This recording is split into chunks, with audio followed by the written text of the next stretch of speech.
If you like our channel, please subscribe and make sure to click on the bell icon, so that you won't miss any future audiobooks we'll upload for free each week on YouTube. Captured by His Highland Kiss by Eloise Madigan. Chapter 1. English-Scottish border. 1546. Delilah, Delilah my love. Stir yourself and come and take a look at a vista the likes of which you have never seen. Lady Delilah Jefferson rose slowly to the surface of consciousness from a warm and comfortable dream. She opened her deep blue eyes, squinting against the light that was coming through the open carriage door. We've stopped. Are we there already? She sat up, blinking away the sleep that the rocking of a moving horse-drawn carriage always seemed to be able to lull her into. She smoothed the lovely new gown that her mother recently had tailored for her to wear during this trip, a baby blue that complemented her remarkable sapphire eyes. Delilah pulled her shawl tighter across her shoulders. "Pardon, father?"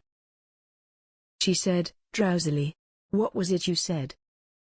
The Earl of Plymouth, Henry Jefferson, rolled his eyes good-naturedly and smiled patiently at his daughter. "You know, my dear, for a girl of only 15 summers it amazes me how much of your time you spend slumbering. Surely, life has not worn you out quite as bad as all that yet?" Delilah pouted prettily.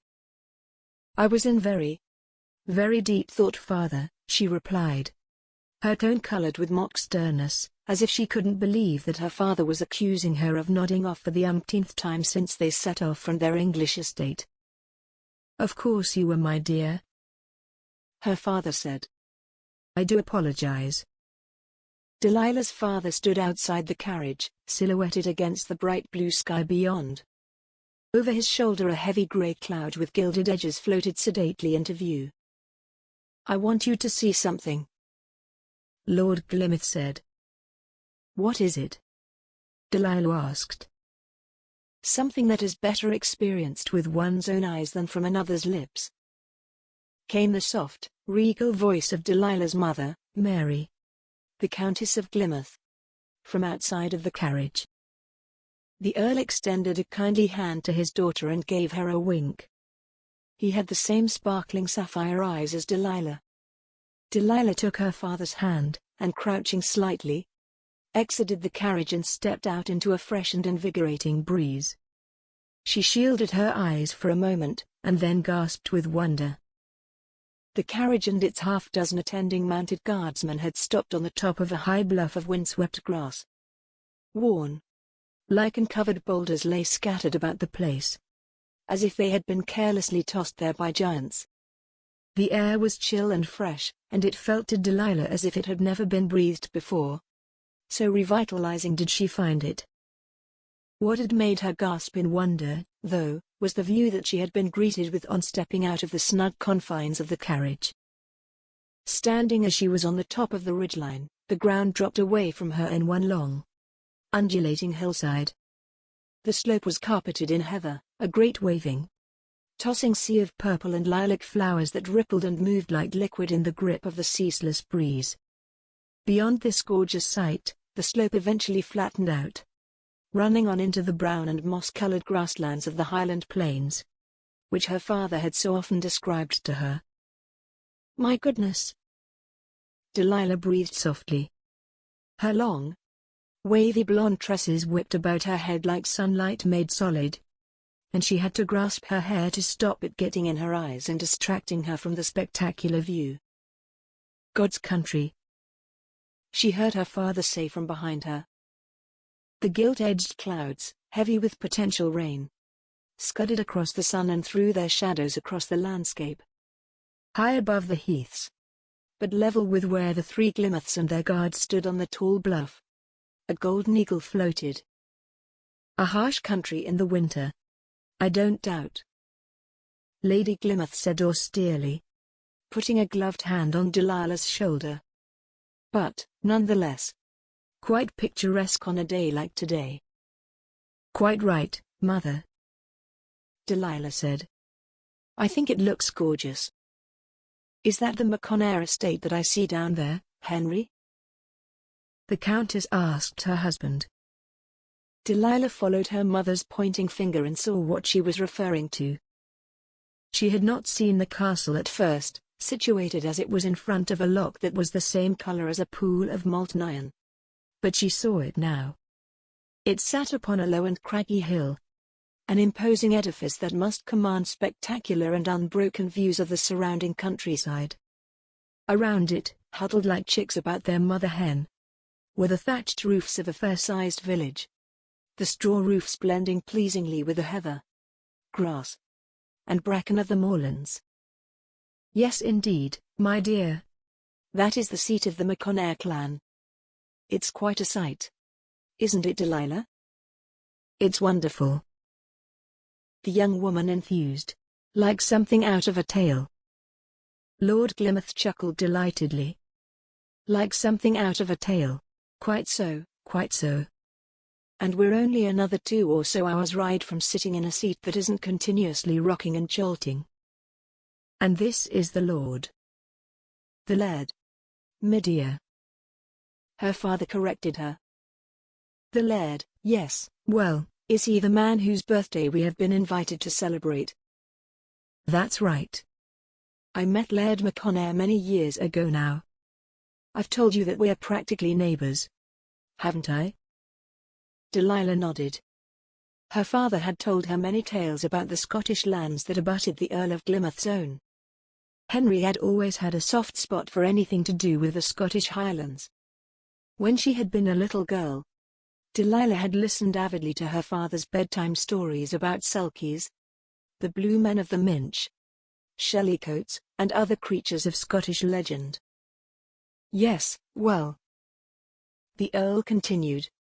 As I say, I have known Callum Malloch, and his wife, Lady Griselda, for a goodly while now. I have never had the time or the pleasure to visit him at home, but we correspond regularly, sharing local news and tidings. When he invited me to celebrate his birthday, I felt that the time was ripe for a visit. The Earl started to usher his daughter back towards the waiting carriage. Also, he said, I think it is important, now that you are approaching womanhood, that you get out and see some of the world. Open your eyes to different things. Feel a foreign breeze upon that pretty face of yours. After all, taking in new vistas and expanding our horizons allows us to view the world from perspectives other than our own. Something that is very important. Lord Glymouth opened the door to the carriage, helped his daughter and wife inside, and then got in behind them. He closed the door with a snap and then banged on the roof with his stick to signal that the driver could take off. As the horses were goaded into a walk and then into a trot, Delilah leaned past her mother and said, Father? Yes, my dear? Does the Laird, I mean, have any children? Lady Glymouth turned to her husband and raised an indecipherable eyebrow at him. Henry bestowed a small smile on the 2 women, the wife whom he adored and the daughter on whom he doted, that made his life worth living.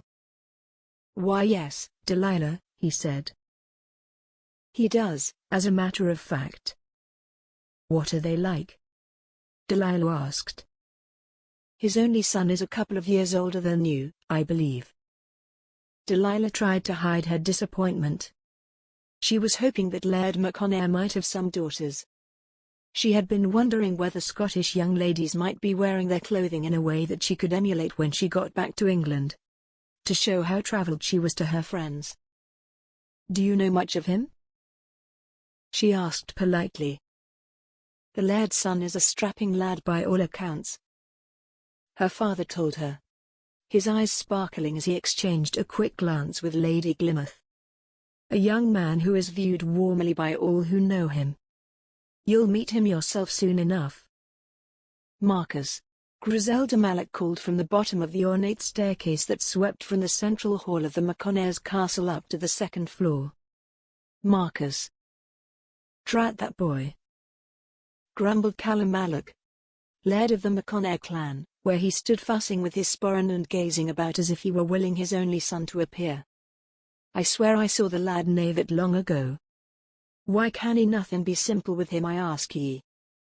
Probably because he's as stubborn as a boar and as wild as his father ever was. Griselda replied, casting a wry eye over her husband. Aye, that may be so. The laird groused, but he kenned well enough that we were expecting special company today. He snapped his fingers at a passing maid. Ye lass, have ye seen hide or hair of that boy o' mine? The maid, a young girl of no more than 16, shook her head. Her green eyes were round in her pale, heart-shaped face, and she stared at the floor, unaccustomed as she was to being addressed directly by the master of the house. What's your name, lass? The laird barked, his eyebrows bristling. Leave the wee thing alone. Will ye? Griselda scolded her husband. Can ye not see she's new? Callum snorted and stumped off to stare out of the front door. Dinna mind his lairdship, lass, Griselda said to the girl. He's a sack o' nerves, what with his noble friends from over the border coming to visit him for his birthday. Now, what is your name? Mallory. Me lady. Mallory. A bonny name. Now, have ye seen me son anywhere? Nay, your ladyship. Not since this morning. And where did ye see him this morning? He was heading out onto the moors, me lady. Dressed for hunting he was. Griselda gave a snort of annoyance. Gallivanting off on today of all days, she said. He couldn't have done what was required of him for just once. Willed he? She sighed. Mallory did not answer, but stood meekly, looking at the ground. All right, Lady MacConnair said. Go up to his chambers, lass. Make sure that he has a clean kilt and shirt laid out and ready for when he returns. Have a jug of hot water and a basin ready, too. Doubtless he'll come back wi' half the countryside on his boots and under his fingernails. I'll send out some of the stable hands to search for the young rascal. Go on. Will ye now? Mallory hurried away towards the stairs, but as she set foot upon the bottom step a loud voice rang through the cavernous hall. Young rascal? Ye no be talking o' me now. Would ye, meither? Marcus Malloch strode out of a side passage. A smile spread across his open and handsome face. His shoulder-length dark hair was plastered across his sweaty face and his deep brown eyes shone with amusement and delight. There was, indeed, what looked like half a peat bog stuck to the soles of his fine calfskin boots, and as he walked into the stone-flagged hall, he unbuttoned a damp cloak from around his broad shoulders and hung it on a set of prized antlers that were displayed on the wall. Lord help me, Marcus Malloch, his mother cried when she saw him. Rascal is neither half of it. I don't care how big ye grow, ye best be up them stairs like a greased whippet before your father comes back in here and gives ye a flogging. The sole heir to the lands and title of the MacConnairs gave his mother a grin and leaned in to give her a kiss on the cheek. Nay, nay, lad, she laughed, stepping back. Get yourself a bath first. Is that blood on your hands? Marcus looked down at his weathered and dirty hands. Aye. So it is. Nay yours, I hope. Nay mine, meither. A bonny widow I brought down in the valley on the other side of the loch. She'll make fine eating for our guests tonight. I hae her hanging in the larder as we speak. Very good, lad.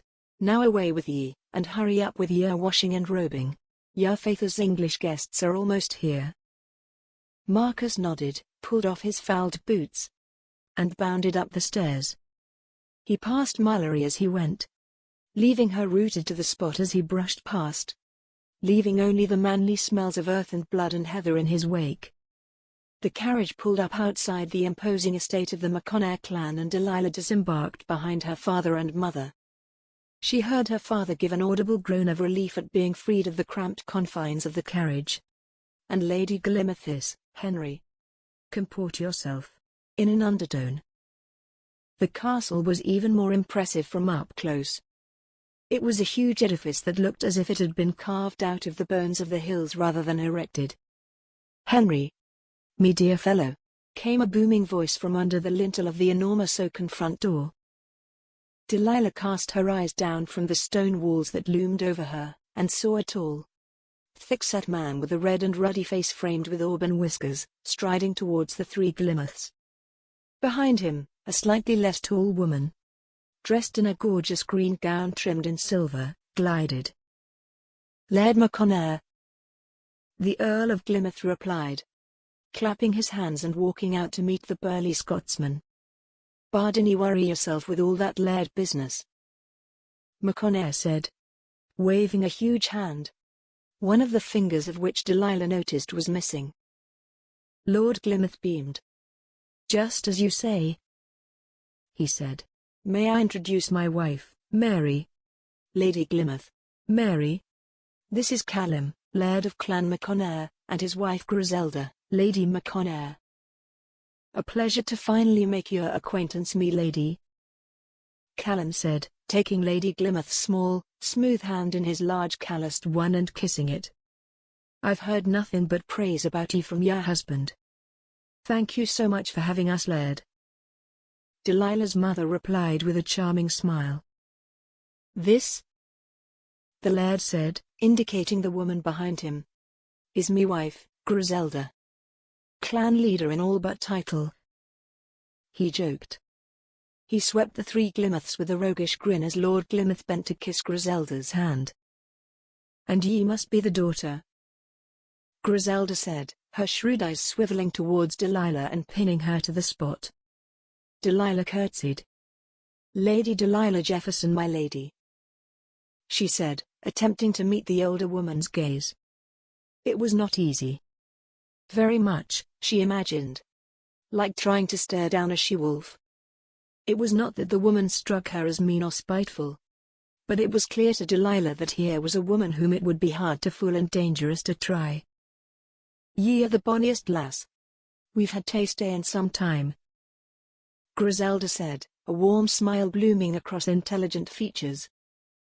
"That's very kind of you to say, my lady," Delilah said, returning the smile.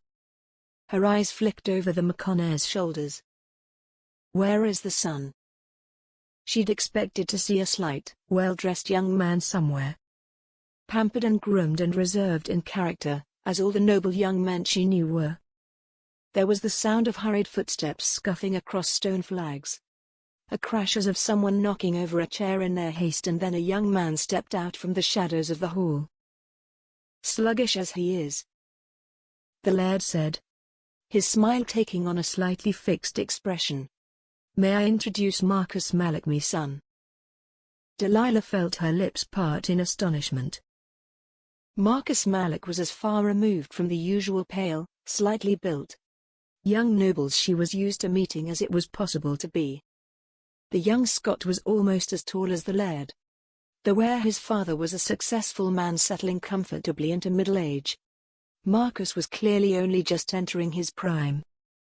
His dark eyes gleamed with energy in his slightly tanned face, and a ready smile played across his full lips. The outline of his muscular arms and shoulders and chest were clearly defined through his fresh linen shirt.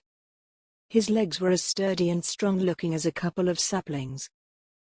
To her mortification, her eyes darted over the young man as if he was a horse she was thinking of asking her father to buy. Her usually pin-sharp mind had gone blank. Butterflies seemed to have set up a thriving home inside her stomach and were fluttering madly. A hot blush crept up her cheeks. Marcus watched as a flush crept up the neck of the young woman opposite him. He'd swaggered out, full of his usual confidence and good cheer, and found himself struck dumb by the blonde girl facing him.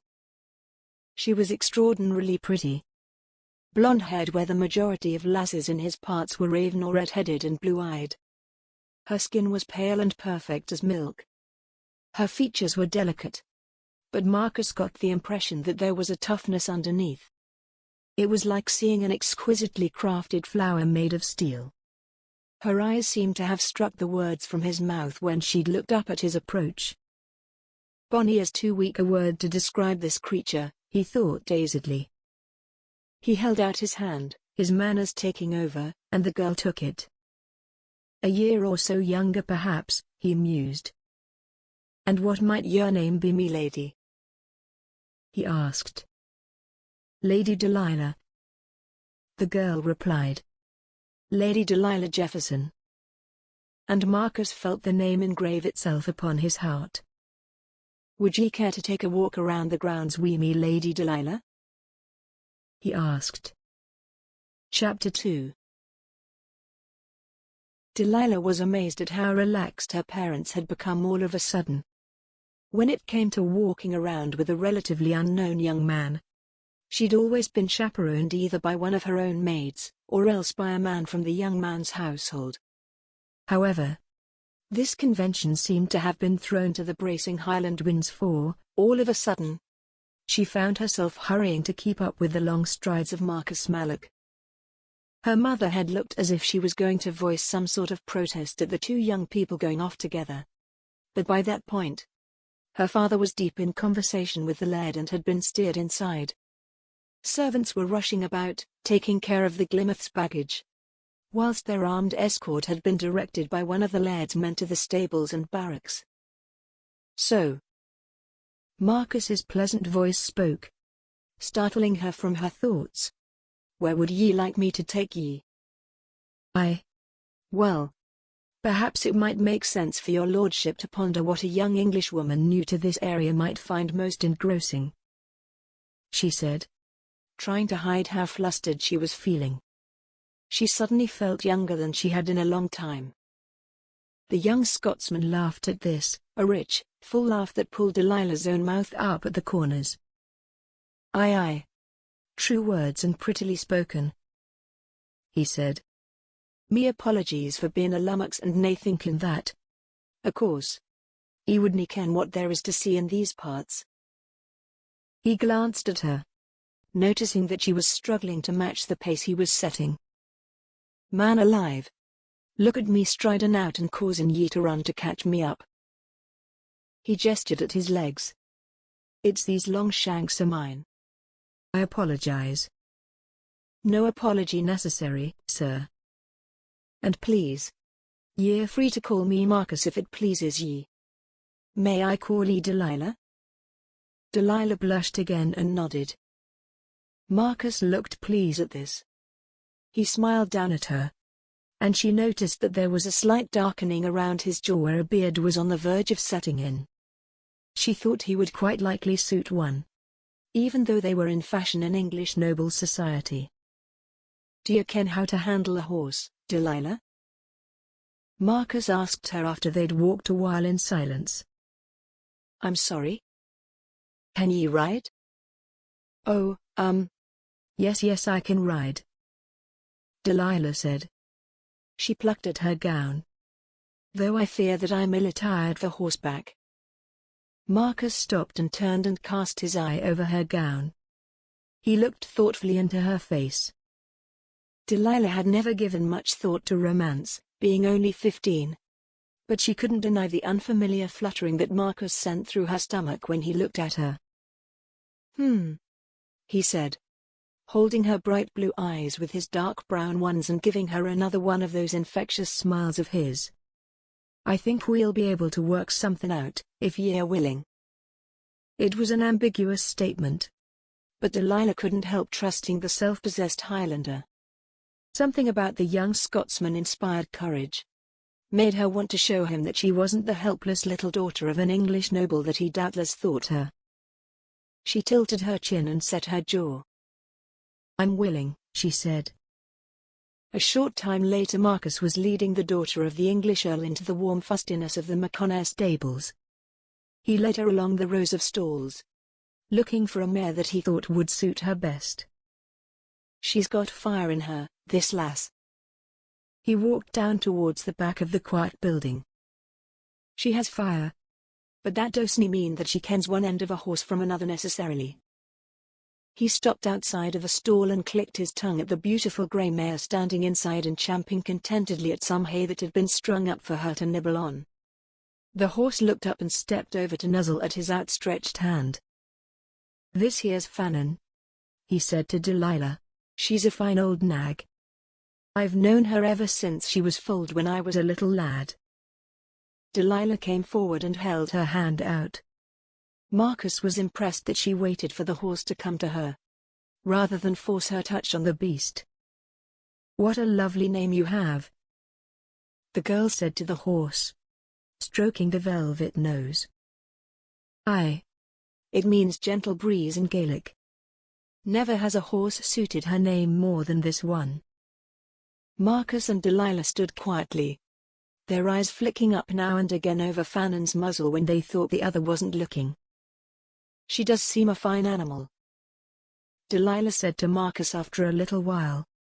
"But as sweet a temperament as she may have doesn't change the fact that these long skirts aren't really conducive to riding." Marcus wrinkled his brow. "Conducive?" he asked. "I mean, they're not really helpful for horse riding. They're too long." "I've nae heard that word before," Marcus admitted. "Ye must have some mighty clever tutors to teach ye such words. Not only fair as a harebell in spring, but a sharp mind too. Ye dinna have to worry about skirts and what nae," he said, trying to instill his voice with a confidence that was fast fading. "We'll tie your skirts into breeches with this here twine and ye'll be able to ride without a care." The young woman blinked at him, and for a moment he feared he'd said something inappropriate. "But you'll be able to see my ankles," she said to him. Now it was Marcus's turn to look puzzled. "Aye," he said slowly. "Well, is that appropriate?" "Appropriate?" "Yes." "Will people not think I'm rude?" Light finally dawned for Marcus. He snorted with relief more than mirth. "Alas," he said. "I forgot what me feyther told us about your English ways. I'll tell ye this, it's not the showing of a wee bit of ankle that excites comment in the Highlands, it's more a bare ass that'll get folk talking." To his delight, Delilah burst out laughing, covering her mouth almost instantly with her hand. Marcus thought that seeing her shake with suppressed mirth might just have been the finest sight he'd ever seen. "Come on, Delilah," he said. "Let's saddle the nags and get ye on the back of Fannin here." Delilah could not believe what she had allowed herself to be talked into wearing. Marcus had fashioned her long billowing skirts into the loosest approximation of a pair of breeches that had probably ever been devised. It wasn't just her ankles on show for the whole world, but practically both calves, in all their pale glory. The strapping young Highlander looked completely unabashed when he'd finished his rudimentary tailoring. He'd simply nodded to himself, tightened one of the pieces of twine, and then helped Delilah onto the back of Fannin. Then he had taken the reins of her horse, and the chestnut gelding that he'd selected to ride, and walked the two animals out into sporadic sunshine. "Afore I take ye on a tour of the country," he said, squinting up at her, "I think it'd be wise of me to see how ye ride." Delilah suddenly felt embarrassed and a little nervous. This Highland youth was clearly at home in the saddle. She rode fairly often, but it was practically always side saddle. The fluttering feeling in her stomach seemed to grow, as she looked at the back of Marcus's head as he led her to a fenced area that she recognized as the corral in which horses were broken. Marcus tied his own reins around a post, opened the gate, let go of her reins and let her trot the grey mare inside. "Right, Lady Delilah," he said. "Let's take a wee look at how ye get on." She trotted 4 times around the large pen, her back stiff and her eyes flicking periodically towards where Marcus stood leaning against the fence. His handsome face, and she realized that she most definitely thought that it was handsome, was inscrutable. She could feel Fannin between her legs.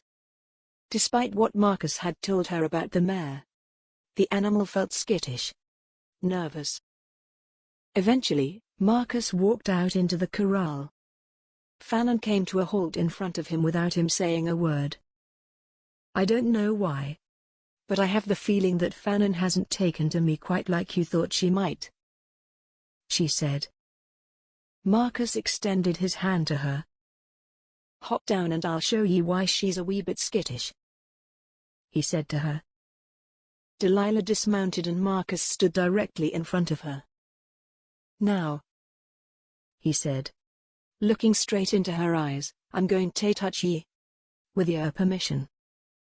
Delilah nodded, not looking away from the kind brown eyes. Marcus put his large hands around her waist. "This feels fine. Does it not?" he said gently. Yes," Delilah said. As Marcus had touched her, a thrill had passed through her. If she was honest, it felt better than fine. "What about this?" Marcus asked, still looking right into her eyes. His grip tightened somewhat. Delilah's lips parted. "Uncomfortable," she said. "Aye. And this?" The grip in the strong hands tightened further. The muscles in his forearms, visible due to Marcus having rolled his shirt sleeves up, standing out slightly. Delilah gasped. "It feels like, if you wanted, you could hurt me." The grip relaxed and Marcus grinned. "Aye. That's right. Now, think of your legs doing that next time you're riding. Relax. Breathe. Trust Fannin. The lass can feel a single drop of rain on her back, so there's no need to try and squeeze her in too. Trust her. Let her kenny trust her. And she'll nae let ye fall." Marcus led Delilah across the moorland, on a lap of the loch that had acted as a backdrop to the castle when she had viewed it from the road, and up into the rugged country on the other side. He showed her the crystal-clear creek that flowed out of the hills, leaping down rocky escarpments and wending its way down through the meadows of wildflowers until it fed the loch below. They even stopped so that she could taste an icy draught from the stream, as Marcus was adamant that it was the purest water to be found anywhere in the Highlands. They stumbled across a flock of hardy sheep being tailed by an old shepherd. Marcus exchanged a few words with the old fellow in Gaelic and the man doffed his shapeless bonnet from his head in a mark of respect to Delilah. The two of them talked of inconsequential things, laughing and teasing one another, listening with rapt attention to stories from each other's childhoods. Eventually, as the sun sank towards the westward horizon and dusk started to diffuse the sky, they made their way slowly back to the castle. "I really can't believe how pretty it is out here," Delilah said. "Even though we're only a 2-day ride from my home, it feels like a whole different world." "Aye. 'Tis a bonny land, right enough," Marcus replied, "though as fair as it looks, things are a wee bit unsettled at the moment." "They are?" "Aye. But, it all seems so calm." "That's as may be, but there are rumours starting to swirl again that war is coming. There have been skirmishes all along the border between our folk and yours. Not MacConnair land, ye understand. But it won't be long afore the fighting spreads." As mature as Delilah was in many ways, when it came to matters of the crown and politics, the world still seemed to her like a very large place with plenty of space in it for the sharing. "I don't understand why we must fight so," she said. "Why the king will not just let the Scots govern themselves if they like. Surely, we are not so different." Marcus chuckled softly. It was a nice sound, deep and reassuring. "I'm nae so sure that the people, especially the Scottish people, come up too much in the king's thinking." "What do you mean?" Delilah asked. "Gold," Marcus said simply. "Always it boils down to gold in the end. It's his coffers that the king cares most about. No, the people. More land means more taxes for him." The footfalls of the horses were silent on the springy turf. In the gathering gloaming, a shrill, happy barking sounded from somewhere out in the quiet of the hills. Delilah recognized the sound as young foxes playing. I know that you're still here for a few days more. After me feyther's birthday celebrations, Delilah," Marcus said, abruptly breaking a comfortable silence that had fallen between them. "But, I was wondering, if ye find the thought agreeable, whether I might write to ye after ye have returned to England?" It was only the fading light and the fact that she was following behind Marcus that stopped Delilah from betraying yet another blush. Inside her chest, her heart flickered against her ribs like a trapped bird. With some effort to keep her voice from betraying too obviously her joy, she said, "I would like that very much, Marcus." A new silence opened up between them. A silence that seemed to fill with the myriad things that Delilah wanted suddenly to say to the tall, attractive Scotsman. Her eyes lingered on the wide, strong shoulders, on the dark hair that flew free and untamed, like shreds of shadow, in the breeze blowing across the heath. For the very first time in her young life, the word marriage started drifting around the edges of her thoughts. "Yes," she said. "I would like that very much indeed." They made it back to the MacConnairs' castle just in time to change and make their way down to the great banquet hall. The hall itself was festooned with heather and other wild flowers, vetch, gorse, and marsh marigold, to name but a few. And in pride of place, sitting in the middle of the table on which the platters and bowls of food sat, was the doe that Marcus had brought down with his bow and arrow that morning, roasted to perfection on a spit. Marcus sat on his father's left side, whilst his mother sat on the laird's right. At the head table, reserved for family, close friends and guests of honor, the Glymouth family also sat. Marcus smiled and exchanged pleasantries with all the guests that made their way past the head table to convey their best wishes to Laird MacConnair on his birthday, shaking hands with many of the MacConnair family's old friends and allies. However, whenever he wasn't chatting animatedly with this person or that, he found that his eyes were drawn to his right, down the table, to where young Delilah sat. Is it wishful thinking? He caught himself pondering, more than once?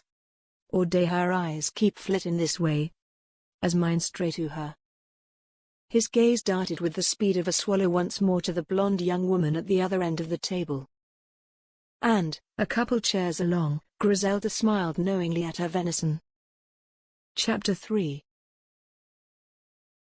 The rest of the Glymouth family's extended trip to the Highlands seemed to pass in a haze of happiness for Delilah. She spent the week or so after the laird's birthday celebrations either walking the countryside with her father, exploring the gardens, watching the dramatic sunsets with her mother, or, ideally, being taken riding further and further afield by Marcus. Often, she thought about the host of other young men that she'd been introduced to over the past year or so, some of them very rich and from extremely notable English families, and how they compared to the loud, sure Marcus. She sometimes saw the Scotsman from her bedchamber window, galloping across the meadowland with the dew and mud flying from his horse's hooves. His long hair trailed behind him and that infectious smile would be wide on his striking face. She really could not recall, now, what she had used to find so glamorous and impressive about those other young men wrapped in silks and finery. It is the difference between something that is pretty and shiny and useless, and something that is plain and practical. As all good things must, the Earl of Glymouth's holiday eventually came to an end. As the carriage, and its armed party of riders, moved slowly away from the castle, Delilah felt a longing starting to rise in her chest. She cast one last look out of the carriage window and saw the figures of Callum and Griselda waving as the Earl's procession began their journey back across the border to England.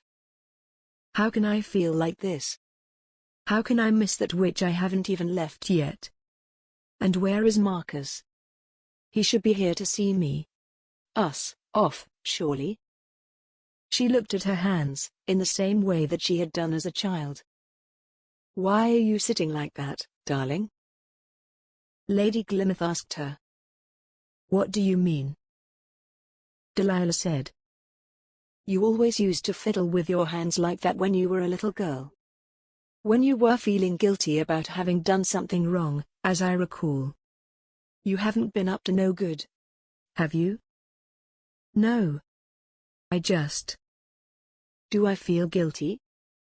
She craned her head around in a thoroughly unladylike fashion to look up the road again.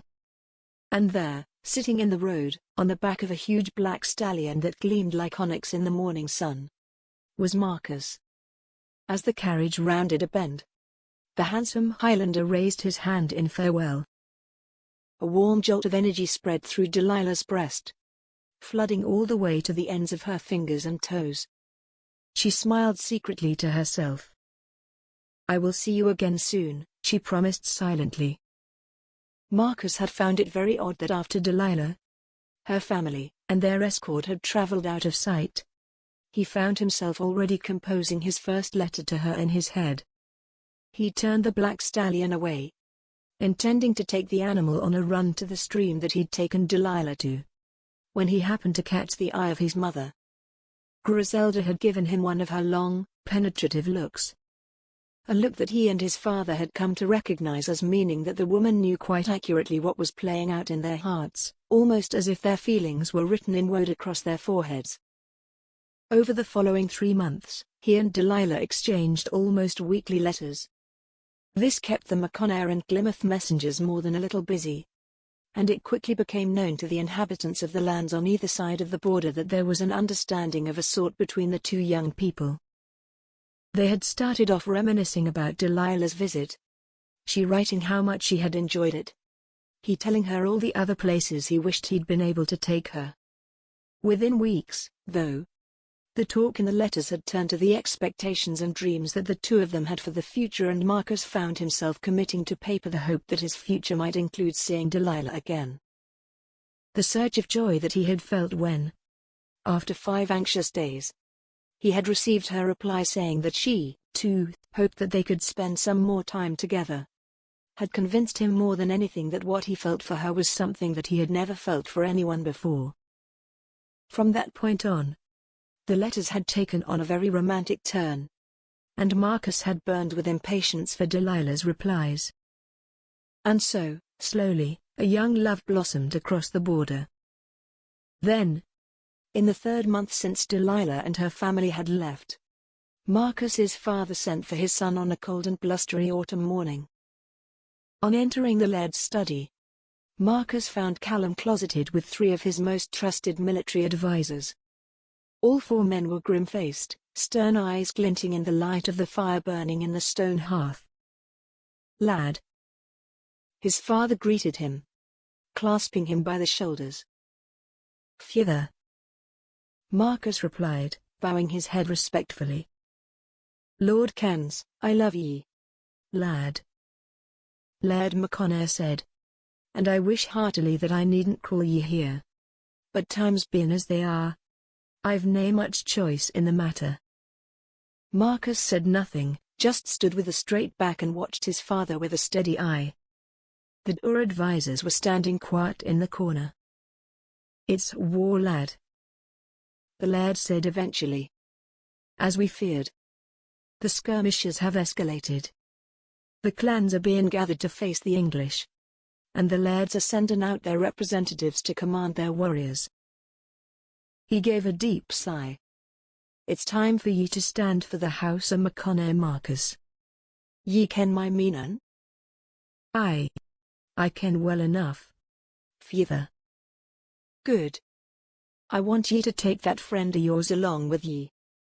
Having Finlay watching your back will bring some measure of reassurance to your mother and I." "Very good, feyther. When would ye have me leave?" "I'm having the fighting men gathered from across the land. I want ye to be ready to ride at the break o' day."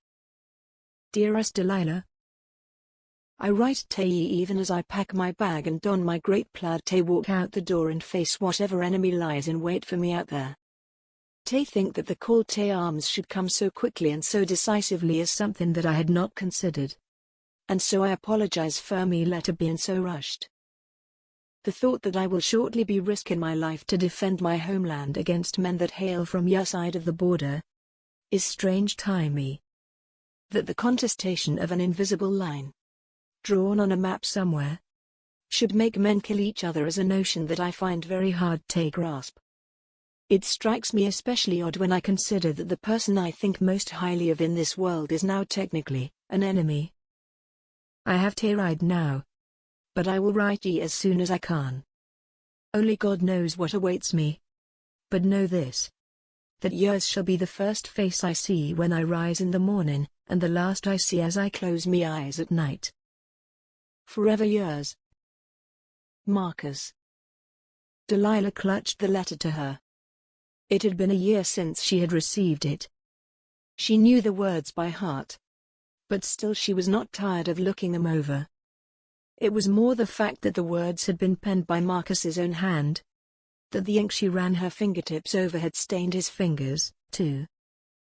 She had scribbled out a hasty reply to this letter of Marcus's, had blotted the expensive paper in her rush to catch the errand rider before he disappeared to wherever it was messengers went when they were not carrying messages.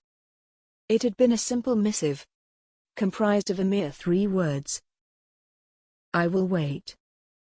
The messenger had been surprised to be accosted by the young lady of the estate in the courtyard, breathless and holding her reply in her hands. He had slipped the letter into his leather satchel and taken to the road, assuring her that he would wait only to eat and get himself a fresh horse from the stables. And a year had trickled past with all the speed of spilled treacle. A year in which Delilah made the final transition from her waning childhood into life as a young noblewoman. Not once, through those long 12 months, did she wake without the worry of what might, at that very moment, be happening to Marcus. Despite the fact that the Earl of Plymouth's sizable estate lay on the very border of northwestern England, no sign of any warlike activity was seen in the area. The Earl mustered some men as part of his obligation to the Crown, of course, and sent away caravans of supplies when called upon by His Majesty to do so. But there was no fighting along that particular stretch of land. She sent 3 other letters over the next 2 years, despite the fact that she had nowhere to address them but to the MacConnair clan's castle, and despite the fact that she received not a single answer. Gradually, Delilah's heart began to come to terms with the fact that Marcus might not have survived his part in the war. One afternoon, she was sitting in one of the rose gardens, attempting to read a book of poetry that her father had sent away to York for, when her mother hurried up to her. "Is everything all right, Mother?" she asked, setting the little book aside. "Yes. Yes, my dear," Lady Plymouth said. "Quite all right, thank you." Delilah loved her mother, had always loved her, but, as she had flowered into the young woman she had now become, she realized that her mother was a woman of very reserved emotions. Many a time Delilah had been on the cusp of confiding her love for Marcus to her, but always she had resisted at the last. She knew that her mother would not understand, would not approve in the slightest. "I came to find you, Delilah, to tell you that your father has, only a moment ago, received word that the war between the English and the Scots is over." Delilah's mouth fell open. "I know," Lady Plymouth said, her eyes shining with excitement. "You realize what this means, of course?" Delilah knew what it meant to her, but was unsure as to whether it would mean the same to her mother. "It means that the roads will be safe to travel once more," her mother said. She sat herself down on the stone bench next to her daughter and stroked Delilah's long, golden hair. "Just think, we'll be able to go to York, down to London, without having to worry about vile Scottish brigands waylaying the carriage." She sighed with happiness. "Yes," Delilah managed to say. "Yes. That is excellent news. Mother, would you please excuse me?" Lady Plymouth blinked. "Of course, darling. Are you sure that everything is all right?" "Yes," Delilah said. Her mind was whirling, trying to figure out what this meant with regards to her finding out what had happened to Marcus. "Yes. I need to write a letter." Delilah composed a letter that evening and sent it away with a messenger at first light. She waited on tenterhooks for almost a whole week, but received no reply. "Please God," she muttered, striding back and forth in the courtyard one evening when an errand rider had failed to show yet again. "Please, don't let anything have happened to him." With increasing desperation and lack of care as to the propriety of her behavior, she sent 3 more letters away in the 6 weeks after peace had been declared. Finally, just when she was considering asking her father to be allowed to take the carriage and journey to the MacConnair clan's castle so that she could have her mind put at ease, one way or another, a messenger dressed in the kilt and bonnet of the Highlands arrived at the estate, bearing a letter for the Earl. Delilah could not understand why the letter would be addressed to her father. Yes, he had seemed out of sorts during the 3 years in which the war had been waged between the two countries, and he'd missed being able to return to see his old friend, the Laird. But surely that letter had been meant for her? Unless that letter is from Marcus asking my father for... My goodness. Could that be it? Could he be asking my father for my hand? Just the idea that her father might be mulling over, at that very moment, whether or not he would allow his only daughter to marry the son of his Scottish neighbor, sent shivers running down her spine. But then the excitement faded. Her wild imagination was reined in by the cold hand of reality. What if it's from Laird MacConnair telling my father that he has lost his son in the fighting? What if it's an invitation to Marcus's funeral? Many men die in war. Ah, the good fall just as easily as the evil. My lady. Delilah was jerked from her reverie by the voice of a footman. Yes? His lordship has requested your company down by the pond, my lady. Now? Yes, my lady. As soon as you are able. Thank you. Delilah found her father down at the ornamental pond, tossing crumbs from the heel of a loaf to the ducks that called the mere their home. He did not look steeped in gloom, as one would expect a man who just received bitter news. On the contrary, he seemed in fine spirits. What was more, he was not alone. Delilah's mother stood next to him, her hair tied up under a fetching blue gable hood. "You wanted to see me, father?" Delilah said as she approached. The Earl turned, smiling. "That's right, my dear. Why? Our mother and I have just received a rather marvelous letter from my friend Callum Malloch. You remember him, don't you? He is the Laird of..." "Yes," Delilah blurted out, unintentionally cutting her father off. "Yes, I remember him. I remember his lovely home." Lady Glimmer raised her eyebrows as if she would scold her daughter, but her father got there before her. "Excellent. I'm glad you remember. Well, he has sent me a letter concerning his son, Marcus." Delilah's heart seemed to contract inside her chest. "He lives, then?" she asked, trying to keep her tone even. "Indeed, yes." It was all Delilah could do not to raise her hands to the heavens and cry out in delight. "That is gratifying to hear," she said. "He was nothing but a gentleman to me when we visited." "Yes, yes," her father said. "A fine young chap, I do not doubt.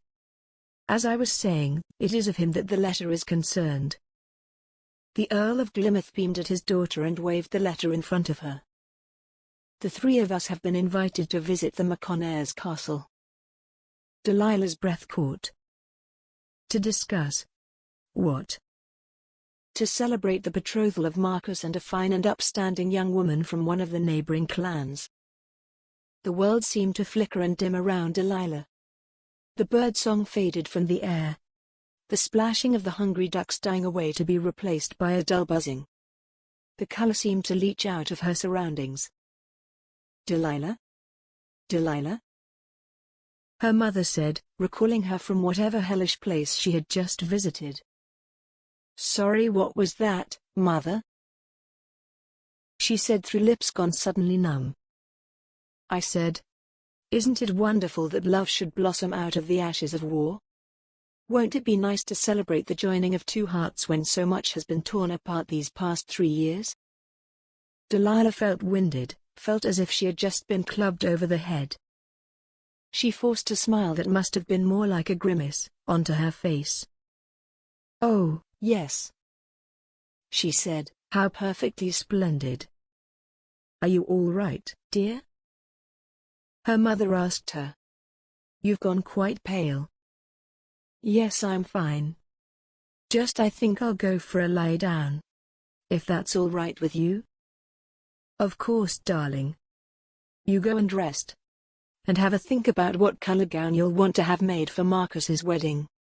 You have until the spring to think up the perfect outfit." Delilah walked away, heading blindly towards the manor, wading through a cruel, grey world devoid now of any color or joy. Chapter 4. The shocking double blow of finding out that Marcus was alive, but was promised to be wed to another woman, had a profound effect on Delilah. She woke listless the next morning, went without eating all day, and barely stirred from her chambers. After 2 days of increasingly apathetic behavior, the Earl of Plymouth came to visit his daughter.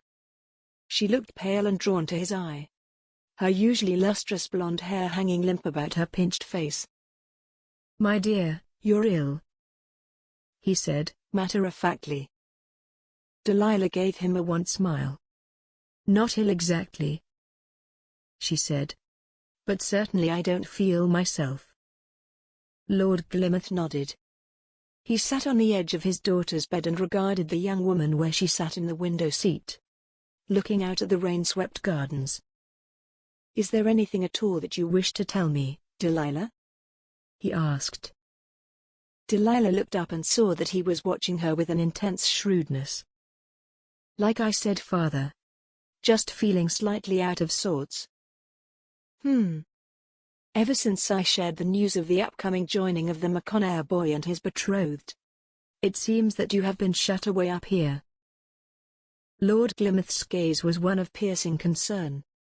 "Are you sure that there's nothing you wish to talk to me about, daughter?" The words crowded at the back of Delilah's lips. At that moment, she almost confessed everything to her father. She knew, though, that he'd be unable to keep the fact that Delilah was in love with Marcus a secret from his wife. And Delilah knew that her mother would be far from impressed with her daughter admitting she was enamored of a Scotsman, no matter who he might be. "No, father. There's nothing to tell," she said. The Earl pursed his lips, but he was a clever enough man to know when pushing would do more harm than good. "I've made arrangements for you to go down to stay with my sister in Gloucestershire," he said. It was a mark of how low Delilah's spirits had sunk that she voiced no objection to this. She enjoyed her aunt's company, but she did not like having plans made for her, even if they were plans that she might appreciate having been made for her. "Yes," she said. "Yes. That might be nice. I feel that a winter spent in a more temperate clime might do you some good. Get away from the harsh wind that blasts down off the fells. Enjoy your aunt's frosty gardens. Read. Wrap up and take her hounds for walks. Ride." The Earl gave her another one of his genuinely warm smiles. He got up, walked over and stroked his daughter's hair. Delilah closed her eyes at the familiar and comforting touch. "Remember, my dearest," he said, "to face the thing that scares us. To be afraid of something, anything, and walk out to meet it anyway. That is the purest form of courage."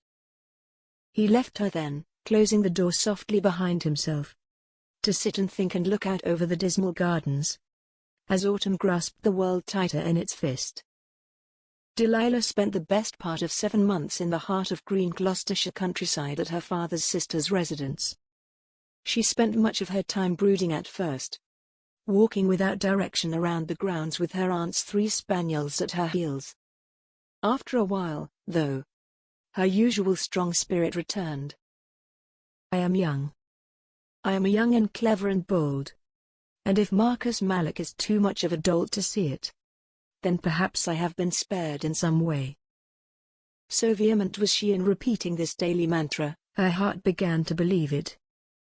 So, after 6 months, after autumn had blown itself into a crisp, and frigid winter had relinquished its icy hold on England and allowed spring to show its face, Delilah felt more than ready to return to her mother and father's house.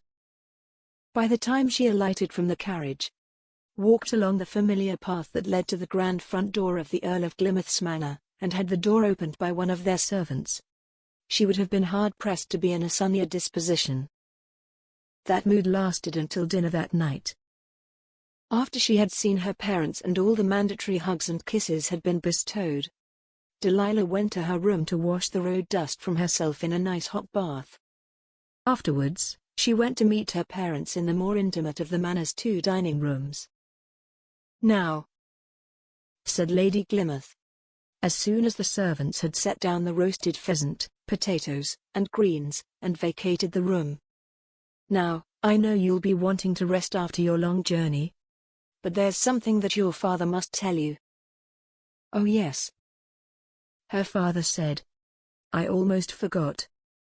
My dear, we're going to Scotland for a week or so." "Where in Scotland, father?" Delilah asked, popping a bite of pheasant into her mouth. "To the MacConnairs' castle." Delilah almost choked on her pheasant. "Why?" she spluttered. Her mother raised her eyebrows. "Because," she said, "your father, apart from being good friends with Callum Malloch, is also an earl, Delilah. It may have escaped you, but England was at war with Scotland for 3 years. It's important that your father do his part in strengthening and maintaining the relationship between the 2 countries. Also, we'll be able to offer our congratulations to the family on the upcoming wedding. Both Callum and I are, though I say it myself, powerful men in these parts." Lord Plymouth said, slicing into a potato. "It is of import to the Crown that the bond between our 2 houses be seen to be as strong as it ever was." "I understand, father. I'm glad. I trust you have no problems with visiting the castle?" Well, it occurs to me that, if this is some sort of diplomatic mission on your part, it's probably not incumbent that I attend."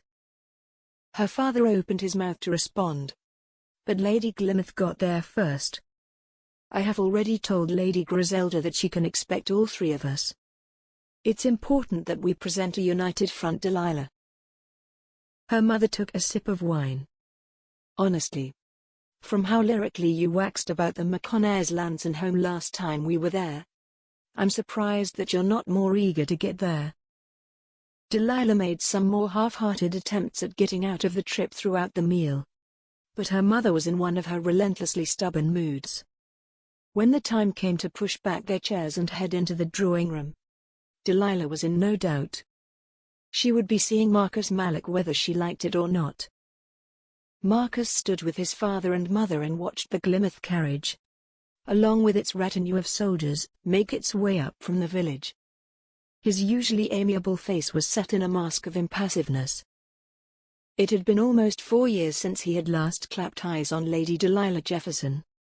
About 3.5 years since he had even exchanged words with her on paper. The thought of how infatuated he had been with her set his jaw to clenching. What changed? He wondered. For what must have been the 10,000th time. What happened to quench the fire between us so? 3.5 years and nae word. It can't have just been the war, surely? In the months that had followed straight after the end of the war, and the ceasing of hostilities between the Scots and the English, Marcus had sent no fewer than 15 letters to Delilah. 15 letters and nae a single word in return. Nothing. That just doesn't make any sense. Nae when I cast me mind back to the letters we were trading. He watched the carriage draw nearer. Kicked at a rock by his foot, scuffing his freshly buffed boot. Doesn't matter now anyway, he thought bitterly. Perhaps, Ye were a dobber forever thinking that the lass would wait 3 years for ye. The carriage crunched to a halt in front of the castle's impressive set of front doors and the door opened. Nay a word in 3 years. Marcus's breath came shallow through his nose. Nay a single letter. The Earl of Glymouth stepped out first, helped his wife down, and then held out his hand for his daughter. And, suddenly, Marcus Malloch was a moth that had just been shown the sun. He stood as a man stunned, as the now very much grown-up Lady Delilah Jefferson exited her father's carriage. She was just as beautiful, just as graceful, just as vital as he remembered her being.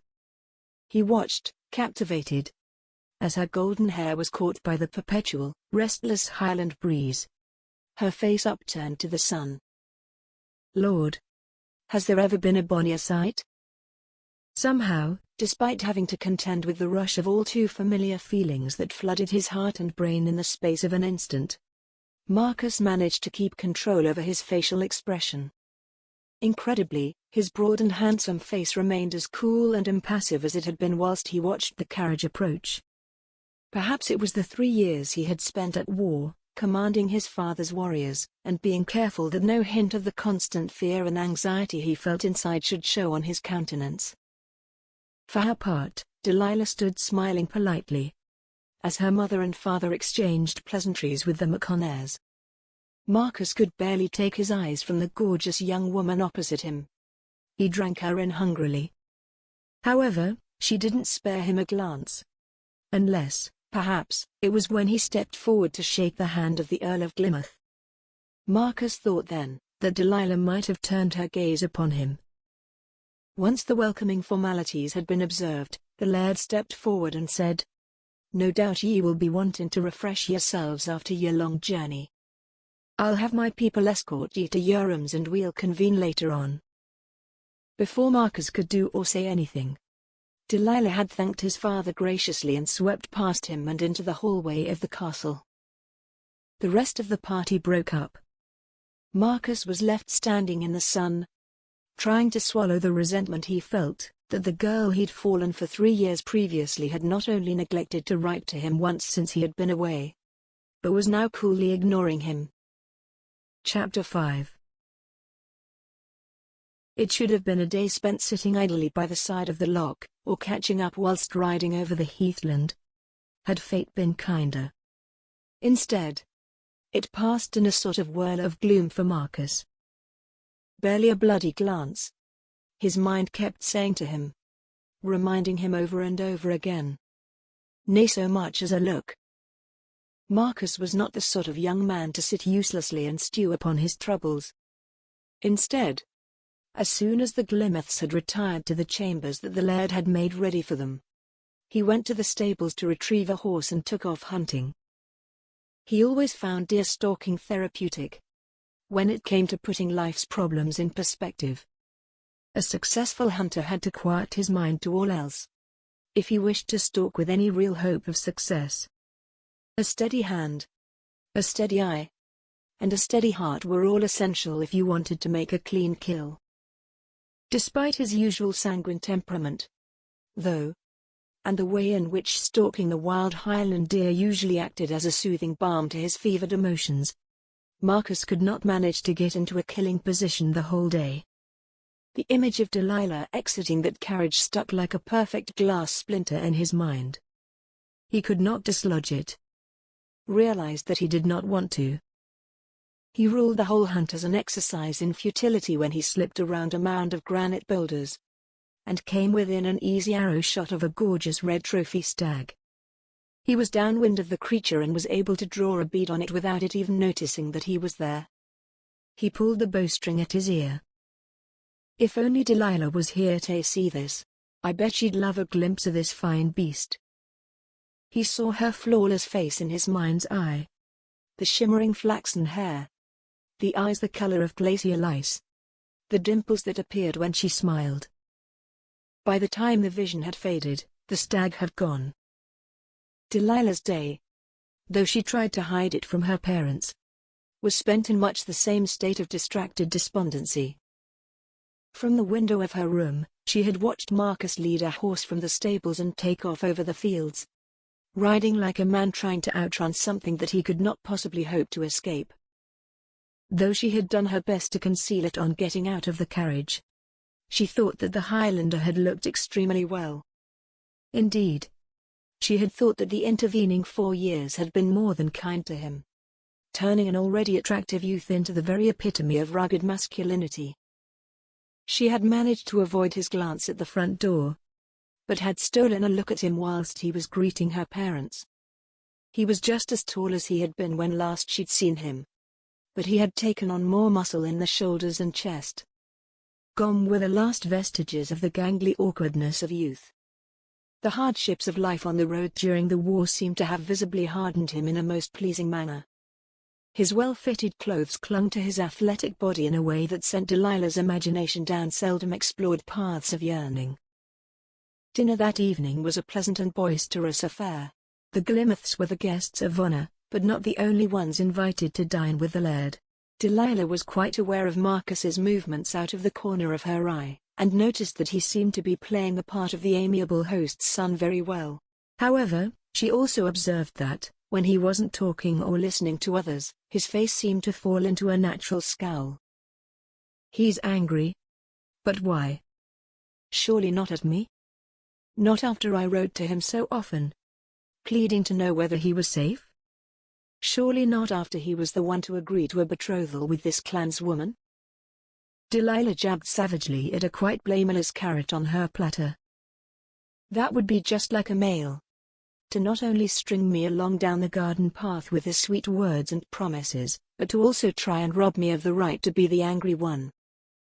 She resolved then and there to corner the great child tonight. After the meal and the dancing that followed it, she would lurk outside the hall and wait for him to emerge and then give him a piece of her mind. 4 years is long enough to live with so much uncertainty. Better to pull the arrow than let it fester a moment longer. Better to let the wound heal at last. Later that evening, Marcus left the dining hall, flushed with dancing and wine. He had noticed Delilah exiting the hall about an hour before him, after bidding the Laird and Lady of the MacConnair clan a smiling good night. The gorgeous fair-haired woman had swept gracefully from the room without sparing him so much as a backward glance. His mood, already dour since that morning, became gloomier as he made his way through the great entrance hall of the MacConnair castle, and up the grand staircase. He walked slowly past his personal study, his face sunk in a frown, lost in thought. The door to the study swung silently open and a slender arm shot out and grabbed Marcus by the sleeve. His wits were dulled somewhat by the wine that he had consumed, and so his hand was slower than was its wont getting to the dirk at his belt. By the time his fingertips had brushed the hilt of his knife, he had turned and found himself eye to eye with Delilah. "Lady Delilah," he exclaimed, his eyebrows doing their best to migrate to the back of his head in his surprise. "What?" Delilah pulled him into the empty study without a word. Her eyes were narrowed in annoyance, in anger, Marcus realized, and her mouth was set in a grim line. "A wee bit rich. Her bein' angry wi' me.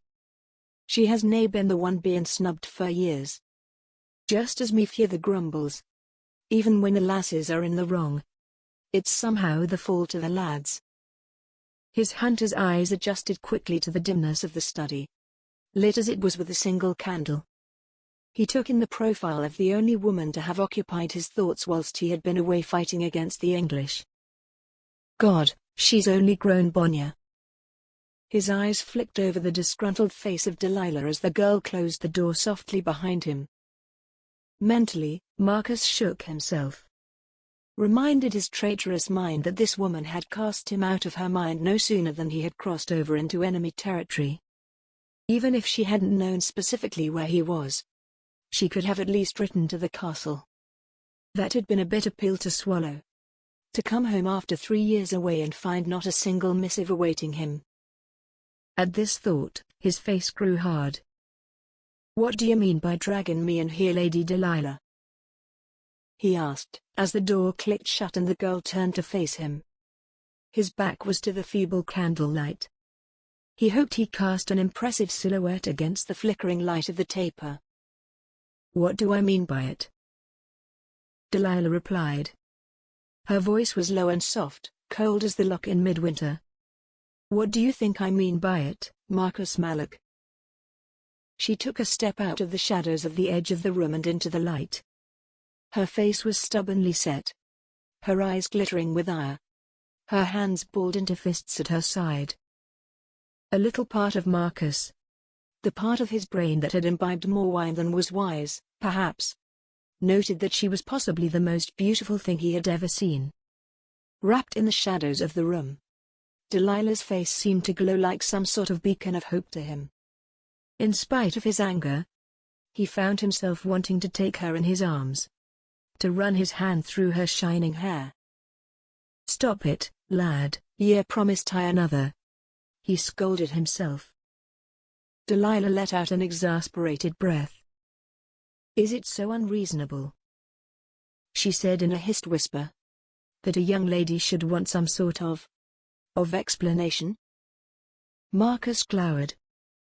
"Explanation?" he asked. "That's right." "From me?" Delilah rolled her eyes in a thoroughly unladylike fashion. "Yes, from you. Who else?" Marcus, already on the back foot, endeavored to catch up with the run of play. He drew himself up. "And what is it I owe ye an explanation for, Lady Delilah?" he said. Delilah took another step towards him, her head cocked as if she could not believe her ears. "How about for not sending me a single letter? A note, a word? Whilst you were off playing soldiers?" she whispered, clearly struggling to keep her voice under control. "How about for not having the basic decency to let me know that you had come home?" Marcus's frown deepened in confusion. "Now, hold on, eh? How about an explanation for the basic courtesy that you could have shown in letting me know that you were alive?" Delilah's hushed voice cracked on the last word. "Delilah, Marcus started. Delilah shook her head. "Did you really think so little of me?" she said. Marcus ran a hand through his hair. He wished that he hadn't taken that last cup of wine. Perhaps then what Delilah was saying to him would be making some sort of sense.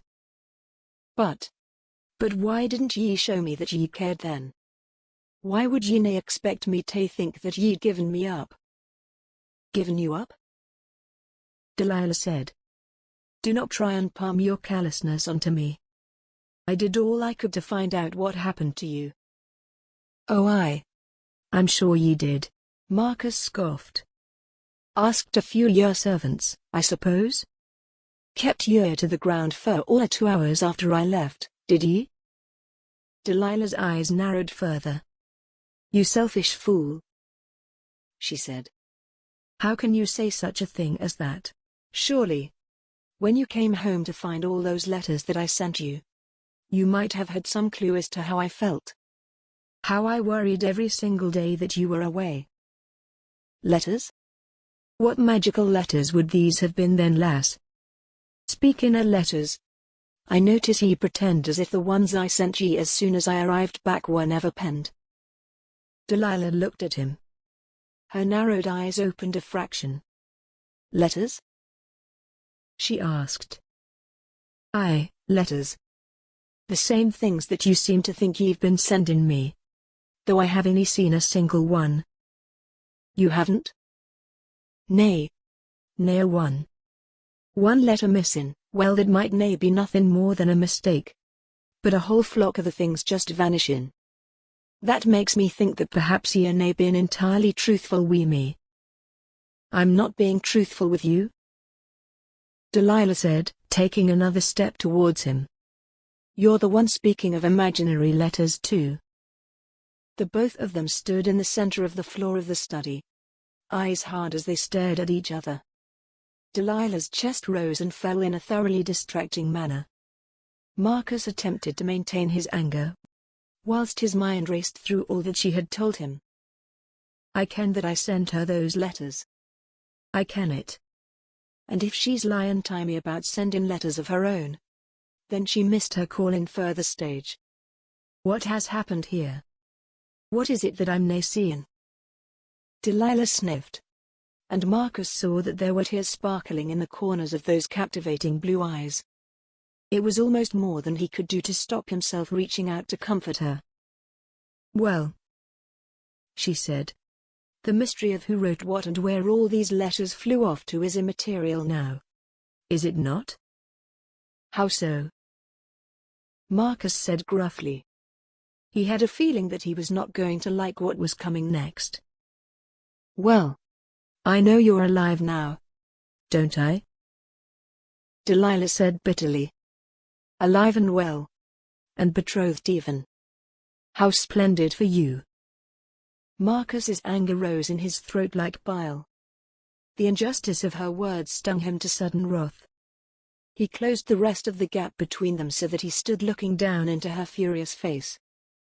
Ye think that if I'd heard a whisper from ye, anything that might have made me think that ye meant what ye said in the letters ye writ me afore I went away, that I would have agreed to the betrothal wi' Elspeth?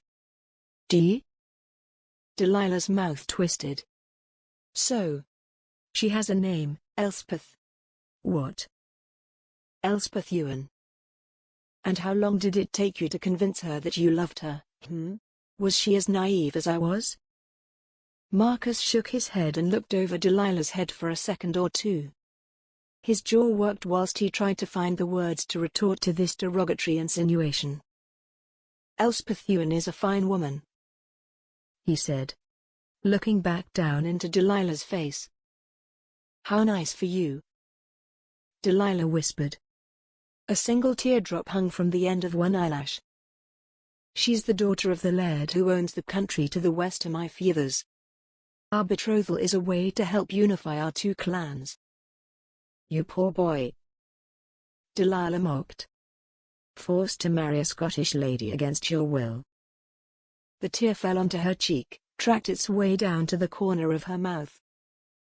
Miss Ewan is a fine woman, Marcus said again, but I have nae told her I love her. Because I deenie love her. Nae as I loved ye. Nae as I still love ye, Delilah. The words were out of his mouth, beyond recall, before he had a chance to vet them for pertinence. The two of them stood looking at each other, brown eyes locked with blue, breath coming hard and fast, as if they had both just run a race. You, Delilah said. And, suddenly, without conscious thought, they were in each other's arms. Marcus's surroundings seemed to fade away as their lips met. The candle-lit study was diminishing, as something that did not matter, as he lost himself in the embrace. He felt as if his entire world had narrowed down to the space that he and Delilah occupied on that rug in his study. Everything beyond them dwindled away into inconsequential smears of light and shadow and color.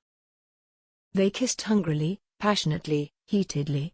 Marcus had cupped one of Delilah's smooth, porcelain cheeks in his big hand, whilst the young woman had her fingers twined through his dark hair, her hand pulling at the nape of his neck, pulling him towards her. Never in his life had Marcus felt so supremely immersed in a single moment. Then, as abruptly as it had happened, he and Delilah broke apart. For Marcus, they might have been locked together for 3 heartbeats or 20 years. He would not have been surprised to be told either. It felt as if he had woken from the most pleasant dream he had ever dreamed. Delilah was looking at him and shaking her head.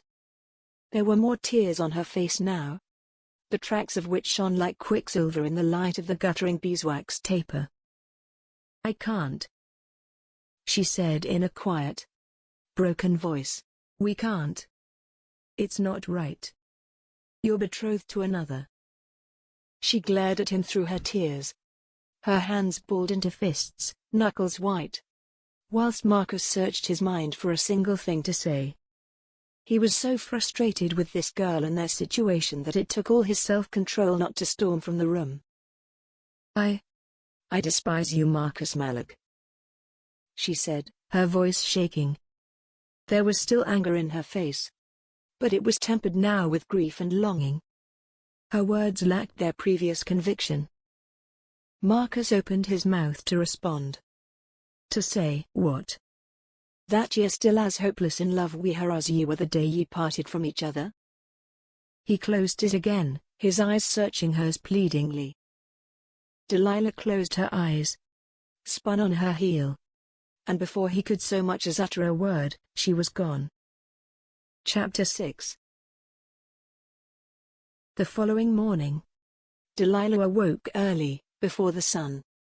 It might have been more accurate to say that she was up before the sun though, as she had not slept a wink all night.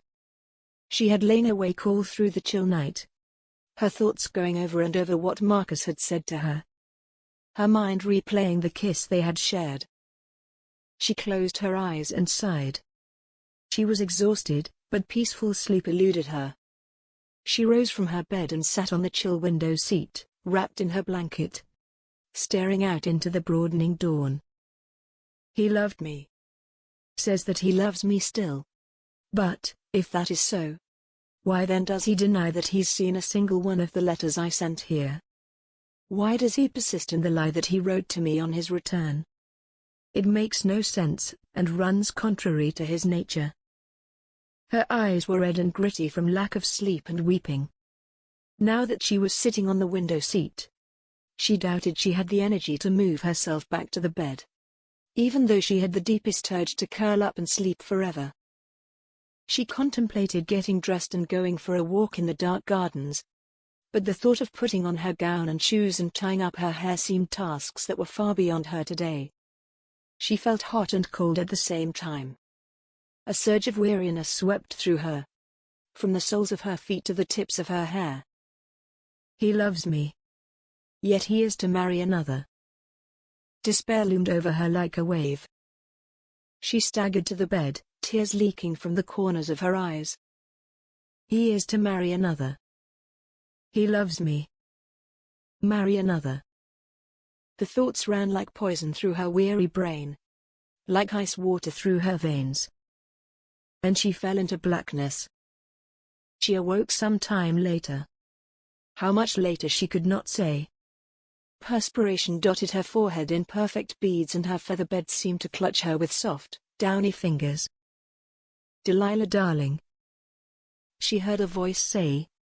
The door to her chambers banging open. You can't still be abed at this hour surely, Delilah? Delilah's eyelids fluttered open, closed again. She felt so hot, yet she was shivering under the heavy bedclothes. She felt her mother's weight settle on her bed. Delilah? There was a note of concern in Lady Glemith's voice. Delilah wanted to tell her mother that she was fine, that she was just sad and sleepy and broken. But the effort required to form words seemed far too much. Better just to drift off. A hand shook her to her senses. Her father this time. Where had her mother gone? Delilah? Girl, can you hear me? Her father's voice sounded panicked. Can you hear me, Delilah? To her annoyance, Delilah's eyelids were prized open. Sunlight stabbed at her eyes like needles. I'm awake, she mumbled. Some water, please. Someone pressed a cup of water to her lips. Sent for the physician, she heard her father say. Tell them to get up here now. My daughter's in the grip of some sort of fever. Now, damn it. Marcus, on his way down to the front doors, was almost bowled over by the castle physician, Boyd. Steady on, Boyd. Ye daft scunner. Marcus said, grasping the little bald man by the shoulders to stop him falling. Ye canny be racing round the place like a startled nag. Ye'll come a cropper man. His smile disappeared as he noticed the look of concern in the medical practitioner's eyes. What is it, man? He asked. One of the guests, Boyd said. A fever. Marcus's heart seemed to skip a beat. Who? He said. The Lady Delilah, Boyd told him, pulling himself out of Marcus's suddenly slack grip. Marcus blinked, remembering how distraught Delilah had looked when they had parted the previous evening. Getting a grip on himself, he charged up the stairs after the physician, taking the steps two at a time. When he stepped into Delilah's chamber a few moments later, slightly winded and with wild eyes, Boyd was already at Delilah's bedside. The little bald man had a basin of cool water in front of him and was sponging gently at the young woman's forehead with a damp cloth. Marcus stood in the doorway. God, Deanie, let this be because of me. Deanie, let this be because of the words we swapped last night. Delilah lay on her sweat-drenched pillows. Her usually radiant face was pinched and grey-looking. Her chest rose and fell in shallow breaths and she mumbled in her sleep. As Marcus watched, Boyd pulled some herbs and ointments out of the basket that he had brought with him and started to mix some sort of compress in a wooden bowl. A refreshing smell pervaded the room as he worked: crushed blackcurrant leaves, garlic, thyme, and dandelion all mixed with warm honey and oats. Marcus? A touch on his arm made Marcus jump, but it was only Delilah's father, Lord Glymouth. "Your lordship," Marcus stuttered. "I'm sorry for bargaining like this. I met Boyd, our physician, ye ken, on the stairs, and he told me about Delilah." The Earl of Glymouth regarded Marcus with a shrewd and sympathetic eye. "Ah yes," he said. "You and my daughter are friends, of course." He turned back at the sound of Boyd opening up the shutters of the window and letting the keen Highland breeze into the stuffy chamber. "Your man Boyd seems like a tolerably competent man." "Aye, he is. Treated me ever since I was a bairn. He's a man that kens his trade, right enough." "Good. Well, if you believe he has everything under control, perhaps you would care to leave us too." "With your permission, sir," Marcus blurted. "Would ye mind awfully if I stay?" The Earl of Glymouth gave Marcus an appraising look, and Marcus could feel the man weighing him, as surely as if he sat atop a giant set of scales. "Yes," he said eventually. "Yes. You can stay."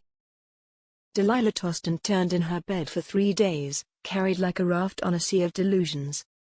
She was momentarily aware of people around her. Her mother, father, Mallory, the lady's maid that she had been assigned by Lady Griselda, and Marcus. Dreaming blended with waking in a strange and feverish tapestry. At times, she was aware of her surroundings with an almost painful clarity, though she could not open her eyes or communicate. She knew, she hoped, that Marcus was by her side often, barely leaving her night or day, except at the instigation of her parents. Often, she thought she heard him murmuring by her side. Prayers mostly. Sometimes she thought she heard him trying to make bargains with God, telling the Lord that he loved her and that he'd do anything in his power to keep her safe. These words that she thought she heard muttered would then twist and turn inside her head, scribbling themselves on the inside of her skull. She would hear the scratching of quills, and would remember all the letters that she had written to him. She would watch as the words picked themselves off the paper and flapped awkwardly into the air and out of her bedchamber window. Then there were times when she would hear another voice. A soft, fervent, unfamiliar voice that insinuated itself into her delusional nightmares. "Stay away from Marcus. Ye hear? Stay away. Or woe betide ye, ye'll suffer more than this. Leave him be, lass. Leave him be, unless ye fancy strife dogging your footsteps for the rest of your days." Delilah did not recognize the voice. Perhaps it's God. Her eyelids flickered as she sought for answers on the variegated pathways of her dreams. Perhaps this is a sign. Perhaps it's my head reasoning with my heart. Leave him be, or trouble will find you both. He loves me. The thought shone like a seam of gold in a dark cave. He is betrothed. Promised to another. Tied by duty. It was truth. It was very hard to lie to oneself in one's dreams. There was no getting past the fact that Marcus was obligated to see his proposed marriage through. Firelight seemed to lance her retinas when on the third day. Late in the evening, she finally opened her eyes and her fever broke. It was very quiet. Delilah realized that, for however long she had been at the mercy of the illness, voices had never ceased playing in her head. She tried to remember all those she had heard, or thought she had heard, but it was like trying to keep water in her cupped hand. A soft sigh came from her left. Her eyes flicked downwards and her heart twitched inside her weary breast. It was Marcus. He was sitting in a chair by her bedside, his head pillowed on his arms where he had been leaning on the side of her bed. His large hand, nicked and crossed with a series of little white scars from toiling and hunting and fighting, was only half an inch from Delilah's own. "Has he been holding my hand?" Slowly, Delilah inched her fingers towards those of the sleeping Highlander, until they brushed up against the man's calloused digits. Marcus stirred and sat up, looking rather bleary. Seeing her looking at him seemed to have the same effect on his senses as a bucket of cold water. His eyes opened wide and a sudden smile lit his broad, handsome face. "You're awake," he whispered ecstatically. "I hope so," Delilah said. "I." Marcus placed a gentle hand over her mouth and nodded his head behind him. Startled, Delilah looked over his shoulder and saw that there was a handmaiden sitting behind him in a corner. The woman was young, with a curvy figure and brown hair, and was slumped against the wall. "I wasna allowed to sit with ye, unless I had myself a chaperone," Marcus said under his breath, his hand still over her mouth. He took the hand away and looked across at her. His eyes drank her in. Delilah could see that the Highlander had dark rings around his eyes and his jaw was covered in a rough stubble. She was also extremely aware that she wore nothing but a long nightgown under the bedclothes. Marcus leaned in close to her. "To be honest with ye, I dinna think I was meant to stay so late, but I nodded off." He smiled at her again, and Delilah shivered with pleasure as he reached out a tentative hand and touched her cheek. "I best be off before Mallory wakens," he said. "But by God, it does me heart glad to see you awake, lass." He grinned again, and Delilah's heart fluttered to see the look on his face. A look of equal parts relief, joy, and genuine care. Having him this close, she was very aware of the scent of him, wood smoke and horse, heather and soap. She breathed in a long, slow breath and closed her eyes. He cares, yes.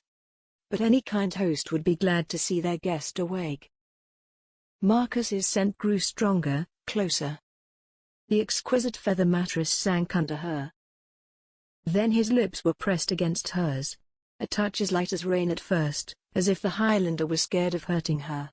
They stayed like that, in that perfect moment, for a glorious few seconds. Then Marcus pulled away. Delilah closed her eyes again, as Marcus's rough jaw moved against her own as he kissed along her cheek. She gasped slightly as his lips touched her earlobe, sending delicious shivers through her. Then he whispered, "Lass, this marriage that's been fixed. I agreed to it out of loyalty to Clan MacConnair. But if I'd have kenned that ye still felt the same as ye did before the war, I'd never have agreed to the match." Delilah quivered again as Marcus planted a kiss on her neck. "Delilah, I care for ye in ways me clumsy words cannae express, but I'm betrothed. To break such a thing might be beyond me. Beyond the both of us. Might be that it'd be better if we stopped this now." He stood swiftly then, and was at the door in 2 long strides. Delilah felt as if she should say something. Tell him that they would find a way to make it work. But the words stuck in her throat. "Ye've spent enough time abed, ye lazy wee lass," Marcus whispered teasingly from the threshold. "Up wi' ye tomorrow. And I'll find us a place where we can't talk away from prying eyes and ears." Then he was gone, the door closing softly behind him. Delilah slumped back into her pillows.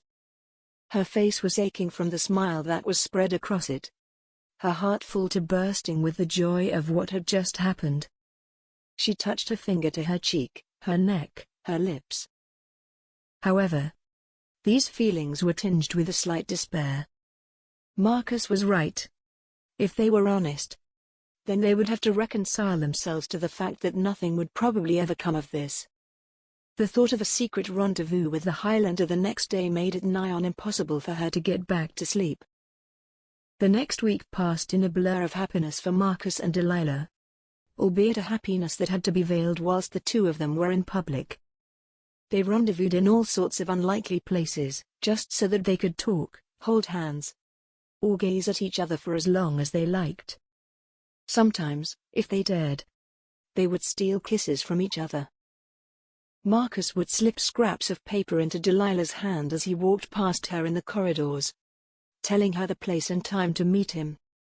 They lay hidden in the haylofts of numerous barns around the castle, sat squashed under bramble hedges eating apples and talking of everything and of nothing, and embraced for fleeting moments in dark nooks within the MacConnair castle itself. Neither of them broached the matter of this dalliance of theirs being doomed. It was an unspoken agreement that they would ignore the looming heartache, and instead enjoy the time that they had been gifted. All the while, though, Marcus racked his brains to think of a way in which he might break his betrothal to Elspeth Ewan, without incurring the wrath of her father. It was of paramount importance that the engagement be broken off in an amicable way. Not just for the sake of his and Elspeth's reputations, but for the sake of the relationship between the two clans. As the week passed with alarming speed, and the date for the Earl of Plymouth's departure drew nearer, Marcus became reckless in meeting Delilah. He felt utterly incapable of puzzling out a way in which he and the English noblewoman could be together. To him, the future seemed set in stone. "I cannae bear the thought of ye leaving," he told her, 3 days before her and her family were due to leave the MacConnair castle. The two of them were huddled in the lee of an old granary, out of which a fine young pine had decided to sprout from a crack in the stonework. They were both huddled in cloaks, partly to disguise themselves but also because the weather had turned foul and the Highland rain was coming down. "I know," Delilah said. "I don't want to leave, either. But there's nothing to be done at this stage. I won't have you sully either of our family's names, though it burns my heart to say it." She moved in closer to him, as the wind blew a gust of rain into their little shelter. "I dinna ken how to make this right, lass. It's just as knotty a problem as I've ever faced. A pact between clans is a sacred bargain, nigh on unbreakable." "Well, Marcus Malloch," Delilah said to him, "you better sleep on it tonight and find a way. As for now, I have another use for you, whilst we're unobserved." "Is that right?" Marcus said, with a wry grin. "Well, as me guest, I'm obliged to make myself useful in any way required." The rain came down harder. The two lovers molded into one shape in the gloom, hands touching tenderly, lips exploring. Marcus ran his fingertips down the side of Delilah's neck, traced the line of her collarbone down to the swell of breast. His other hand held her by the waist, pressing her towards him, whilst Delilah's own hand ran over the hard muscles of his chest and stomach under his shirt. However, as careful and discreet as they had been, it proved that they had not been as clever or stealthy as they had supposed. As they made their tryst, they were watched by a pair of inquisitive and jealous green eyes from the shadows that pooled like ink under the castle walls. In the dark, a quill, held in the hand of the cloaked spectator, scribbled inexpertly, making a scratching sound that heralded future misery. Chapter 7.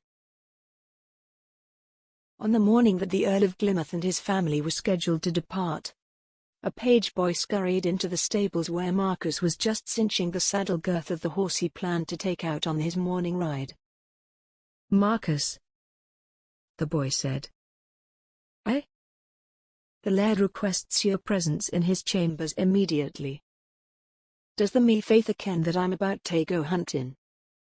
"He days, sir." He told me to tell ye that ye'll stop what ye're doing and attend him immediately. Marcus cocked an eyebrow at this. The last time his father had sent for him with such haste, he had been packed off to war the very next day. He prayed that this was not something along the same lines. "All right, lad, ye unsaddle me horse for me then, and I'll go and see the laird." He strode into his father's private chambers not long afterwards. His father stood in very much the same attitude as he had adopted 4 years previously. Now, though he was alone, though he had the same grim expression on his face now as he had worn then. "Feyther, is everything all right?" Marcus asked. In response, Callum pulled a small scroll from his coat and slammed it down on his table, nearly upsetting the expensive silver inkwell. "Cast your eye over this here letter, lad," he said, barely contained fury colouring every syllable. "Read this missive and tell me whether ye think everything is fine." Mystified, Marcus walked slowly over to the desk, picked up the letter and began to read. To Callum Malloch, Laird of the MacConnair clan. As ye ken, I'm nae a man tae mince his words. Keeping that in mind, I'll tell ye that I'm writing to ye this early because of a communication I received late last night. A communication that's had me up all night pondering the best course of action to take. To understand the nature of me predicament, I should tell ye about the contents of this letter I received. It was a missive containing information, in great detail. Detail as make me believe in the veracity of the information. About how your son, Marcus, has been making a mockery of the pact made betwixt himself and me daughter, Elspeth. The nameless author of this letter names places, times and particulars where your son met in secret tryst wi' the daughter and none other than the Earl of Plymouth, an English nobleman. If the slight on me daughter was nae enough, Malloch, your lad couldn't have chosen a more reviled and inappropriate object for his wayward affections. After all we went through these past 3 years, your son has the gall to take up wi' some English doxy. Ye can consider the betrothal annulled in the eyes of my clan. If ye've any honour at all ye'll make recompense for the offence given by that lad of yours. Stewed Ewan, Laird of the Eloise clan. Marcus set down the letter. His mouth was dry. "Feyther, he started. The Laird of the MacConnair clan cut him off with a look like a sword thrust. "Is it true?" he asked. "Feyther, is it true, lad?" Marcus looked at his father, a man he loved, a man he respected above all others. He squared his shoulders, prepared to face the wrath of the storm head-on. "Aye," the young Highlander said. "'Tis true." The laird seemed to deflate like a punctured sheep's bladder. "What were ye thinking, lad?" "Why?" "Because I love her, feyther." Callum looked at him sternly, though there was a slight glimmer, or so Marcus liked to think, of understanding in his dark eyes. "Well," the laird said, "ye will nae hear me chastise ye for falling in love, lad. Specially nae wi' such a bonny lass. And the daughter o' me friend, tae boot. Why ye couldn't spoken up before we settled the pact wi' Clan Eloise though." This comment invited detailed explanation or silence, and Marcus was not sure he had the time to explain to his father all about the mystery of the wayward letters, and the resulting quarrel and subsequent making up between he and Delilah. He elected to keep his mouth shut. No matter what he said now, the fact was that his actions had precipitated a rift between the clans MacConnair and Eloise. It would be up to his father how he wished to go about bridging it. He watched his father's face as the older man thought. After a while, his face settled into the cool and stony mask that Marcus recognized as his laird's face. When he spoke, it was in a voice that brooked no argument, as hard and implacable as granite. "Lad, ye may have followed your heart in as far as this lass was concerned, but ye forgot a crucial thing when ye did so. Ye forgot that, before ye're your own man, ye're my son, heir to the seat of Clan MacConnair.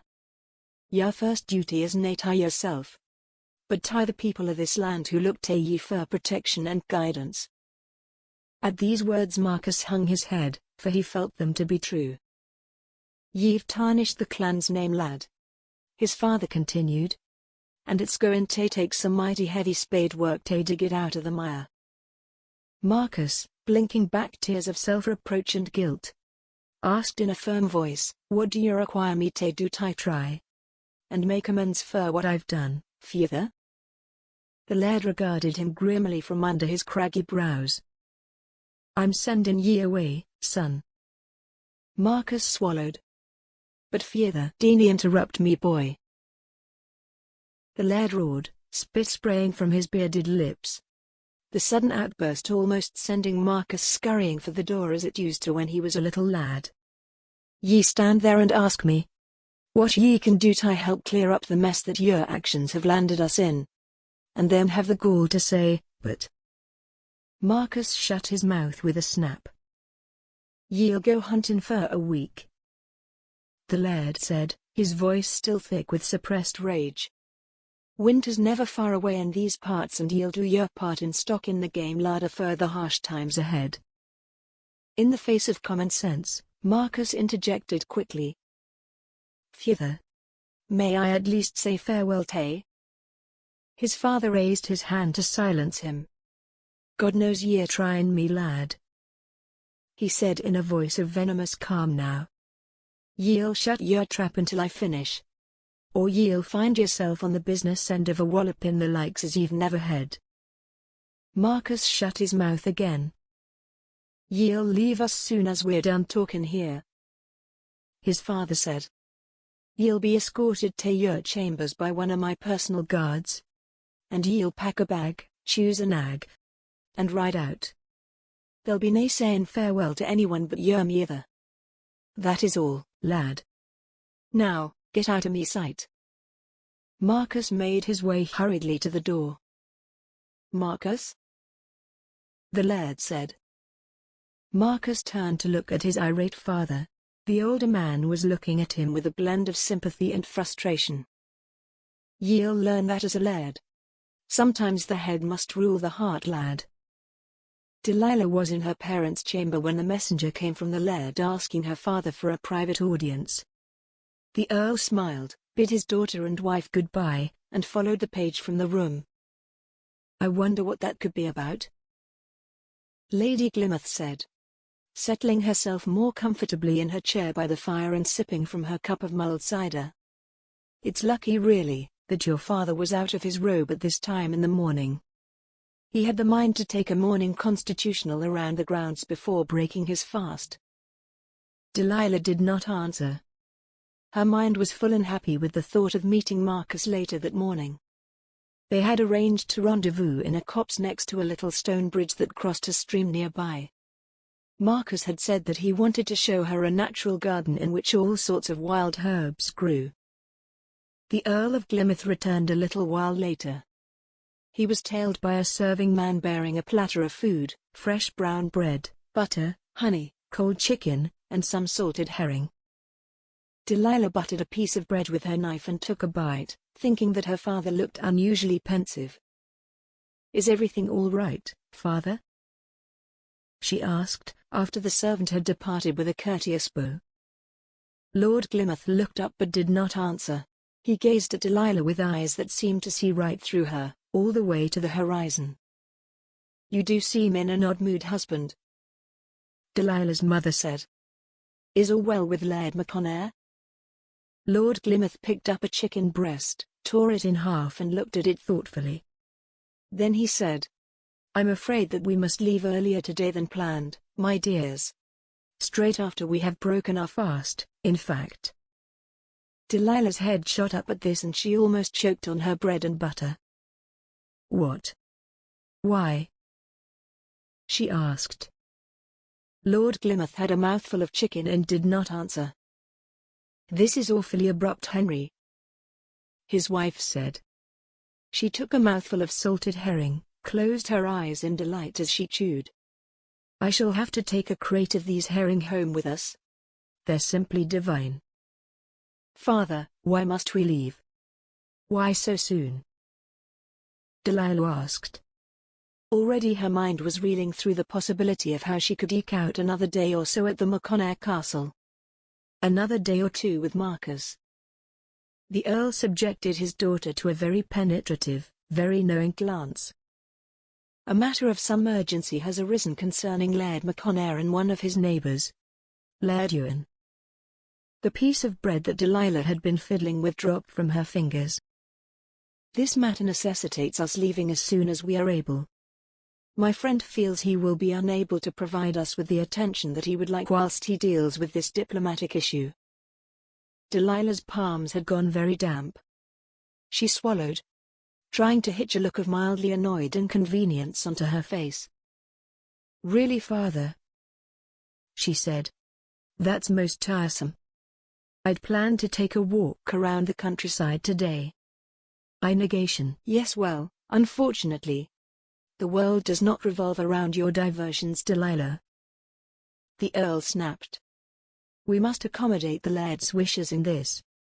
It's for the good of his clan that he has made this request of me, and as his friend, I will oblige him. His son has already ridden away to do his part in repairing this little breach in inter-clan relations." "A breach between clans? With Laird Ewan? And Marcus is gone?" The Earl had turned away and already started getting his things together. "I suggest you get dressed and start on your packing, my dears," he said. "I have thanked the Laird and his wife on your behalves already. Men will be here for the baggage soon. I advise you to make all haste." And so the Glimmerth carriage rode out from the MacConnair castle. Delilah, though she had been told that Marcus had already been sent on an errand, peered hopefully out of the window of the carriage as it clattered through the village.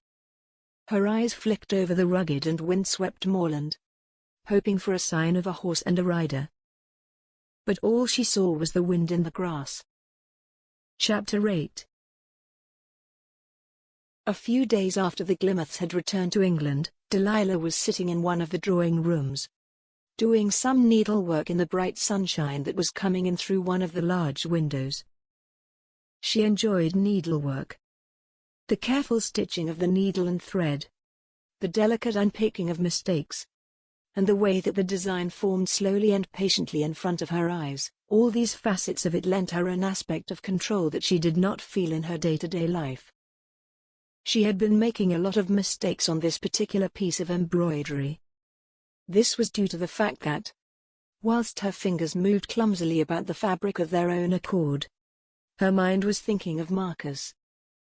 Where is he, exactly? Is his business to do with Elspeth Ewan?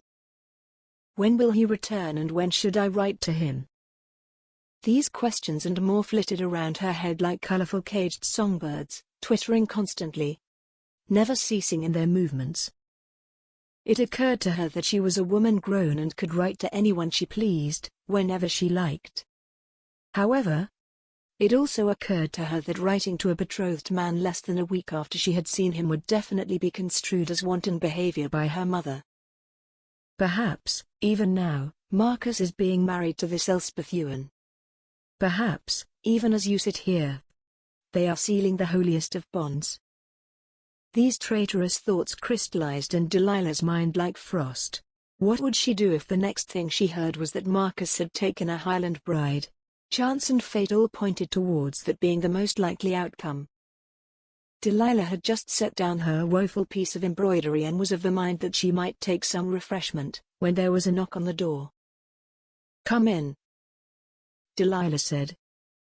The Earl walked in. He was back to his amiable self, now that they were at home.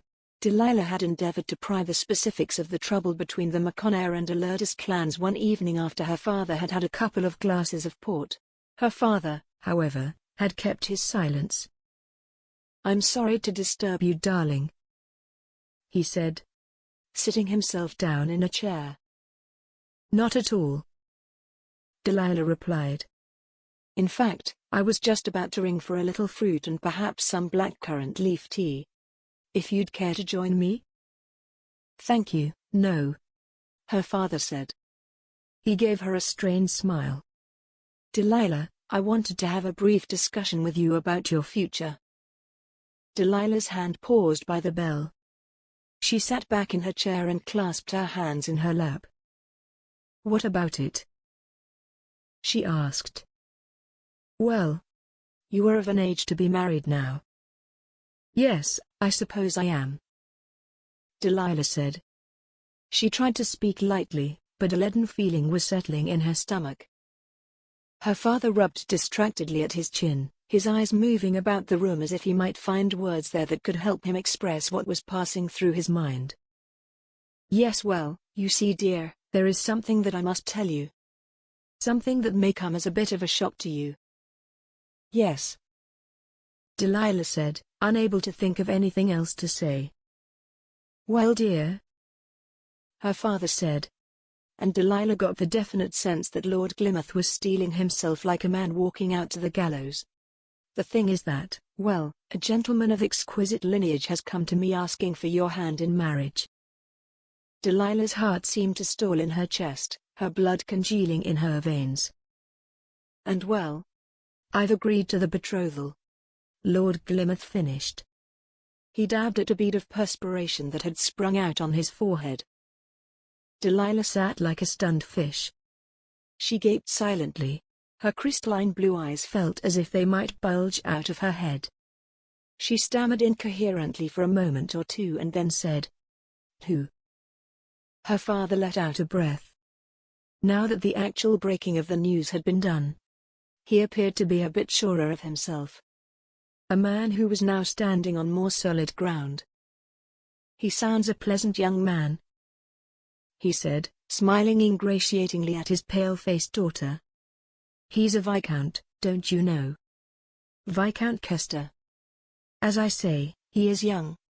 Only a few years older than you, I believe, and has done extremely well for himself. He lives in palatial splendor, if the stories are to be believed. So you will never need for anything." Delilah simply did not know what to say. She felt as one who has been strolling along, mulling over a set of tribulations that she thinks quite troublesome, only to be snuck up and clobbered by a far greater and life-altering problem that she had no idea about. "Is that right?"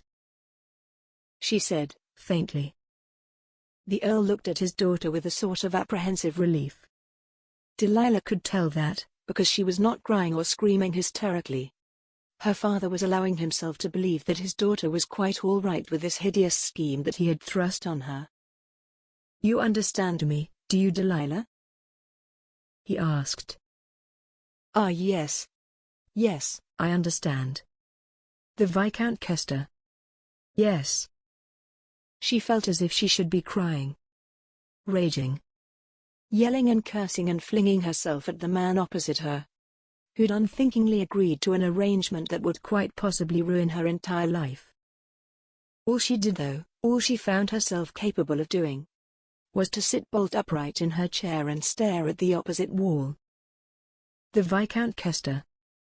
Promised to be married to the Viscount Kester. Betrothed. The very thought sent her head to spinning. "I know that this is perhaps a little unforeseen," her father was saying, "but I think you'll agree with me that it is, all things considered, a prudent move." "Yes. Quite. Prudent. Yes. I have to write to Marcus. I must let him know about this. Appropriateness can go hang for all I care. This can't happen. I shan't let it happen." She blinked a time or two, and realized that her father was still babbling on about how she would thank him in the future. About how he was sure that Lord Kester would make a fine husband and they would be quite as happy as he and her mother were. "That decides it. My father and mother might love each other after all these years, but they were never in love. I cannot marry another. Not when my heart belongs to a Highlander." "You must be brave, Delilah," she told herself sternly. She was struck that, though all people might like to think that they would go back into the bowels of a sinking ship to rescue the last of the passengers, it was not until they felt the water lapping at their ankles that they truly knew whether they had courage or not. and the vessel of my life would certainly seem to be foundering. She got to her feet. It was crucial not to let her father realize how deeply this news had affected her. It was of the utmost importance that she be able to compose and send a letter to Marcus without either her father or mother being able to intervene. Delilah forced a smile onto her countenance. "Well, I shan't lie to you and say that this hasn't taken me completely by surprise, father," she said. "I agree that this match, this Viscount Kester, certainly sounds like quite the social coup. I think I should like to ponder on what this will mean to me. Up in my chambers. Perhaps you would be so kind as to have someone send up some luncheon for me?" The Earl's eyebrows rose in mild surprise and, if Delilah was any judge, substantial relief. Of course, my dear, of course. I'll have one of the kitchen boys bring you something immediately. And some tea?" "Yes, please," Delilah said, opening the drawing-room door. "Capital, capital," her father said. "Yes. Mull it over. Important to think about these things on a full stomach." Delilah shut the door quietly behind her. Then she dashed, as quickly as her skirts would allow, up to her chambers. She threw herself into the chair behind her desk, pulled quill and ink towards her and began scribbling frantically.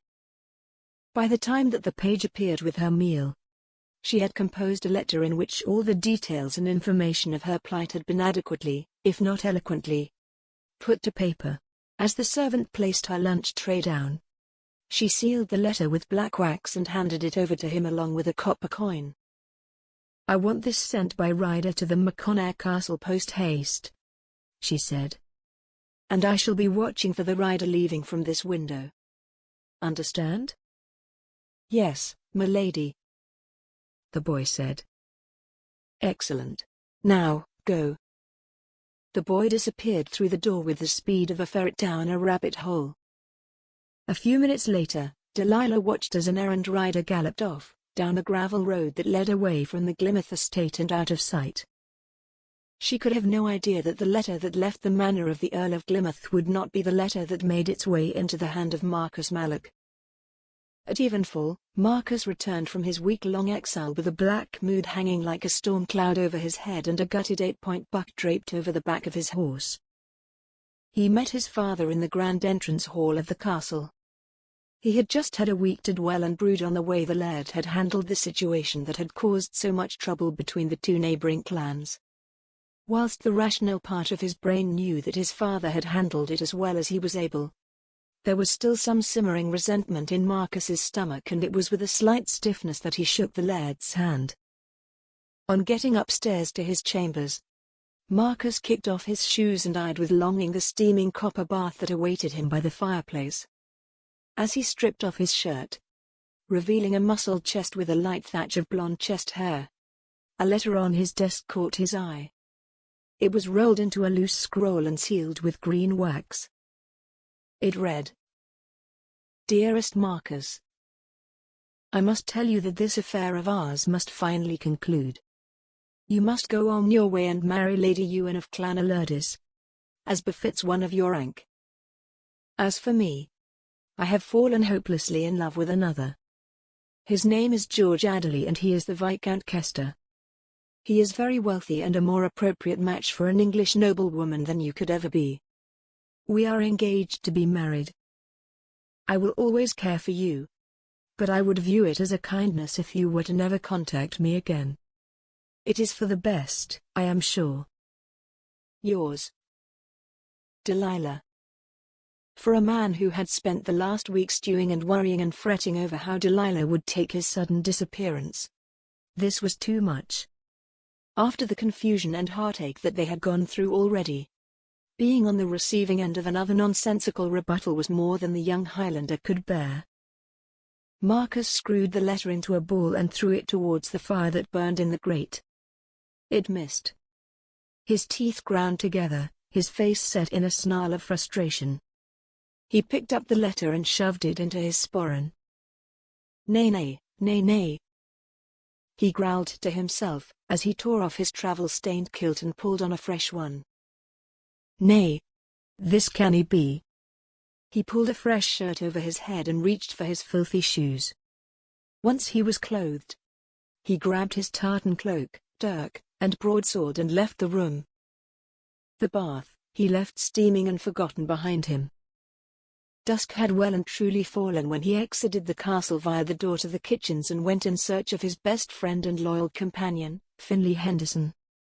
Every fibre of Marcus's being sang for him to run to the stable and ride for the Earl of Glymouth's manor. But he knew that rashness would only lead to apprehension. He needed Finlay's help if he was to elude his father's guards and make it over the border, to where he hoped Delilah still was for the time being.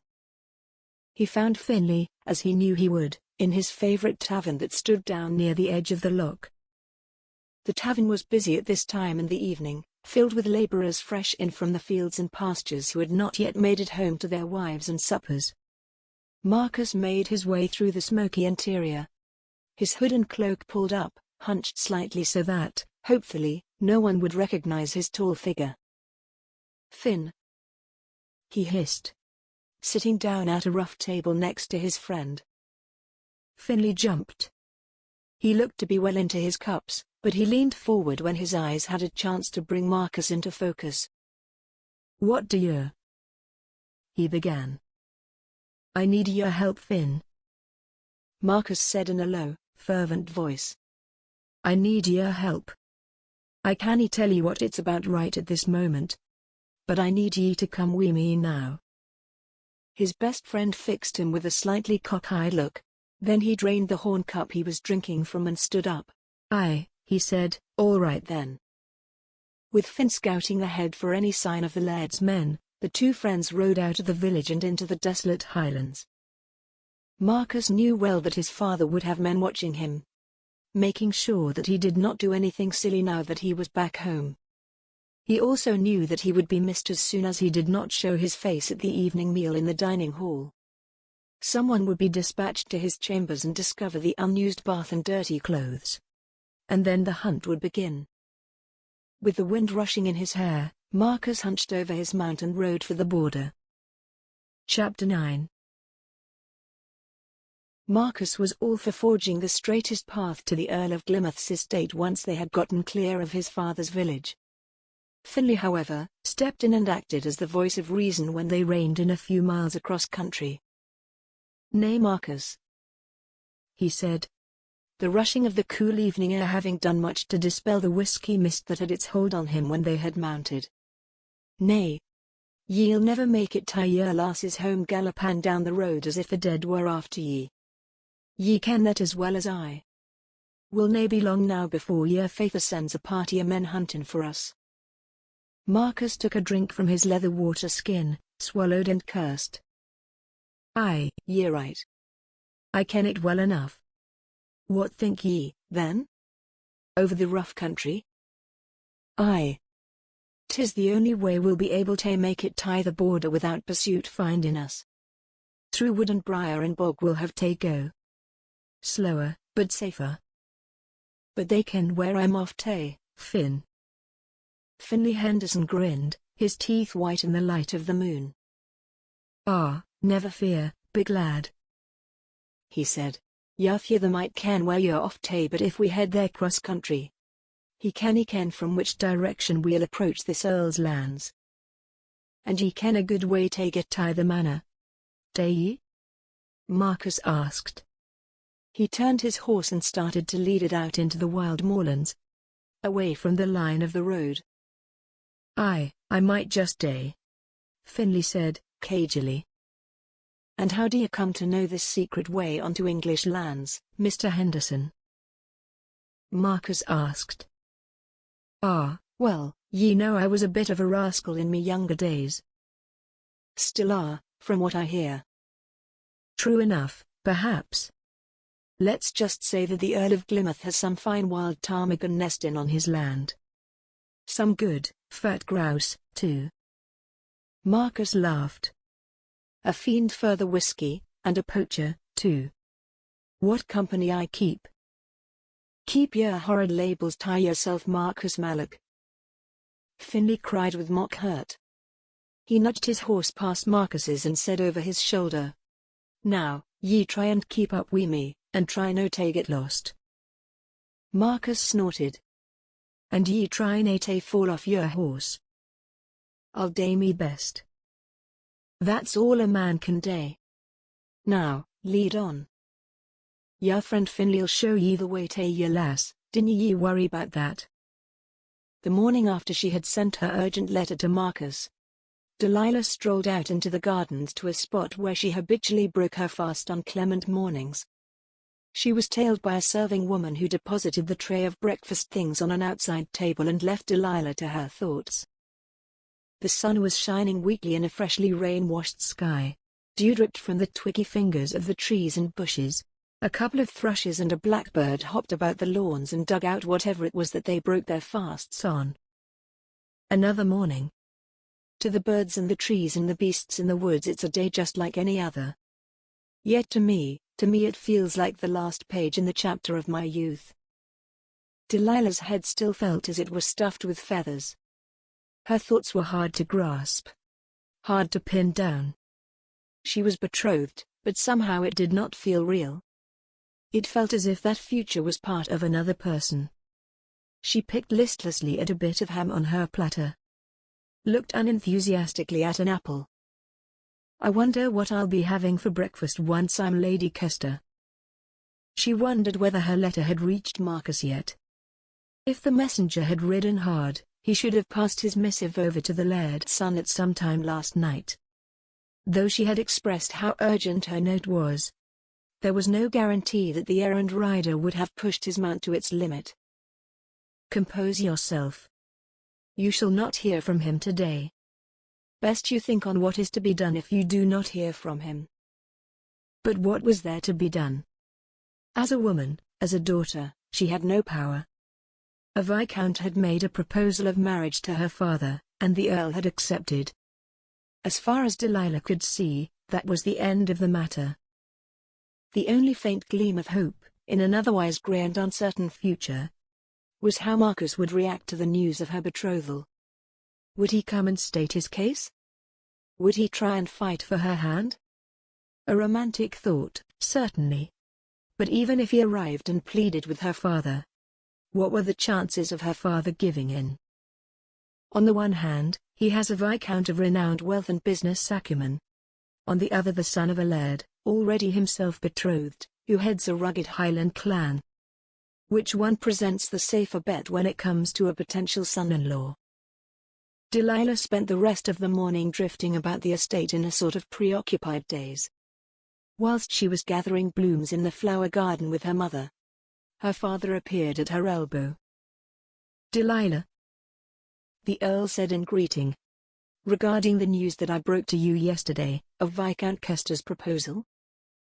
Lady Glimeth gave a short bark of laughter.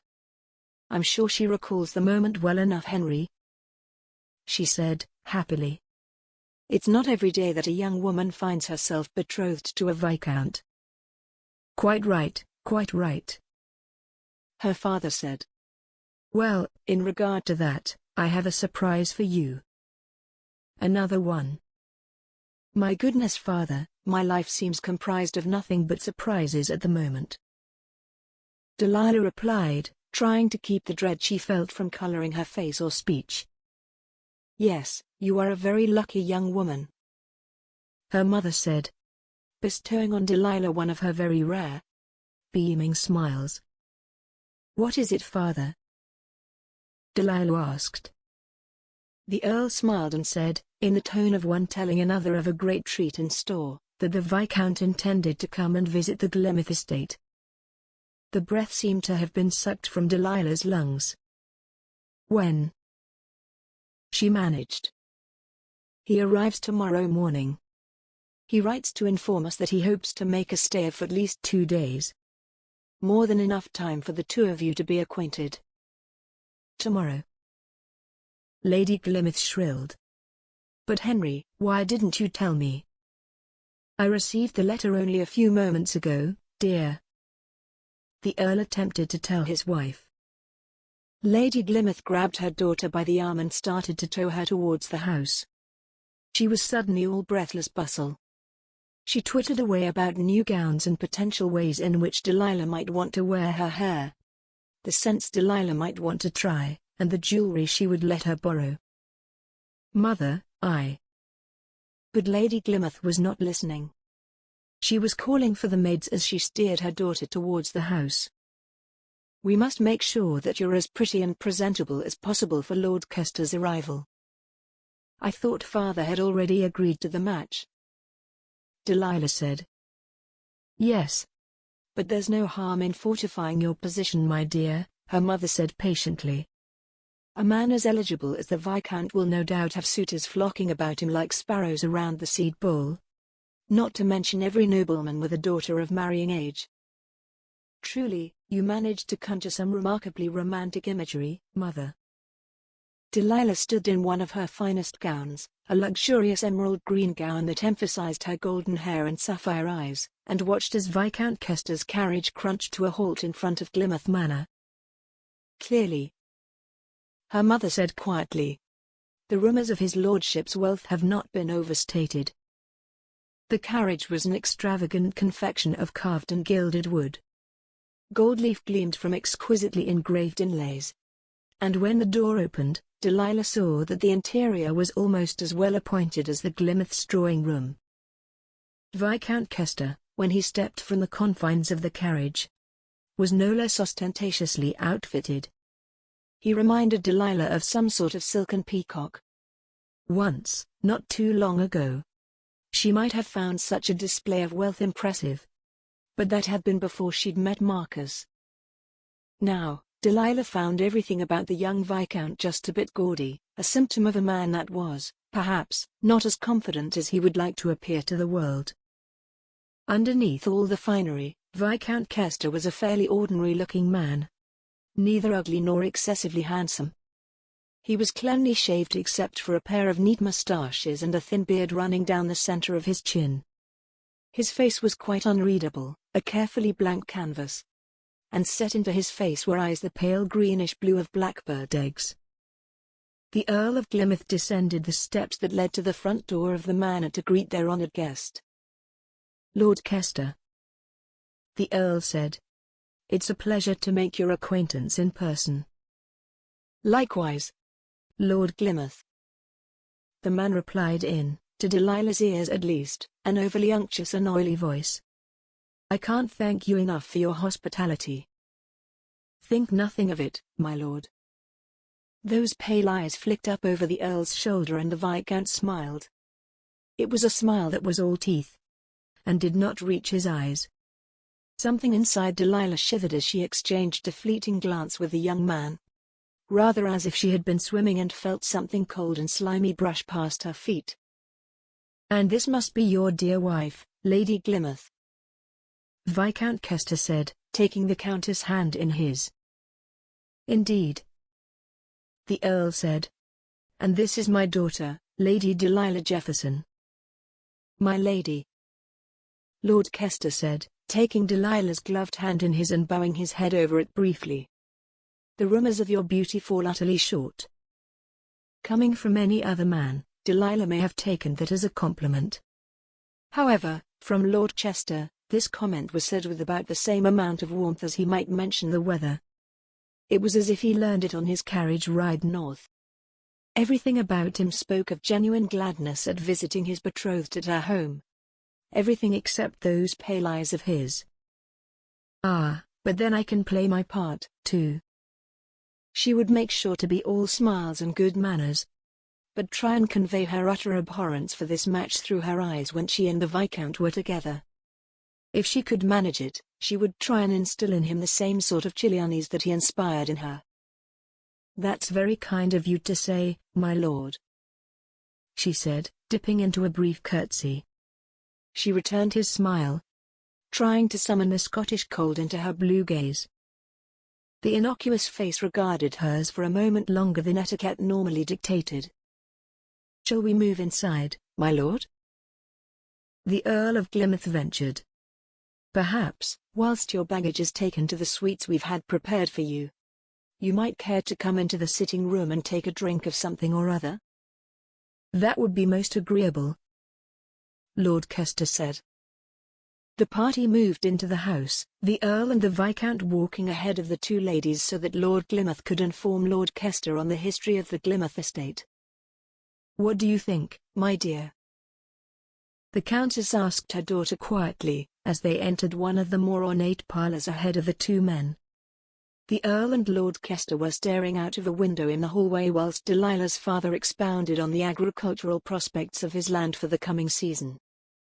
"Goodness, mother, I've exchanged 2 words with the man," Delilah said, managing to refrain from rolling her eyes only with the most supreme of efforts.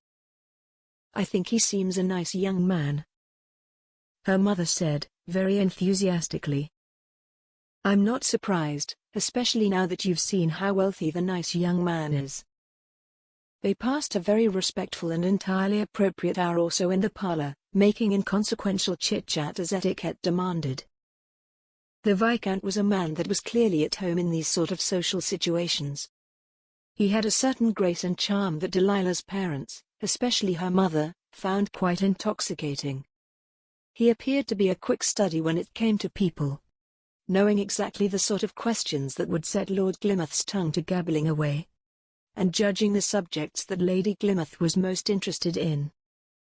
"But, see here, my lord," Lady Glymouth said, pausing to take a fresh slice of cake from the tray on the table in front of her. "You have let my husband and I monopolize the conversation for far too long. Tell us, how did you come to hear of our daughter?"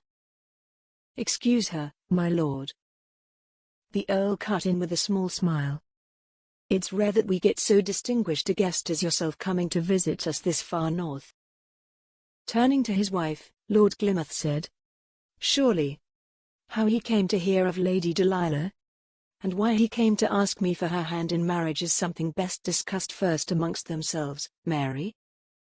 The slightest shade of rose infused Lady Glymouth's cheeks at this gentlest of reprimands from her husband. "Of course," she said. "Of course. Lady Delilah, why don't you take the Viscount on a tour of the gardens? That should give the two of you opportunity enough to discuss how his lordship came to grace us with his presence, and what the future might hold." Delilah bobbed her head dutifully, using the movement to disguise her disdain for the idea. "As you wish, mother," she said. Lord Kester got to his feet as Delilah rose, and the two of them left the parlor and walked out into the sporadic sunshine. It was one of those peculiar days which cannot decide whether it wants to storm or stay fair. Delilah, pulling a shawl around her shoulders and leading Lord Kester down the mossy steps that led to the rose garden, thought it the perfect weather to illustrate how her future might turn out. If you like our channel, please subscribe and make sure to click on the bell icon, so that you won't miss any future audiobooks we'll upload for free each week on YouTube. Chapter 10.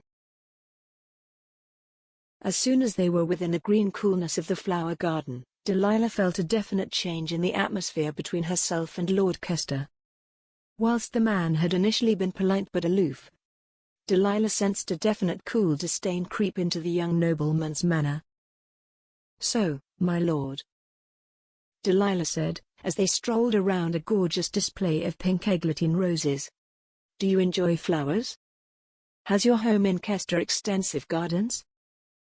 Lord Kester bent to sniff one of these roses. "I enjoy flowers," he said, "as far as they go. I enjoy the way that they give the eye something to rest on. But I'm afraid that I am not one of those men who are prone to waxing poetically about them." "I see," Delilah said. "And does this philosophy only include flowers, or does it extend to encapsulate other aspects of your personal life?" Viscount Kester walked quite unconcernedly around the back of an ornately sculpted white musk rose that one of the gardeners had managed to tame. "I suppose," he said, his voice calm, "that it might be said that this is an attitude that colors much of my thinking." He plucked one of the white blooms from its stem and studied it as the two of them walked up the garden path. "May I ask you a question, Lady Delilah?" "Of course." It would seem that we shouldn't balk at questions. Not when we're going to be man and wife. Quite. Would I be right in thinking that you are a more modern woman? By which you mean? You're more apt to say what you're thinking. Isn't that just the intemperance of youth that affects us all? That might be so, I suppose. Delilah looked hard at the back of the Viscount's head as he walked along in front of her, willing him to feel how little she wanted him there. How fiercely her heart was given over to the Highlander, Marcus Malloch. And what if I was such a woman? A woman who is less inclined to keep silent? Lord Kester spun on his heel, so abruptly that Delilah was forced to stop dead so that she did not walk straight into him. The white rose was still in his hand, but Delilah saw that, as they had walked, he had pulled all the petals off of it.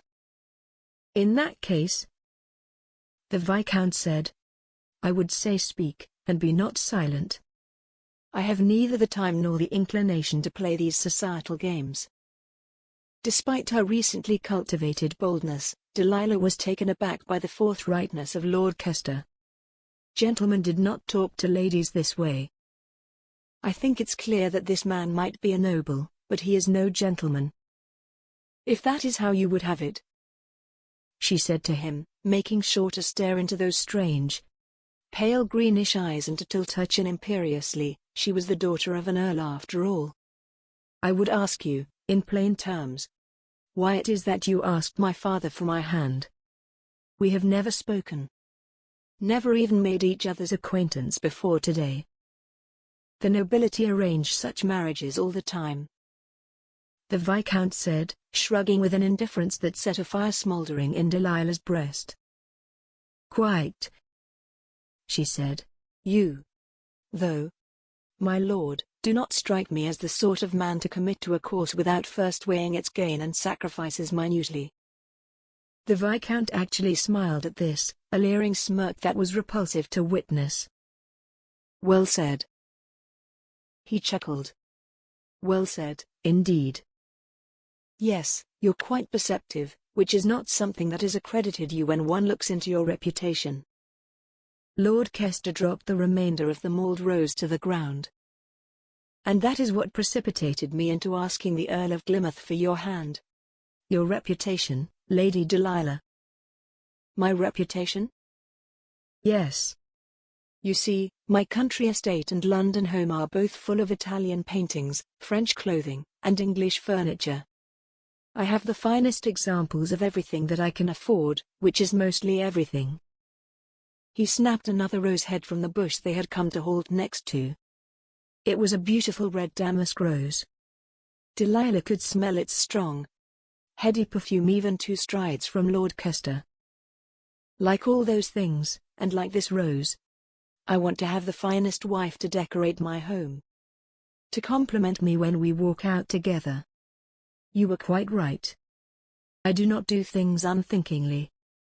I searched exhaustively for a bride that is both beautiful and chaste, that is relatively unknown in London society but high-born enough to command respect in those circles. He held out the rose to Delilah, but Delilah did not take it. She was looking with undisguised surprise and loathing at the man in front of her. You want me as an object? As something to adorn your home? Viscount Kester leered at her. That's right, he said. A relatively unknown daughter of an earl, well, that is somewhat of a social achievement. Isn't it? He held the rose that she had ignored to his nose and breathed deeply. Ah yes. And, what's more, the rose is just as beautiful as Roma made her out to be. He looked up Delilah. Letting the gorgeous bloom fall to the ground, he took a step towards her and crushed the flower under his boot. You will make a fine addition to my garden, Lady Delilah. You will want for nothing, of course. Clothed in the finest gowns. Drink the most expensive wine. Attend all the balls that you could wish. Delilah felt ill. He painted a picture in which she epitomized the prisoner trapped in the gilded cage. The thought that she would mean no more to this man than the shoes on his feet or the horse he rode. She closed her eyes briefly. thought of cantering over the heathland with Marcus, laughing and talking and smelling the turf. "And you will bear me fine children too?" the Viscount said. I won't. I can't," Delilah stammered, before she could stop herself. "Oh, I think you can," Lord Kester said. He smiled the despicable smile again. "We can but try." This indiscreet allusion to the activity of their marital bed sparked a sudden outrage in Delilah. "I shall not marry you," she said with cold fury, willing the tears that were prickling in the corners of her eyes to disappear. Lord Kester gave her a commiserating look. "I'm afraid that spirit of yours will not be enough to turn the tide of events. Unless I am much mistaken, Lord and Lady Glymouth are quite taken with me, and quite taken with the idea of you marrying a viscount. After all," he sneered, "I imagine that suitors are fairly thin on the ground up in these desolate parts." You'll do as you are told," Lord Kester said, snapping the cold words off like icicles from the edge of a roof. "Any tantrum you throw will be attested to youthful nervousness. Trust me when I say this. There is nothing short of a miracle that will get you out of this marriage." Lord Kester's face softened somewhat at the aghast look on Delilah's face. Even that, though the reining in of his obvious natural selfish greed at having her as his wife, seemed tactical. "He wants me calm and pliable. He wants to expend as little energy in securing me as his wife as possible." The hope that Marcus would come charging into the rescue and declare his love for her in front of her parents had been burning in her chest like a guttering candle. Suddenly, in the face of this coldly pragmatic viscount, that hope was crushed. Darkness enveloped her heart. Darkness and a forlorn cold. "Please," she said. "Don't be cruel. Don't make this harder than it will be already." Lord Kester stepped in and tilted her downcast chin up with one finger, so that she looked up into his smug face. "Is that an acceptance then, Lady Delilah?" "Yes," Delilah said. "Yes, I accept." The night was deep when Marcus and Finley reined in at the edge of a narrow belt of woodland that bordered the manicure gardens of the Earl's estate. "We'll leave the nags here," Finley hissed, slipping down out of his saddle and securing his mount to a tree with a quick-release knot. The two men had to take a more circuitous route than even Finley had anticipated on getting to the Glymouth estate. Almost, they had run straight into a small patrol of the Laird's men, who'd been scouring the country not far from the border, and that had held them up for an extra hour or two. "Have ye any ideas to the layout of the house and grounds?" Marcus asked Finn, as the two men ducked into the cover of the trees. "Come now, Marcus," Finley said, "poaching is one thing, but I reined myself in before I got tae rob in the place. I just meant, do ye ken where the house is?" Finley ducked a low-hanging alder branch and looked back at his friend with a wry smile on his face. "It's a bloody big house, ye cannae miss it," he said. At the frustrated growl from his friend he quickly added, "I've had a wee look-see round the gardens, his lordship has some lovely, plump ducks on his lake and ponds. We can stay in fairly good cover right up until we make it to the house." "All right," Marcus said. "Let's be about it, then. What, if by some miracle, we manage to get your lass out of here without being spotted?" Finley asked. "Ye remember that wee shack that ye and I built all those years ago, on the border? Where we could spend a night if we ever got caught out in foul weather whilst we were hunting? Aye. We'll take her there. She and I will lie low a while whilst ye scout around and see what sort of hornet's nest we've kicked up by doing this." They carried stealthily onwards for a little while. Then Finley said, "Marcus? Aye? Have ye an actual plan for when we get to the manor?" "A plan?" "Aye. An idea as to what ye're going to do, ye ken?" "I'm sure something will occur to me," Marcus said. "That," Finley said, "is far from reassuring." Once they were through the mile-wide belt of trees, the two Highlanders slunk across the lawns, sticking to the cover of the deep shadows. They made their way into the relative safety of the gardens proper. Elaborately sculpted box hedges, trimmed into the shapes of swans and rearing horses, loomed out of the dark. Elegant flowering shrubs bordered white gravel paths, statues stood in nooks, and tunnels of foliage stretched away in different directions. The Highlanders paused to listen. There was only the sleepy chirp of an occasional cricket, the sigh of the breeze as it swept over the border into the English country garden from the hills of Scotland. Marcus was chafing to get within sight of the manor house's windows, and was just about to creep on when Finlay grasped him by the arm and held a finger to his own lips. "What?" he mouthed silently. Then he heard the sound that Finlay's quick ears had caught already, the sound of footsteps scrunching through the trimmed lawn. Marcus and Finlay eased themselves ever so slowly backwards into the fragrant peony bush they had halted next to. Marcus found himself holding his breath, as a figure strolled around the end of the path. It was most definitely a male figure, flamboyantly dressed in the style of the Englishman with too much time and money on his hands, and not enough work to do. It paused at the end of the path, as if unsure as to what way to go, then carried on in the direction it had been going. Marcus felt Finlay's body relax next to him.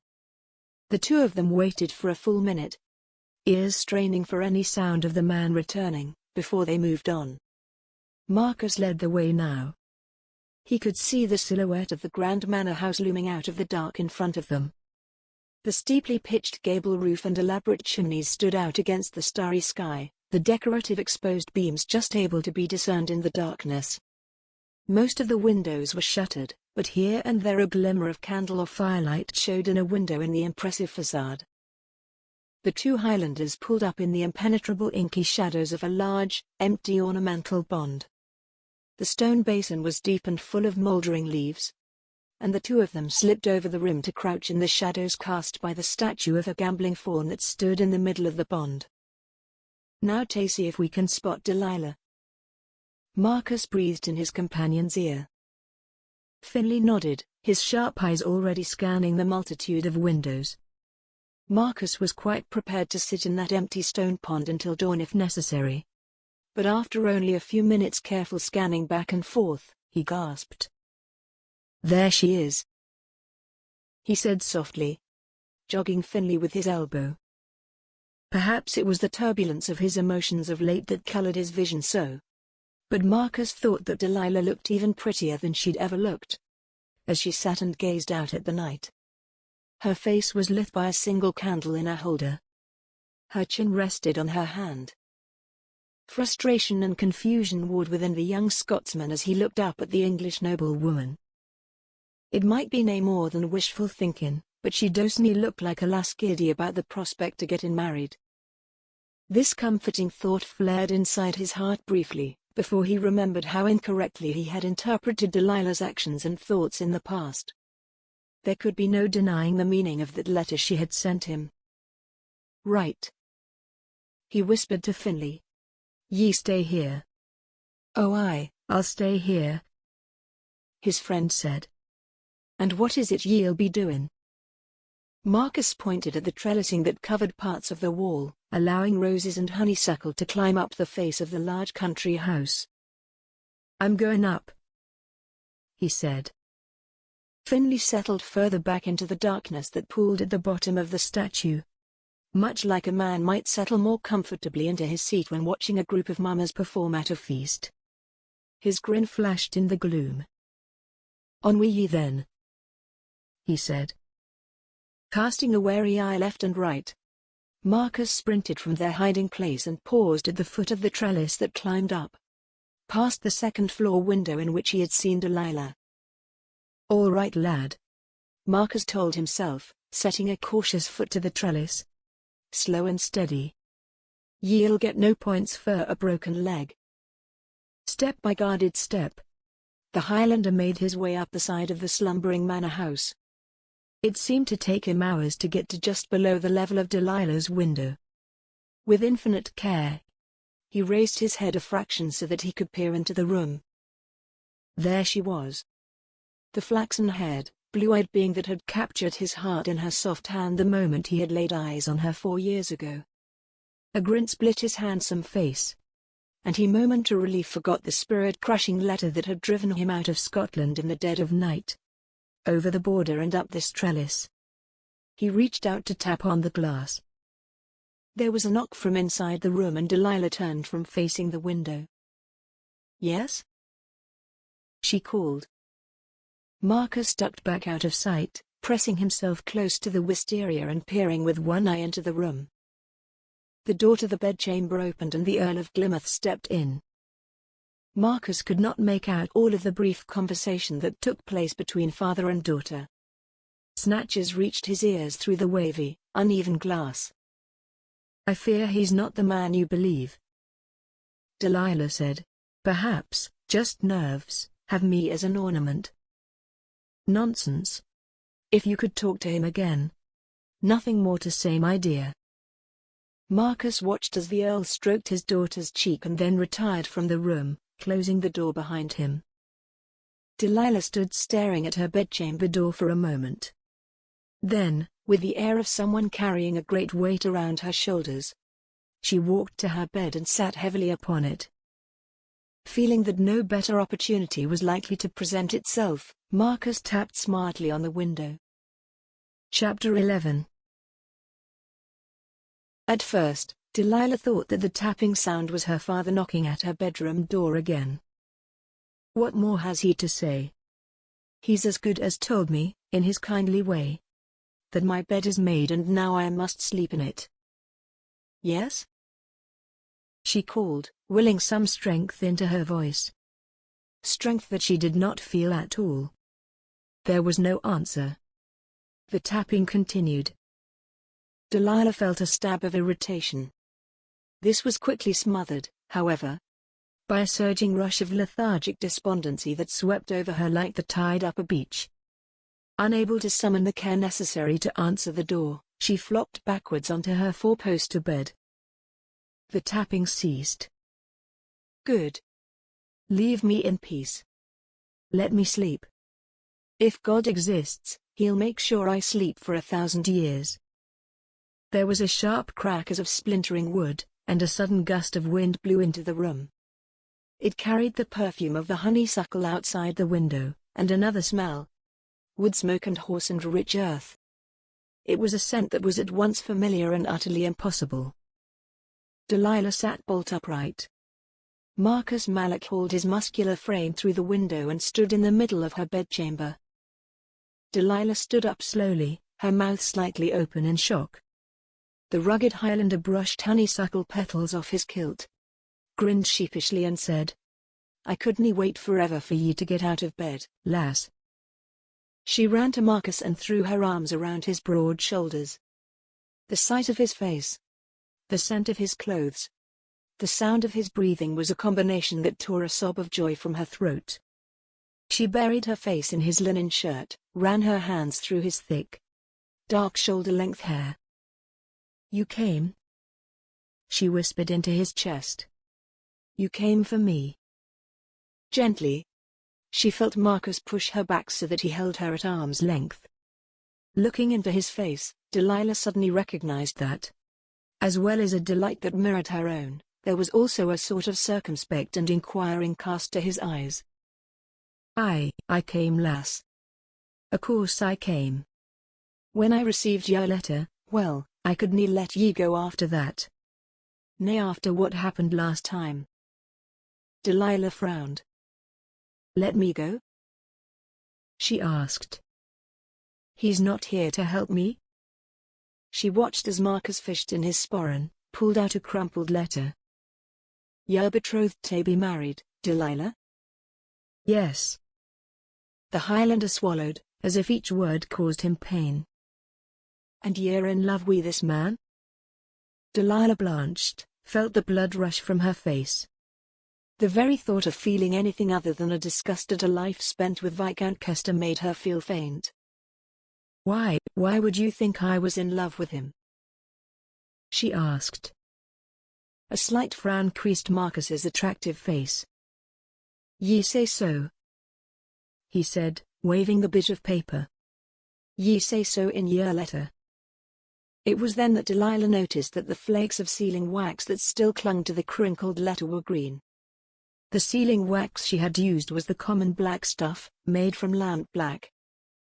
"No, I didn't," she said. "Then how?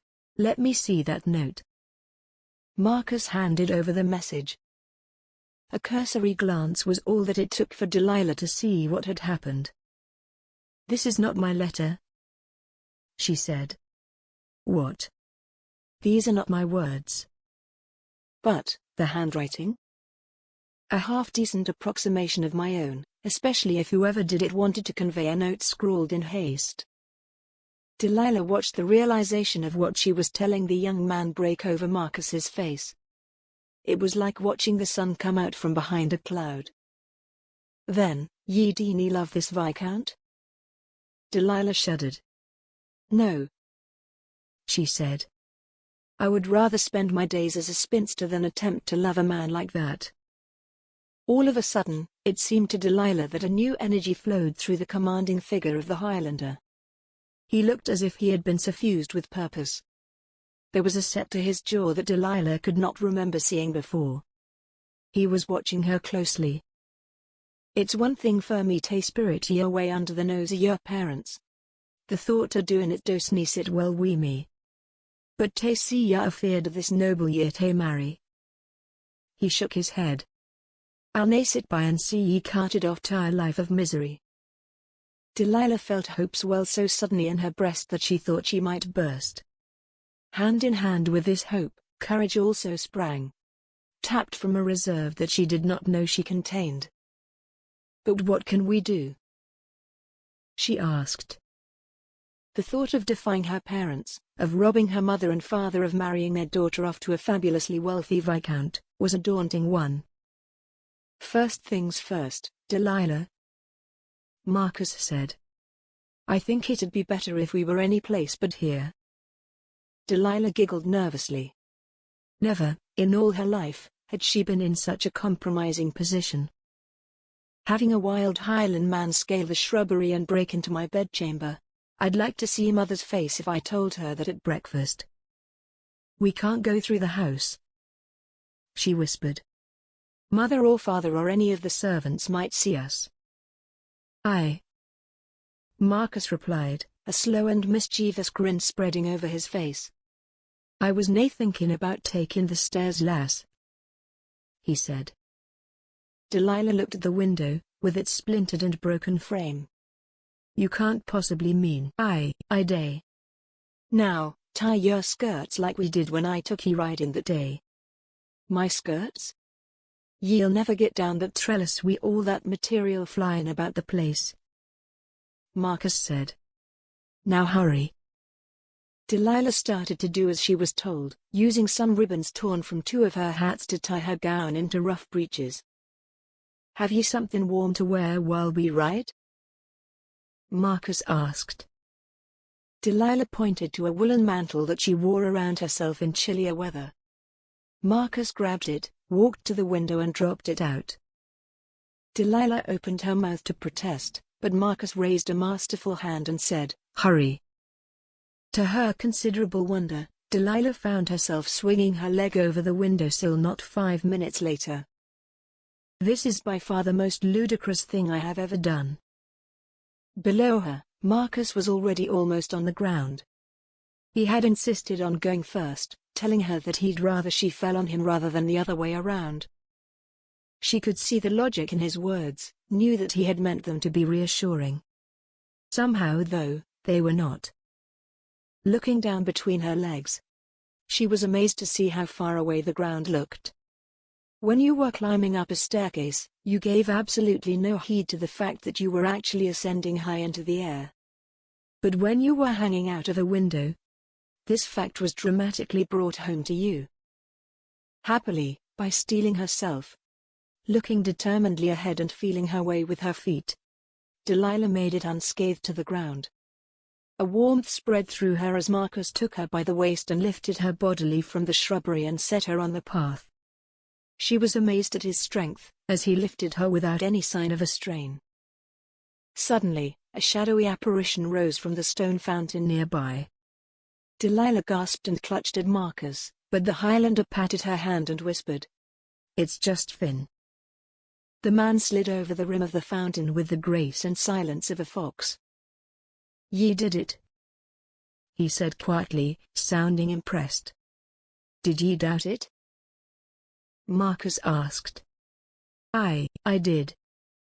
Delilah was about to suggest that perhaps they should be going, when a voice rang out in the dark. A familiar and despised voice. "Here." "Who goes there?" Marcus's head snapped up. The feeling of elation that he had managed to get Delilah out of the house unscathed and unseen, replaced by a thrill of terror at their discovery. "Who in the devil is that?" The voice came again. It was not the Earl, the voice was far too young and sharp to be that benign gentleman. "Delilah? Is that you? Who in God's name are you with?" A slight, cocksure figure emerged from the darkness of the grounds. Marcus instantly recognized him as the man who had been prowling about the gardens and almost discovered Finley and himself earlier. He had the look that was common, in Marcus's opinion, to the English aristocracy. The look of someone who thought themselves superior to almost everyone they came in contact with. "I say, Scottish brigands. Is it? How unexpected," the young nobleman said. "And stealing my wife to be. That surely will not do." There was the ring of steel, and Marcus saw that the man had drawn an elegant and ornate rapier from a scabbard at his side. "Run, man!" Finley urged him, pulling his serviceable dirk from the sheath at his belt. "What about ye?" Marcus hissed. I'll be fine. Once I've dealt with this wee fool, I'll lead whoever fancies following me on a merry chase. Meet ye at the hut in a couple of days. Now go." It burned Marcus to flee from a man that looked more like a peacock than anything else, but his overriding desire was to get Delilah away. Besides, Finley could more than handle himself in a situation such as this. Marcus grabbed Delilah's hand and pulled her into the maze of gardens. He had a hunter's sense for directions and followed the path that he and Finley had taken on their way to the house. He and Delilah fled through the darkness of the grounds, their way lit only by the faint light of the stars. Behind them, Marcus heard the unmistakable screech of metal on metal, the clash of blade against blade. When they were halfway across the lawns that led to the belt of trees, on the other side of which the horses were tethered, Marcus chanced to glance over his shoulder. More lights in the windows. Old Finley must be putting on a show. He's wakened the whole house. Finley Henderson was indeed putting on a show, though it was only a two-man show at present. Although he was facing a man armed with a rapier, whilst armed only with a dirk himself, he was enjoying himself immensely. Finley was not of noble blood, had never trained formally in the art of swordsmanship, had no idea that there was such a thing as etiquette when it came to sword fighting. His training had taken place in woods, sparring with his father for hours at a time with nothing more than a stick. Learned many a hard lesson in those woods. He circled the statue, keeping the stone pond between himself and the rapier-wielding nobleman. His father had been a soldier in the Laird's army and had patrolled and protected his lands, until his shaking hands had forced him to quit the soldiering life. He had taught a young Finley that, in war, there was no such thing as fighting fair. There was winning and there was dying, and there was an end of it. The man opposite him, though, he had been taught the aristocratic notion of fighting fair and maintaining one's honor.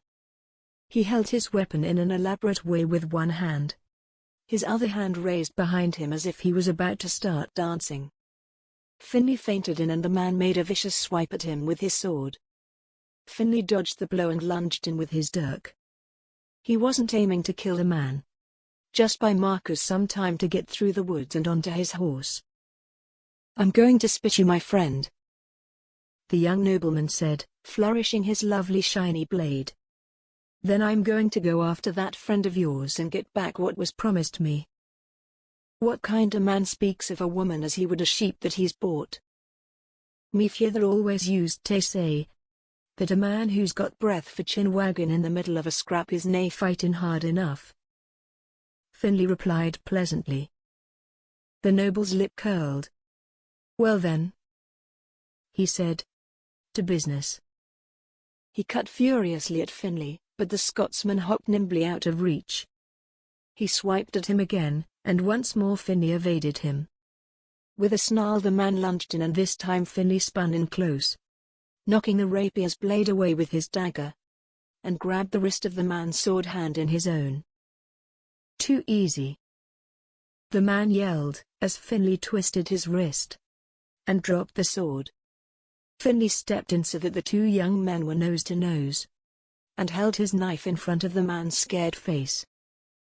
Remember, he said, I could have killed ye. Then he pulled his fist back and punched the man squarely in the nose. The nobleman squawked and tumbled over backwards. Finlay ducked and picked up the shiny sword.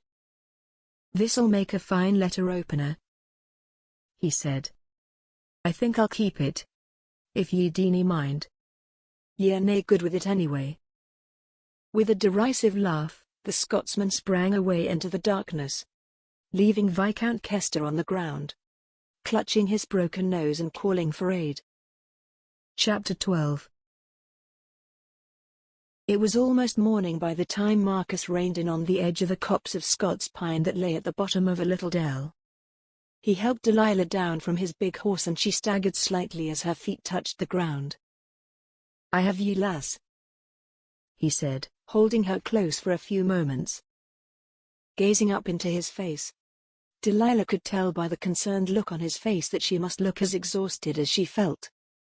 The escape, their flight through the gardens and the woods had taken a toll on her, not to mention the stress of the last few days. Follow me, Marcus said and took her hand again. Delilah followed him into the cool, fragrant shelter of the pines. Their feet made barely a sound as they moved under the hanging boughs, the carpet of pine needles soft and giving under their feet. Where are we going? She asked after a few minutes. As an answer, Marcus moved aside, and Delilah could see that they had come to the edge of a small glade. A pair of Scottish crossbills took flight at their appearance, fluttering up to look disapprovingly down at Delilah and Marcus from a tree branch. A squirrel scurried around the trunk of a young wych elm. In the middle of this little clearing, walled in on all sides by Scots pine trees, was a little cabin. It was no more than a little box with a steeply pitched roof to let the winter snows slide off, a couple of windows and a door. It's nae much, but it's safe, Marcus muttered from behind her. She turned to him. It's perfect, she whispered. Inside, the shack was warm and dry and cozy. It consisted of only a single room with a bed in one corner, a stone fireplace and chimney in the other, and a table and two chairs in the middle. What is this place? Delilah asked. Finn and I built it when we were boys, Marcus said. Spent a lot of time hunting out in these parts. So one summer we decided to knock up a wee secret shack in case we wanted to stay out. Delilah watched his face as he strolled through the sunny fields of his memory. Aye, the Highlander said, his voice thick with nostalgia. It was a rough bit of work, but we kept improving on it over the years. He blinked, then looked down at her with those deep brown eyes of his. Not a soul kens it's here. Only me and Finn. And me. Aye. And ye. Delilah sat down on the bed. Her gown was spattered with mud, rent and torn in numerous places from their flight through the woods around her home. She kicked off her shoes, sat back on the bed with her back against the rough timber wall. I wonder how Mother and Father are. I wonder what lies that villain, Kester, is feeding them. She thought of how her life had changed overnight. This was the sort of behavior that irrevocably altered a young lady's future. After last night's adventures, she would most likely be a pariah from any social circle that she might have had a mind to join. She found that the thought did not disturb her nearly so much as it once might have. She started at a popping noise, and she realized that she had almost dozed off. Marcus was busying himself getting a fire started in the stone hearth. The sight of the flames licking hungrily at the wood, and the sound of the wind rustling through the pines around them made for a deliciously snug atmosphere. "Do you mind if I get into bed?"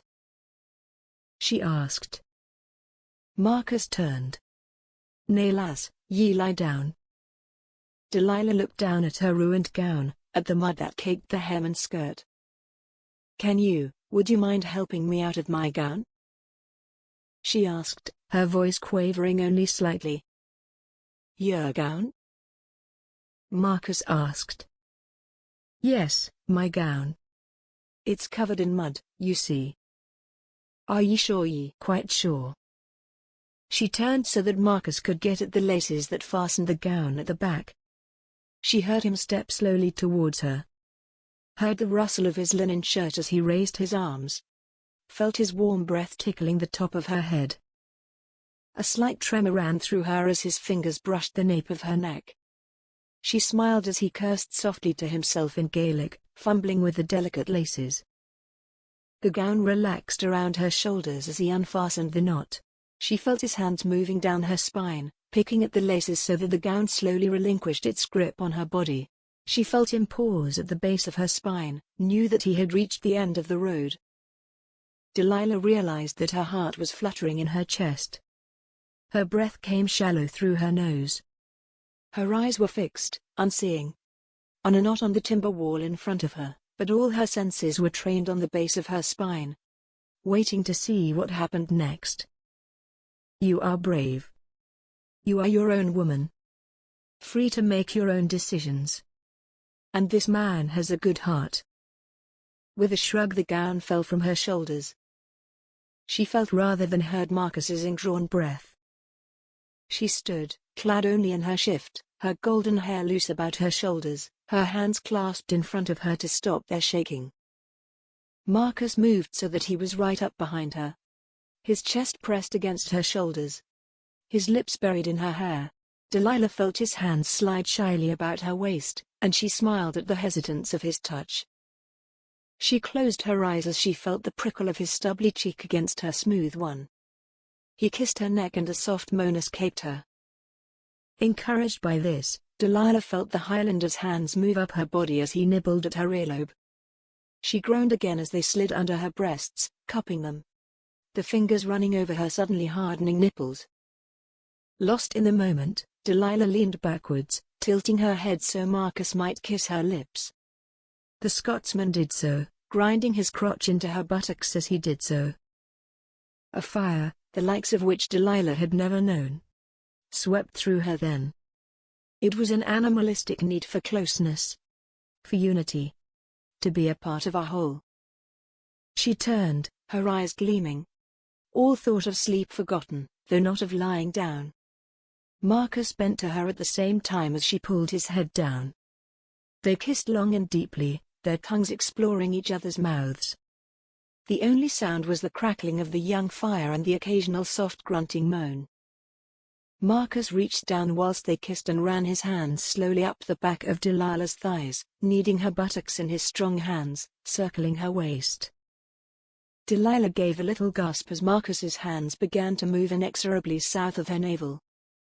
"Do ye want me to stop?" he muttered, his breath warm in her mouth.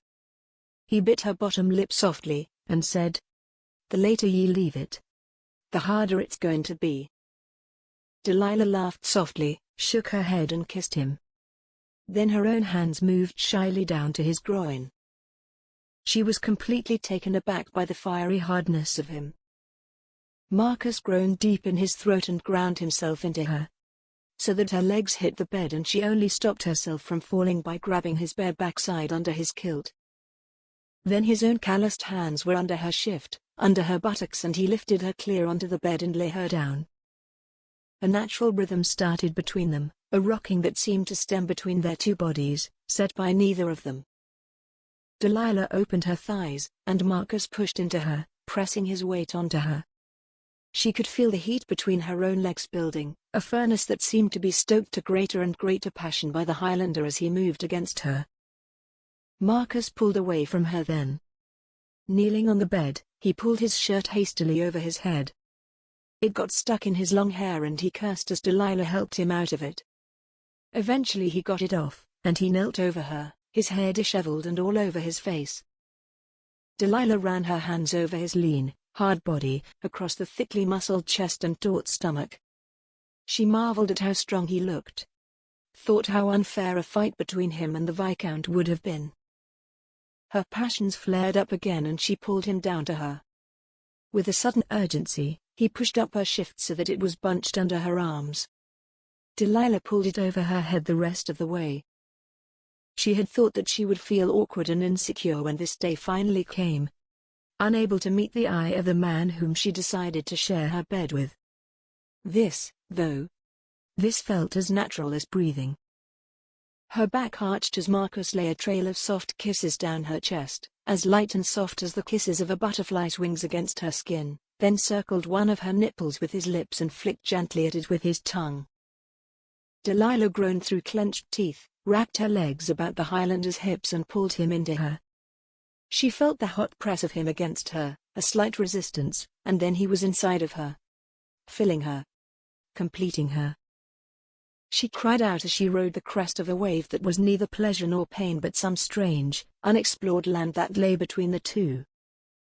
Her fingers were clenched into the muscles of his shoulders. She could feel the deep, hard thrusts as he plunged into her. Was aware of the sweat between their two bodies, could feel the building heat emanating from where they were joined and spreading outwards. Marcus tensed and gasped, and at the same time, Delilah felt something within her break, an internal dam of sorts, and a flood of indescribable and violent contentment poured through her. She shuddered and gasped, felt Marcus doing the same on top of her. Then she collapsed, going as limp as a puppet with its strings cut, and surrendered herself to a warm and blissful daze. The weight of the Highlander pressing down on her like safety-made flesh.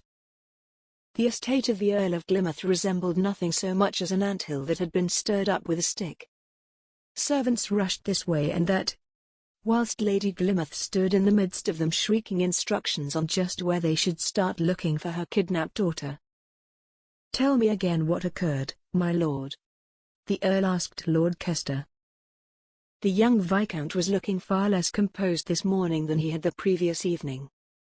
His moustaches were lacking their precise symmetry, his hair was positively awry. And most notably, he was sporting two impressive black eyes and a nose that was almost at a right angle. "I told you, my lord," the young noble said, his eyes glittering with impotent rage. "I was taking the air last night when I saw your daughter climbing out of her bedroom window. This struck me as a fairly strange phenomenon and I strolled over to see what it was that had occasioned this abnormal behavior. The next thing I knew I was waylaid by a host of armed Scots." "A host, you say?" "Indeed. I was assaulted and robbed of a very fine rapier that I had just had commissioned. Your daughter ran off with the men." "And you only managed to catch a glimpse of a couple of these men in this company of marauders?" "Yes, one particularly sticks in the mind, as it was he that your cursed daughter took off with. A great, tall brute of a fellow with a mane of dark hair and deep brown eyes. He wore a tartan of green, I believe." "And it was he who carried my daughter away?" The man sneered at Lord Glymouth through his puffed-up face, bloodied nose, and bruised eyes. "My lord, if you wish me to maintain the fiction that your wayward daughter was carried off by Scottish brigands for the sake of your wife, then I will do so. As two gentlemen speaking openly, however, I must point out that your daughter looked to be the instigator in this escape." The Earl of Glymouth fought a rising impatience with this young man in front of him with some difficulty. It was obvious the fellow had a trying time of it last night, but there were ways to go about voicing one's thoughts. "And what do you imagine she was trying to escape, my lord?" Lord Glymouth asked. Why, I imagine the duties that awaited her as my wife. The Viscount replied. I am not sure how she was raised, and I wish to voice no aspersions on that count. But I expected somewhat better of a child coming from your line, my lord. The Earl of Glymouth bristled at this, but held back a retort. Naturally, Viscount Kester continued, I will not stand for this sort of rebellious and wanton behavior. You may consider this my formal intention to cancel our agreement, my lord.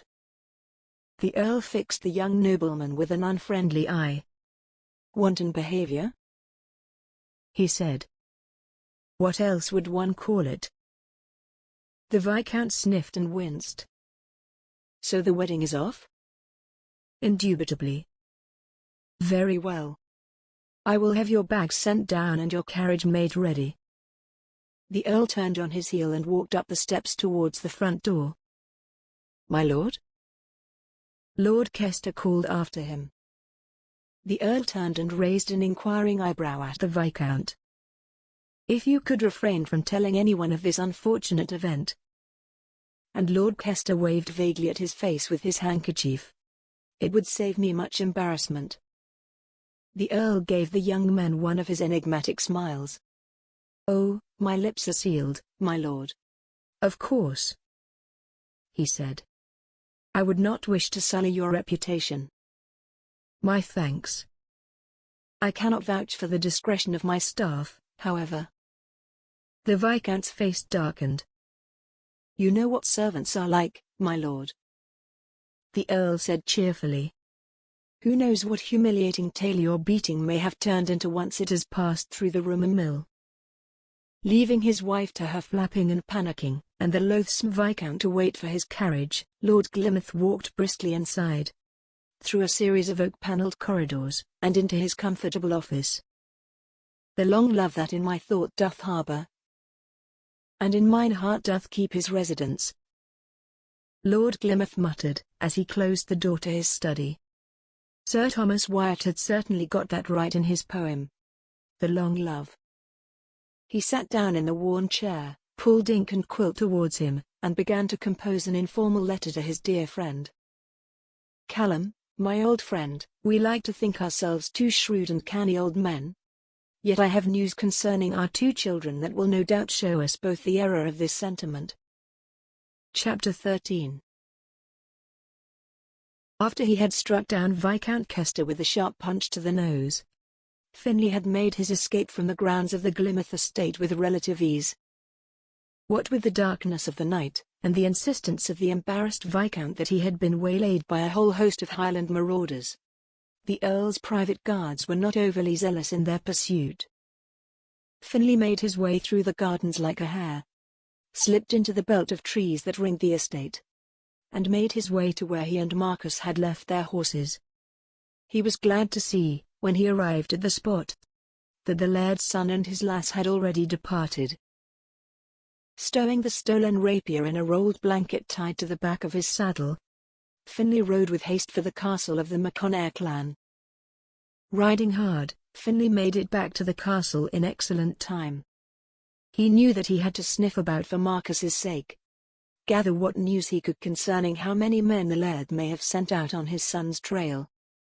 He would spend a few hours gathering information, then get a new horse from the stables and ride for the hunting hut that he and Marcus had built. Finlay hid the stolen rapier in a water butt outside his own little cottage in the village. He dropped his blown horse at the stables and then walked up to the castle.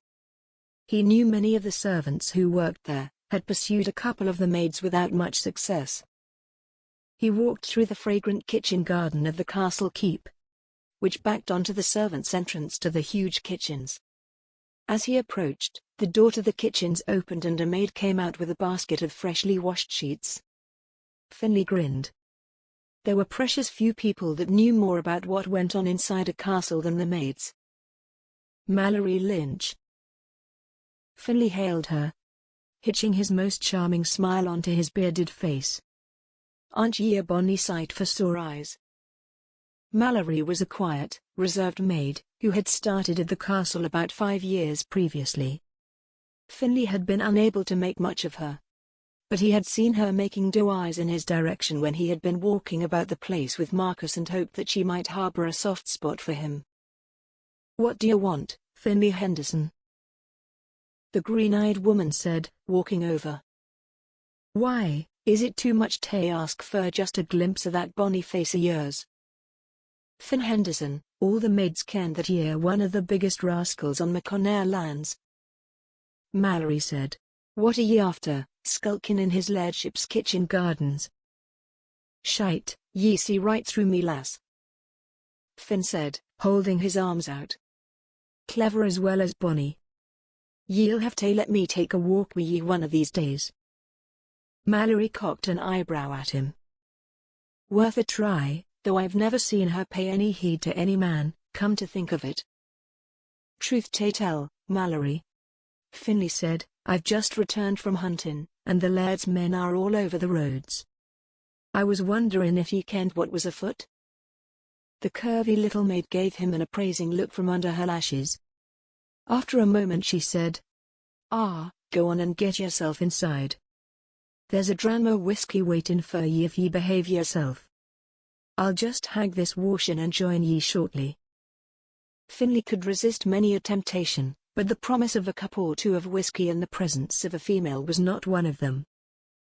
5 minutes later Finley sat at a scrubbed table in a little room off of the huge castle kitchen, nursing a horn cup of the water of life. "Would ye nae join me?" he asked Mallory, who sat opposite him, gesturing at the little jug of whiskey that she'd set on the table. "Nay, I canny.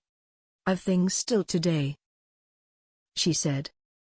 She settled back in her chair, whilst Finley took a deep, fortifying drink, draining his cup.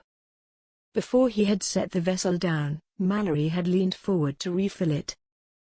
"An accommodating lass, this one. She'll make someone a bonny wife one of these days." Finley took another slug of whiskey. It warmed him, right down to the tips of his toes. "So, hunting were ye?" Mallory asked.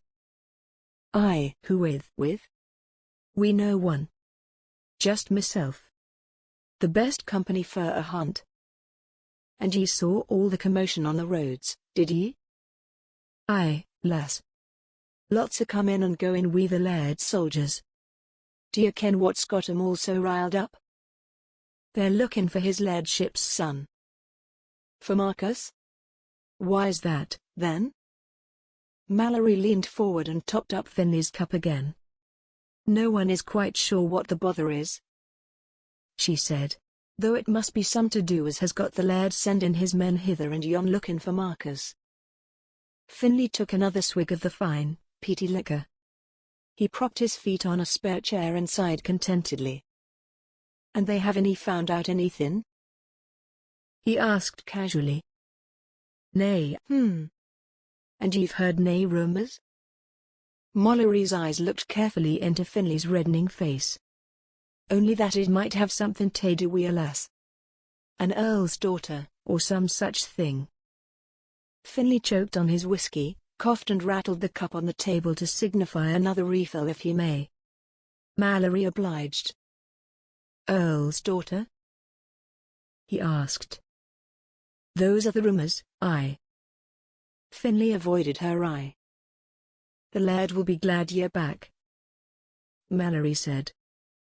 That got Finley's attention. "Why would that be?" he asked.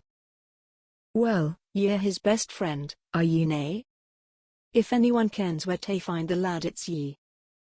"I haven't got a clue where he is," Finley said, too quickly.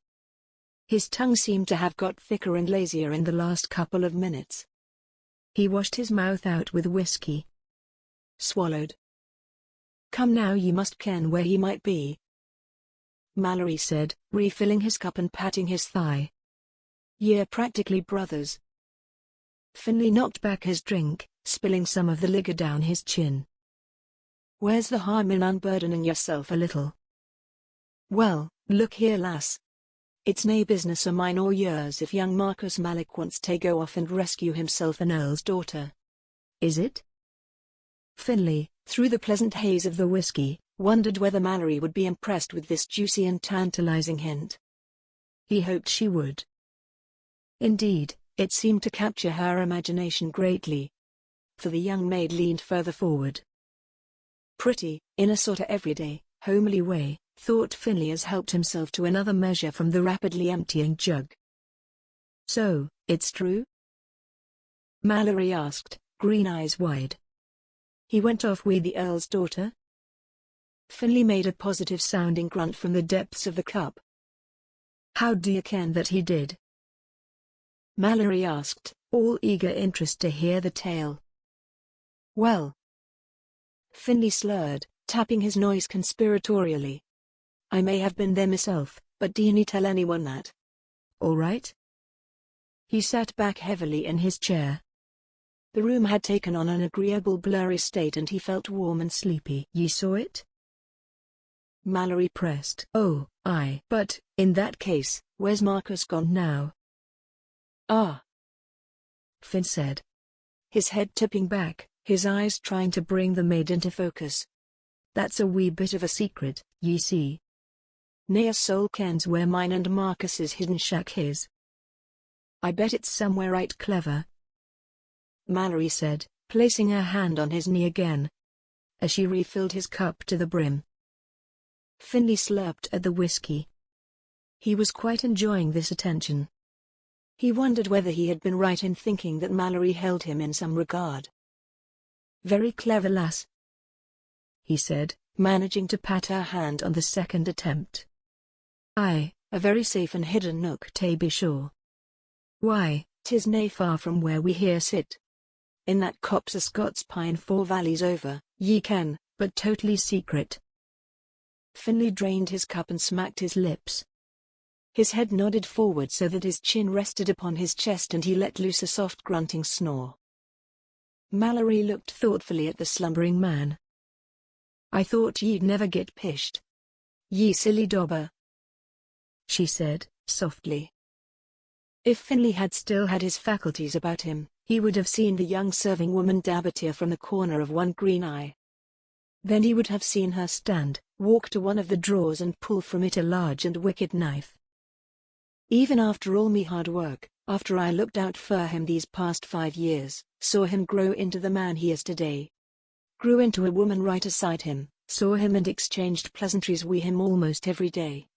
Even after all that, Westis fancy Earl's daughter thinks she can come in and snatch him from me." Tears blinded Mallory as she rode the horse that she had stolen from the stables, out into the countryside. She would be missed from her post, but not for a while yet. Anyway, what good would her job as maid be if dear, sweet Marcus ended up with that useless harlot, Lady Delilah? "I ken him better than she ever will. I ken how much honey he likes in his porridge in the morning. I ken what victuals he likes to take hunting. What kilt he wears for special occasions. Where he likes his letters placed in his study. I will nae let her blind his eyes to my love," she whispered to herself, as she turned her horse inexpertly along a ridgeline that she thought would take her to the valley that Finley Henderson had told her about. "We have been meant to be together ever since I first laid eyes on him, and I ken he'd feel the same if he could just see beyond that hussy." The thought of Delilah and Marcus alone in a secret hunter's cabin burned hot and acidic in Mallory's heart. She patted the rough sack in which she had stowed a little food, some water, and the stolen knife. Lady Delilah did not deserve Marcus Malloch, but Mallory knew what the Englishwoman did deserve. Despite all Mallory had done with her hiding and doctoring of correspondence, Delilah had still gotten her hooks into Marcus. There was only one course of action that Mallory could see to take. She found the grove of Scots pine trees in the 4th Valley to the west of the MacConnair castle, just as Finley had told her she would. She had ridden through the late night and it was early morning. Mist hung about the knees of the pine trees and pooled in the bottom of the valleys.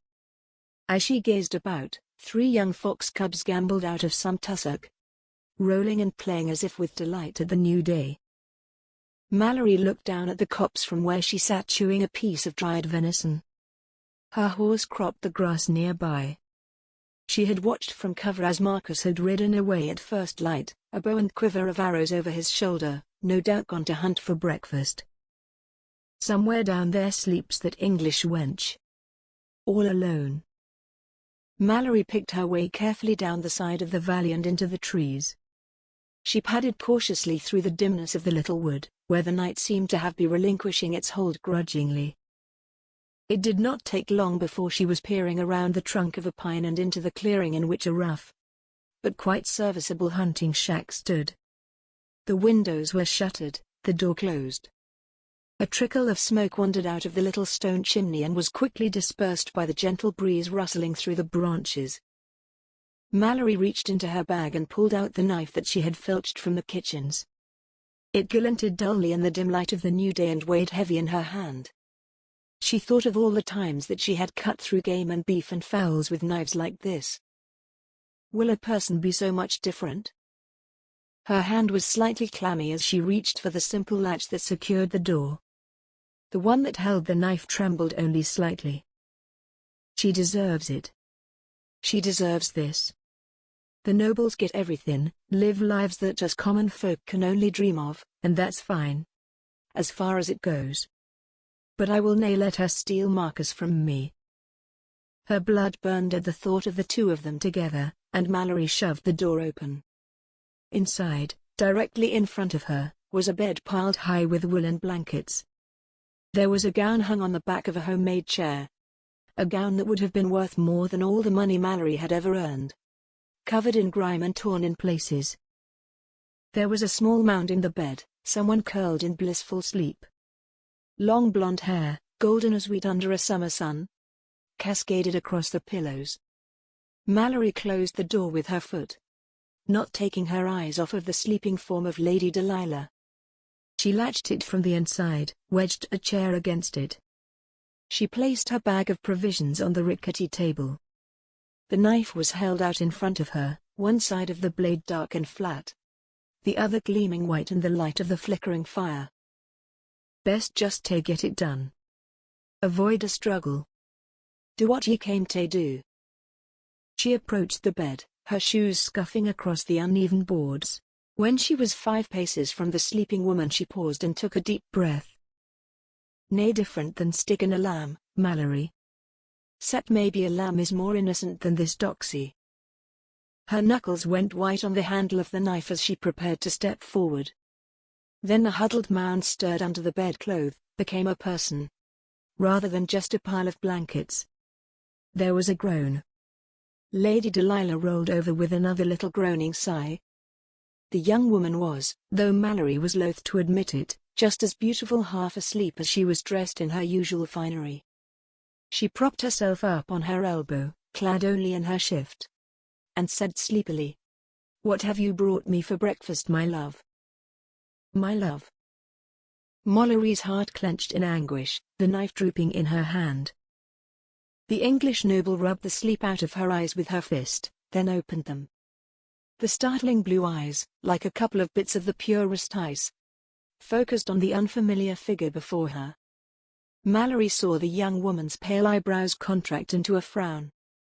Saw her gaze instantly sharpen, a hunted animal that awakes in its burrow to find the wolf standing over it. "Who are you?" she cried, pulling the blankets up around her as she sat up. Mallory could not think of what to say. She had never really been at home with words. Had never mustered the courage to say more than 5 at a time to Marcus. She saw the sapphire eyes of the hated Lady Delilah drop from Mallory's face to the knife in her hands. Saw the woman go rigid at the sight of the wedge of lethal metal that Mallory grasped. "What do you want?" she asked. "Who are you?" "I haven't any money. If that is what you're after." "Money? Money?" Mallory had worked hard for every copper she had ever earned. She had been happy to work. Had never begged or expected charity. And here was this rich Englishwoman asking her if she was here to rob her. Mallory raised the knife determinedly. "I'm nae here for your money, Lady Delilah," she spat. "I'm here for the love that ye're so bent on taking from me." Chapter 14. Finley woke early in the morning. Well, less woke than was woken.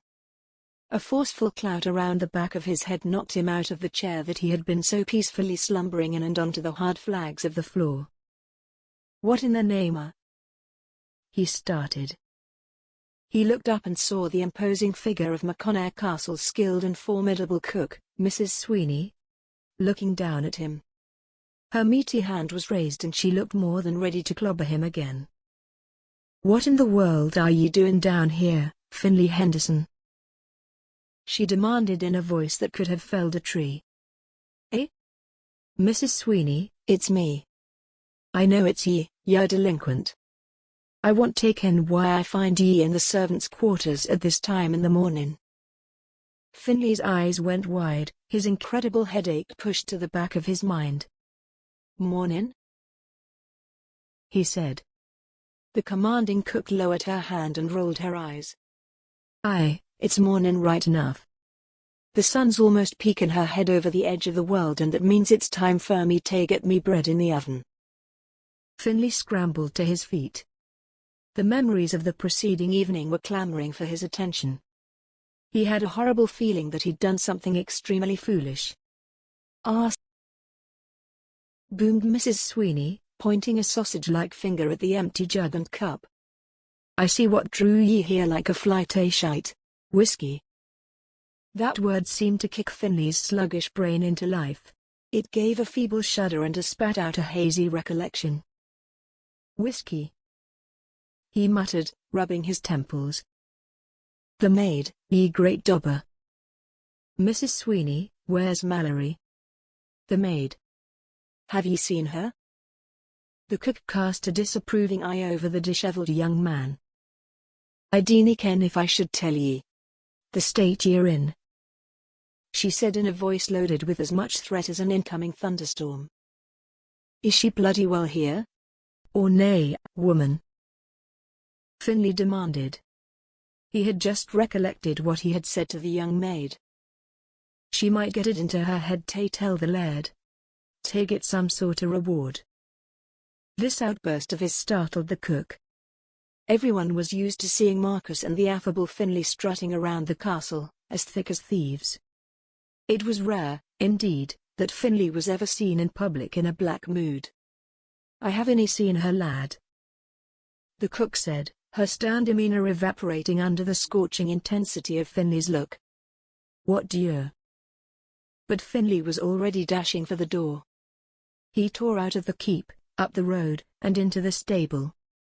Before the stable boy could so much as rouse himself from the pile of fresh hay that served him as his bed, Finley had commandeered a mount, saddled it, and led it out into the pre-dawn dark. The hoofbeats of his horse hammered away into the early morning, as the first touch of the sun caressed the line of the horizon. He rode as only he or Marcus could ride in that country. To gallop over the moors, up and down the chores and through the fens was a fool's errand. But Finley had been riding ever since he could walk. What's more, he had been riding over this land. "Come on, ye nag, show me the mean in a haste, why don't ye?"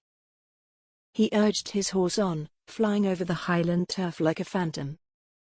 "Let them be safe. Let them be safe.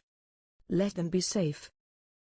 The mantra repeated in his head over and over, drumming through his skull along with the rhythm of the horse's gait. On exiting the third valley he had to saw on his reins to stop his horse colliding with a young buck that he had startled out of a patch of heather. "Easy, easy," Finley cried as his horse reared onto its hind legs. The buck sprang away and was quickly lost among the rocks and hills. Finley was just about to give his mount the heels when a cry made him turn in the saddle. "Finley, ye madman! What in God's name do you think ye're playin' at, man?" It was Marcus. The burly Highlander came trotting out from behind a cluster of immense boulders, his bow and an arrow in his hand. "Trust ye to be ruinin' the only shot I've had all mornin'," his friend said. "I've been waitin' for that lad to show himself from the heather for a goodly while." "Marcus, quit your jabberin', man," Finley said. The smile that had adorned Marcus's face on catching sight of his most trusted friend vanished in an instant. "What is it?" he said. "Where's your lass?" Finley asked. "Back at the hideout." "Wise? We've got to get back there. I let something slip last night, to one of the maids at the castle. I've a queer feeling that the lass might take it into her head to do something rash." Marcus did not ask Finley to elaborate. It was something that Finley had come to notice when the two of them had fought in the war. When action was needed, Marcus wasted no time in asking pointless questions. Instead, he turned his horse and spurred it into a run. Finley followed as closely as his tired horse was able. As the two men rode, he offered up a silent prayer that he had not made one of the gravest errors of his life.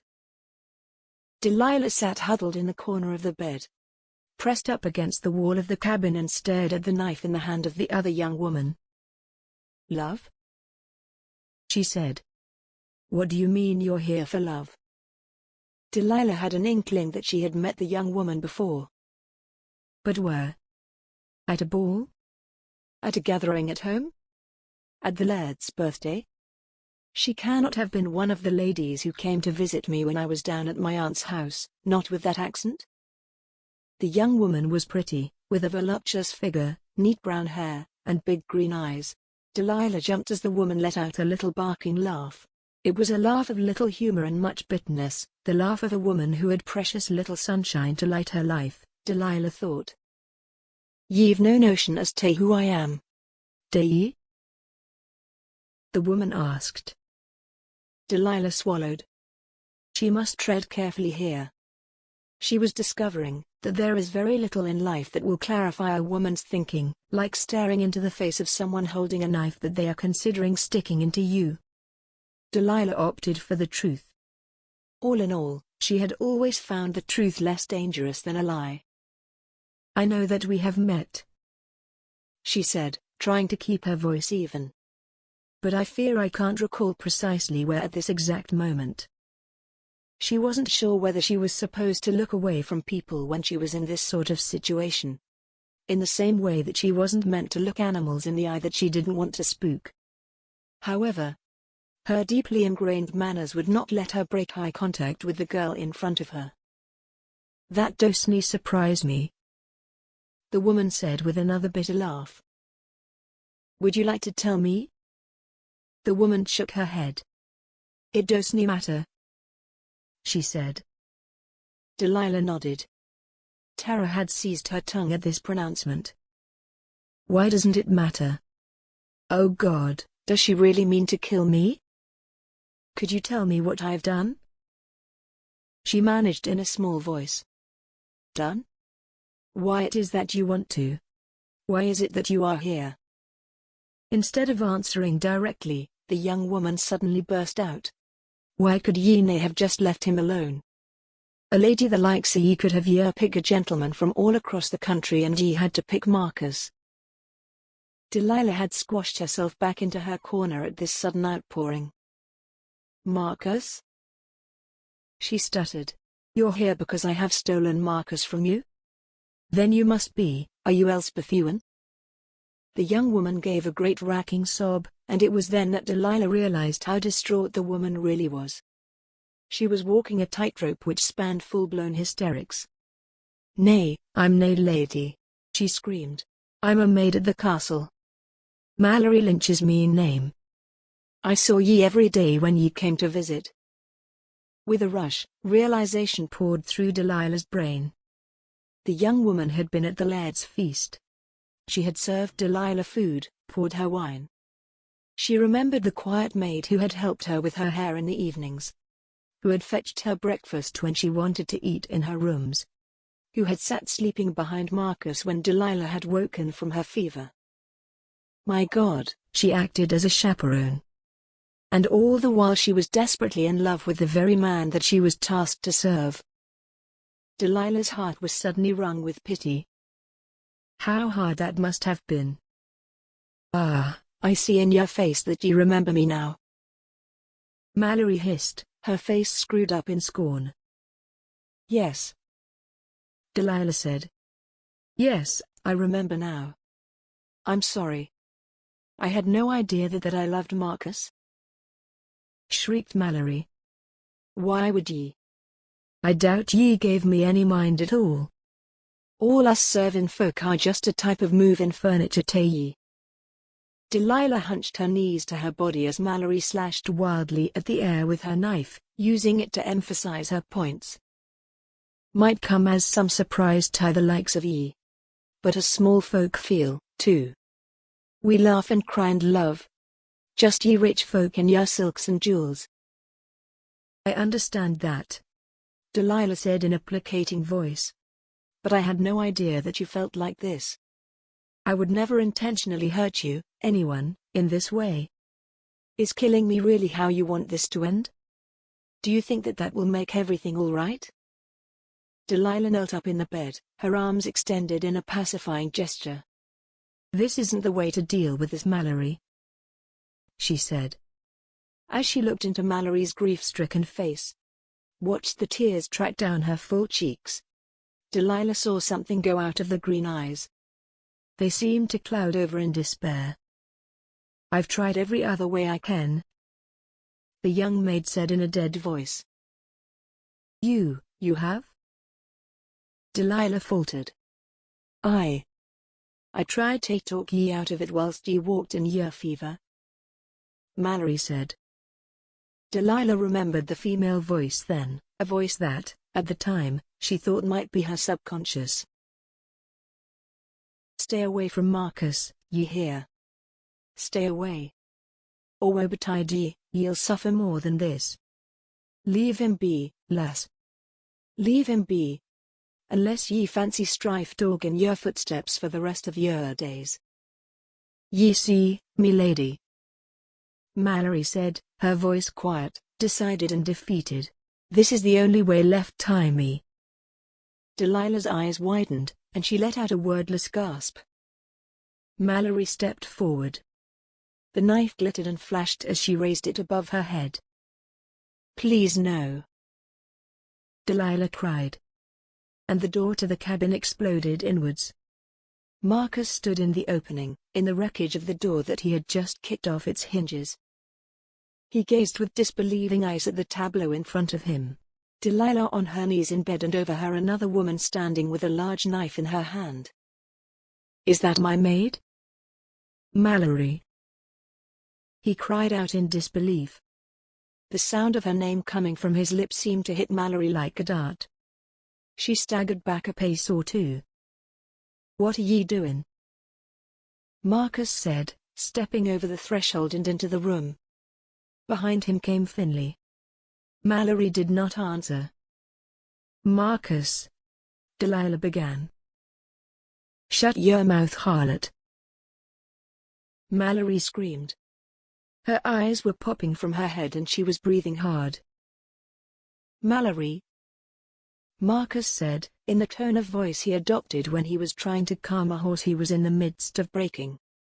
"Mallory, what are ye doing, lass? I love ye, can ye nae see that?"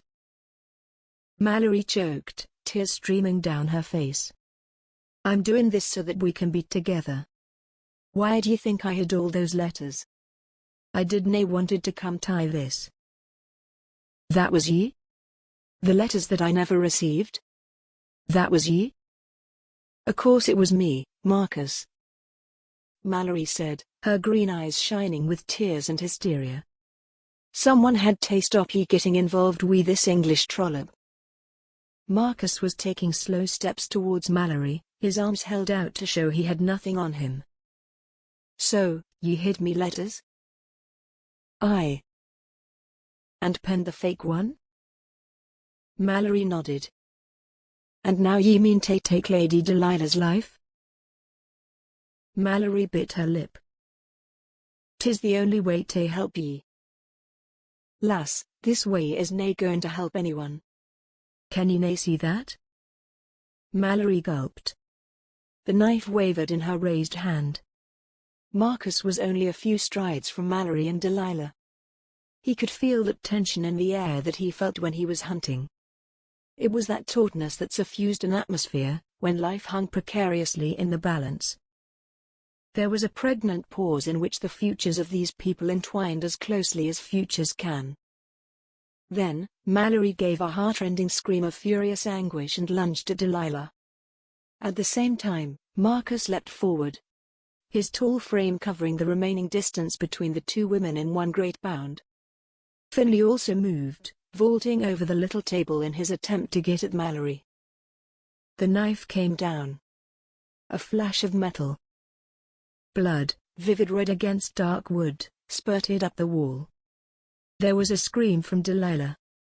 A grunt from Marcus, as he pushed the English noblewoman out of the way. Finley pinned Mallory to the wall, the bloody knife skittering away across the floor. Delilah and Marcus lay on the bed covered in crimson blood. "Whose is it?" Finley yelled, over Mallory's hysterical sobbing. Delilah could not speak, she was so shocked. Marcus rolled over. His face was white. There was a long tear along his shirt sleeve. Blood welled through a deep cut along his bicep. "It's Marcus," Delilah said, managing to find her voice. Despite himself, fear flooded Marcus. There seemed to be so much blood. He was suddenly terrified that he would bleed out, that he would fade away and never get to see Delilah again. "Is it bad?" Finley demanded. I don't know. It's his arm." Finley pushed Mallory to the ground. The maid was sobbing uncontrollably, rocking backwards and forwards, clearly completely overwrought. "I'll be fine," Marcus said, sitting up. His face was drawn with pain, and he couldn't quite disguise the dread he felt that he might not make it. Even just sitting up caused more blood to seep from the wound and soak into his already crimson sleeve. Finley inspected his friend's wound, keeping one eye on Mallory. "Ye'll live fur now. But we best get ye back to the castle." With the practiced efficiency of the soldier, Finley tied a tourniquet around the top of Marcus's arm. Then he ripped up the sheet on the bed and used it to pad and bind the wound. "Delilah," Marcus said weakly, "I'll need ye to help me back to me horse. Ye'll need to ride whilst I hold on, all right?" "Yes," Delilah said, her face almost as pale as the injured man's. Finley pulled Mallory to her feet and bound her, whilst the woman continued to howl with misery. "And I'll be taking ye back, Mallory," he said, not unkindly. "Give me nae reason to be rough wi' ye lass, please." The four of them marched from the cabin. Marcus leaned on Delilah, who had pulled her gown on whilst Finley had bound Mallory's hands. The arm of his shirt was soaked with blood and he was as unsteady as a newborn calf. Marcus felt quite light-headed, and not just from his wound. In a few moments, the confusion and mystery of years had been cleared away. He felt as if his world had suddenly come into focus, his reality finally marrying up with his feelings. He had a sudden urge to sob with relief. As he climbed up behind Delilah on his horse, the Highlander leaned forward and said in a slurred voice, "Well lass, I dare say I owe ye an apology about those letters." Delilah squeezed his hands, which were clasped about her waist. "You saved my life," she said, simply. Marcus murmured groggily. "That would be what my father might call the heart rule in the head." Chapter 15. It was mid-afternoon when they reined in under the shadow of the keep. Finley had been obliged to lead them fairly slowly, so that the weakened Marcus would not slip off the back of the horse that he shared with Delilah. They were met, on their return to the MacConnair castle, by a delegation of sorts. Griselda and Callum stood in the bailey alongside the Earl and Lady of Glymouth, with a small retinue of the Earl's mounted guards. It appeared that the Glymouths had only recently arrived themselves. "There they are!" Lady Glymouth shrieked when she turned and saw the two horses, bearing their 4 passengers, clopping wearily up the road. "Good God!" the Earl cried out, as the riders pulled up. "All that blood! Delilah, are you hurt?" Delilah looked tiredly from one parent to the other. Then she turned and addressed Griselda, whose jaw was clenched and face pale but seemingly unruffled apart from that. "Here is a woman who has seen this sort of thing before." "It's not my blood," Delilah said. "but Marcus's." The laird strode past his wife as Finlay dismounted. "It's a flesh wound, your lordship," Finlay said. "Not vital, but it'll need tending to." Together, Finlay and the laird helped Marcus down. The laird's son was barely conscious, his feet unable to support him. Delilah's chest swelled with pride as her father, not a fighting man in any regard, strode forward, and along with Finlay and the laird, helped to carry Marcus into the castle. Delilah was feeling mightily weary, but she knew that it was up to her to inform her hostess on how her only son had come to sustain such injuries. She gestured to the huddled and forlorn figure of Mallory, who stood, red-eyed and sniffing, by the horses. "Lady MacConnair," she said. "It was Mallory here who inflicted the wound upon your son." Griselda swiveled her gimlet eyes towards the maid. "Mallory?" she breathed. "What does Lady Delilah speak of, lass?" There was shock and hurt in the older woman's tone.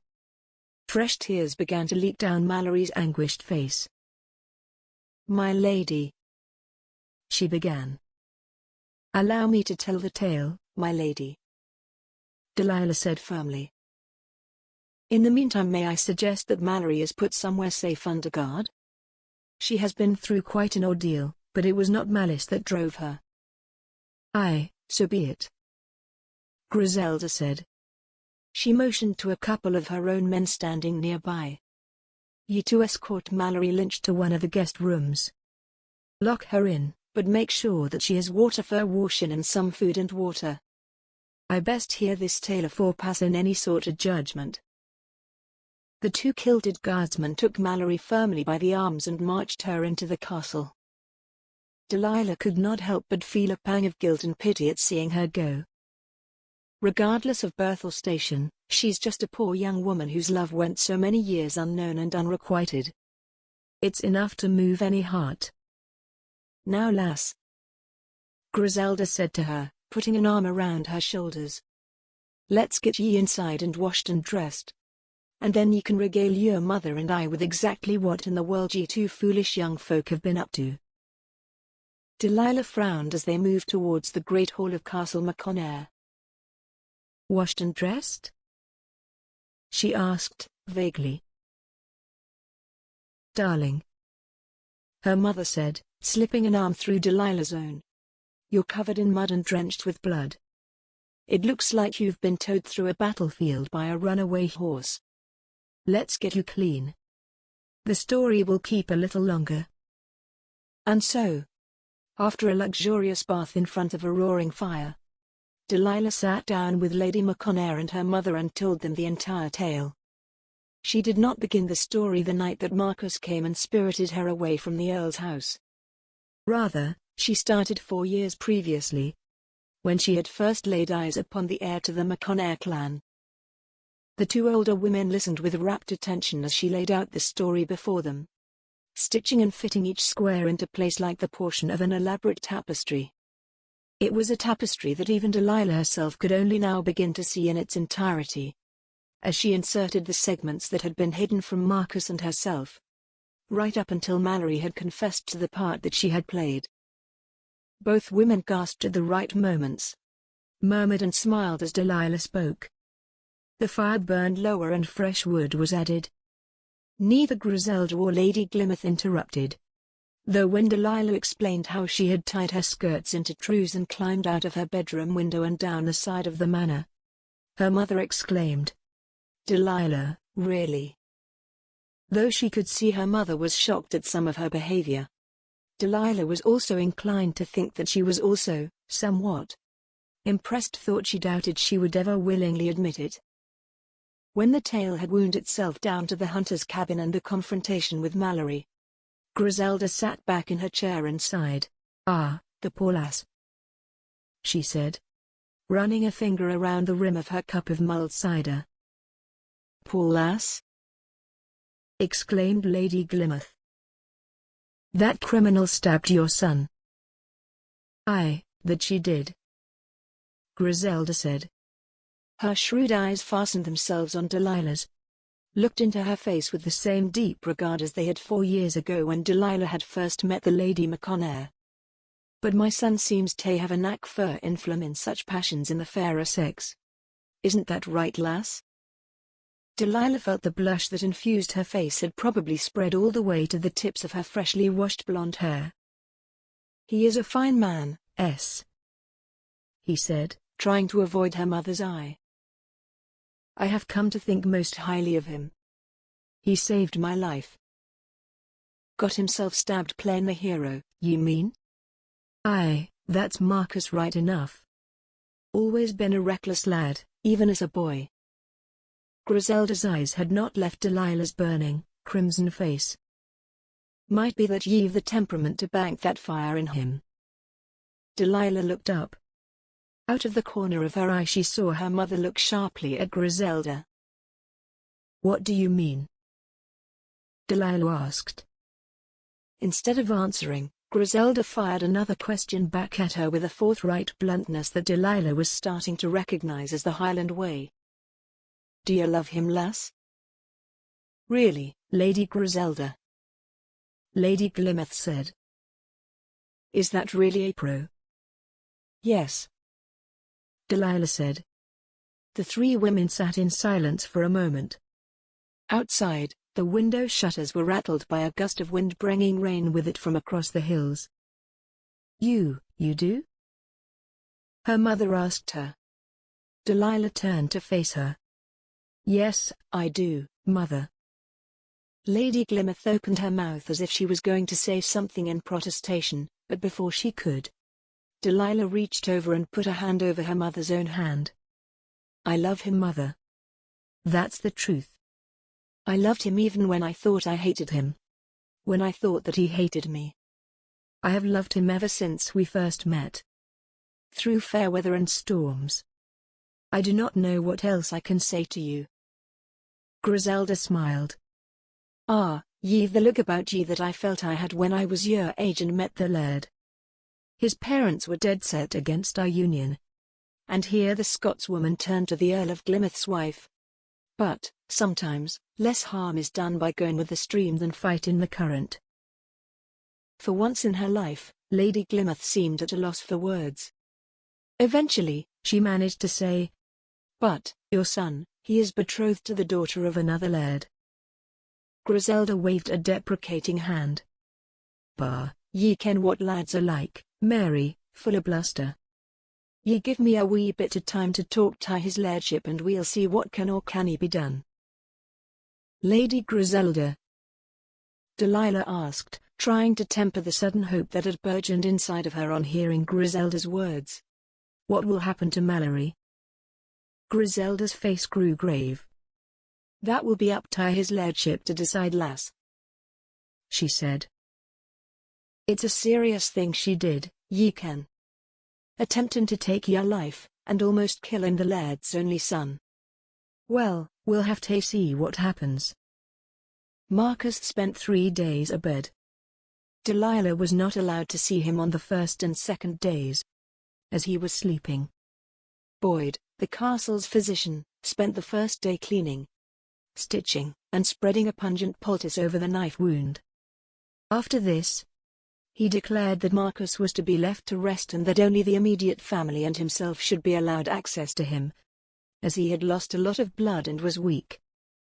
Delilah spent her time in a state of constant agitation. She walked the castle grounds, doing circuits of the gardens, and walking all around the lake on the second day. Finlay accompanied her, but they did not talk much. Each of them were engrossed in their own thoughts. Delilah hardly dared to hope that what Griselda had hinted at could be true. Did she really mean that Marcus and Delilah could wed? What of the agreement between the MacConnair and Eloise clans? She had no concern over her own betrothal. That morning, the morning of the 3rd day since they had arrived bloody and weary at MacConnair Castle, her father had told her over breakfast about Viscount Kester's retraction. He seemed rather put out, my dear," the Earl said, as he peeled a hard-boiled egg. "I believe he was under the impression that you were more enthusiastic about running off with a wild Highlander than you were on being the wife of a pretentious member of the English aristocracy." "Henry," Mary said, from where she sat next to him, "it does not become you to speak of people in that manner." "Sorry, my dear," the Earl said, bending with sedulous attention to the task of removing shell from egg. "I may have been mistaken, of course." It was rather difficult to hear the poor chap's words through his broken nose. "Broken nose?" Delilah asked. "Yes," her father said. "it would seem that, during the fight in which a battalion of Highlanders waylaid him, Viscount Kester was the recipient of a rather juicy blow to the nose. Both his eyes were blackened." It took every single ounce of upper-class restraint for Delilah not to let out an unladylike snort of laughter. Even so, she felt as if her ribs might break with the strain. "Finley, Marcus was certainly right in his confidence that you could hold your own, even against a man brandishing a sword." "My," she said. "How perfectly awful. The gang of Highlanders of which you speak must have arrived after Marcus and I left." "No doubt they must have," said her father, his eyes twinkling. There was a knock on the door of their chambers. "Come in," the Earl said. The door opened and Marcus was revealed standing in the doorway. Delilah shot to her feet, her eyes wide, a look of joy on her face. "You're out of bed," she said, stating the obvious. "Aye," the son of Laird MacConnair said, though expressly against the wishes of Boyd. He grimaced and flexed his injured arm, which Delilah suddenly realized was in a sling. Running a closer eye over him, Delilah saw that he was slightly paler than usual, and that the corners of his eyes were pinched in pain. "Why are you here?" she asked. "You should be resting still." "I'll sit down in a little bit," the Highlander said. "But I had to make sure that you were all right and unscathed." "Me? Why?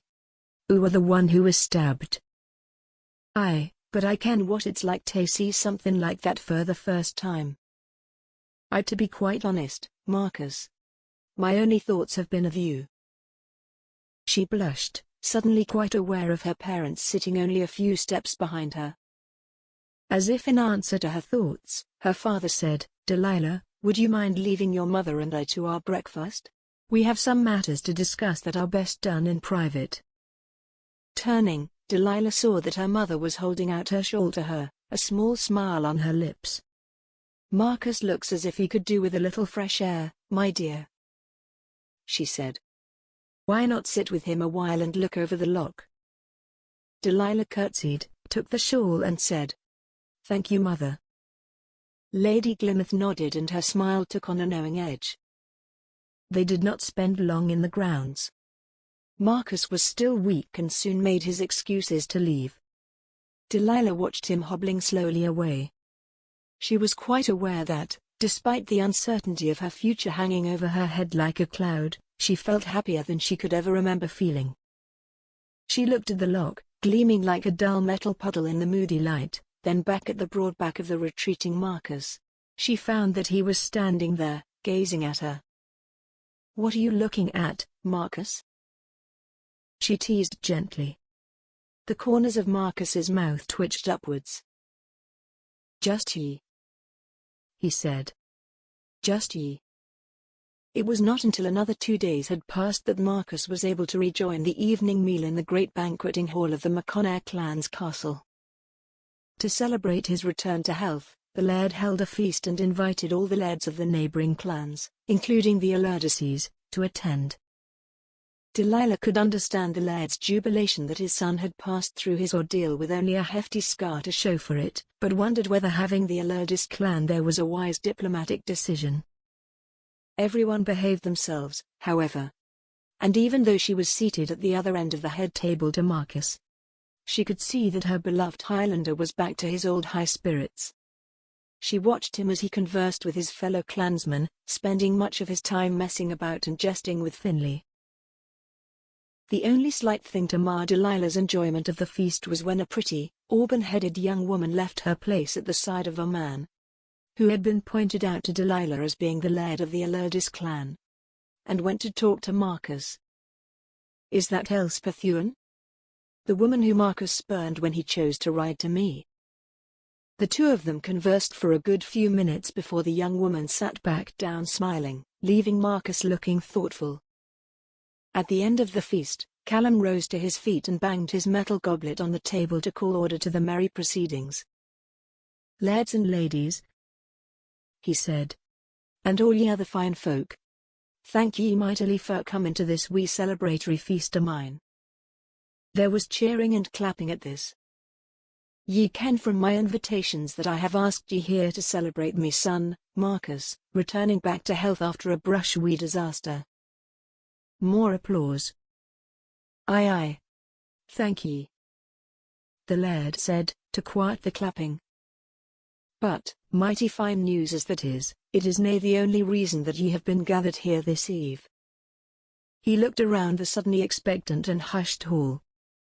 "Nay, I've brought ye all here together, most trusted friends and closest allies, for another reason.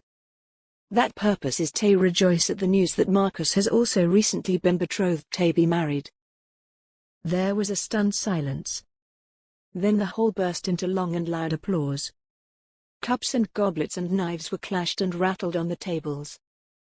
Delilah sat astounded. The vision of Elspeth walking away from Marcus with a smile on her face suddenly taking on a whole new and sinister aspect. "That's right," boomed the Laird of the MacConnairs. "So, if ye'll raise your cups and join me, let us drink a toast to the union of Marcus Malloch. This can't be happening. Not after all we have gone through. And Lady Delilah Jefferson." The hall erupted in joyous cries, and with one voice, the company gathered within cried, "To Marcus and Delilah," and drained their cups. Delilah, awash in a joy so potent that she felt intoxicated with happiness, was led by her father to where Marcus stood, looking as dazedly delighted and surprised as she must look. As the cheering in the hall continued, Marcus bent down and whispered into her ear, "Lord, I thought me heart was going to stop for a moment there," he said. Delilah smiled up at him, as around them, goblets were refilled and another toast to couple to be was drunk. "Marcus," she whispered into his ear over the raucous bellows of delight.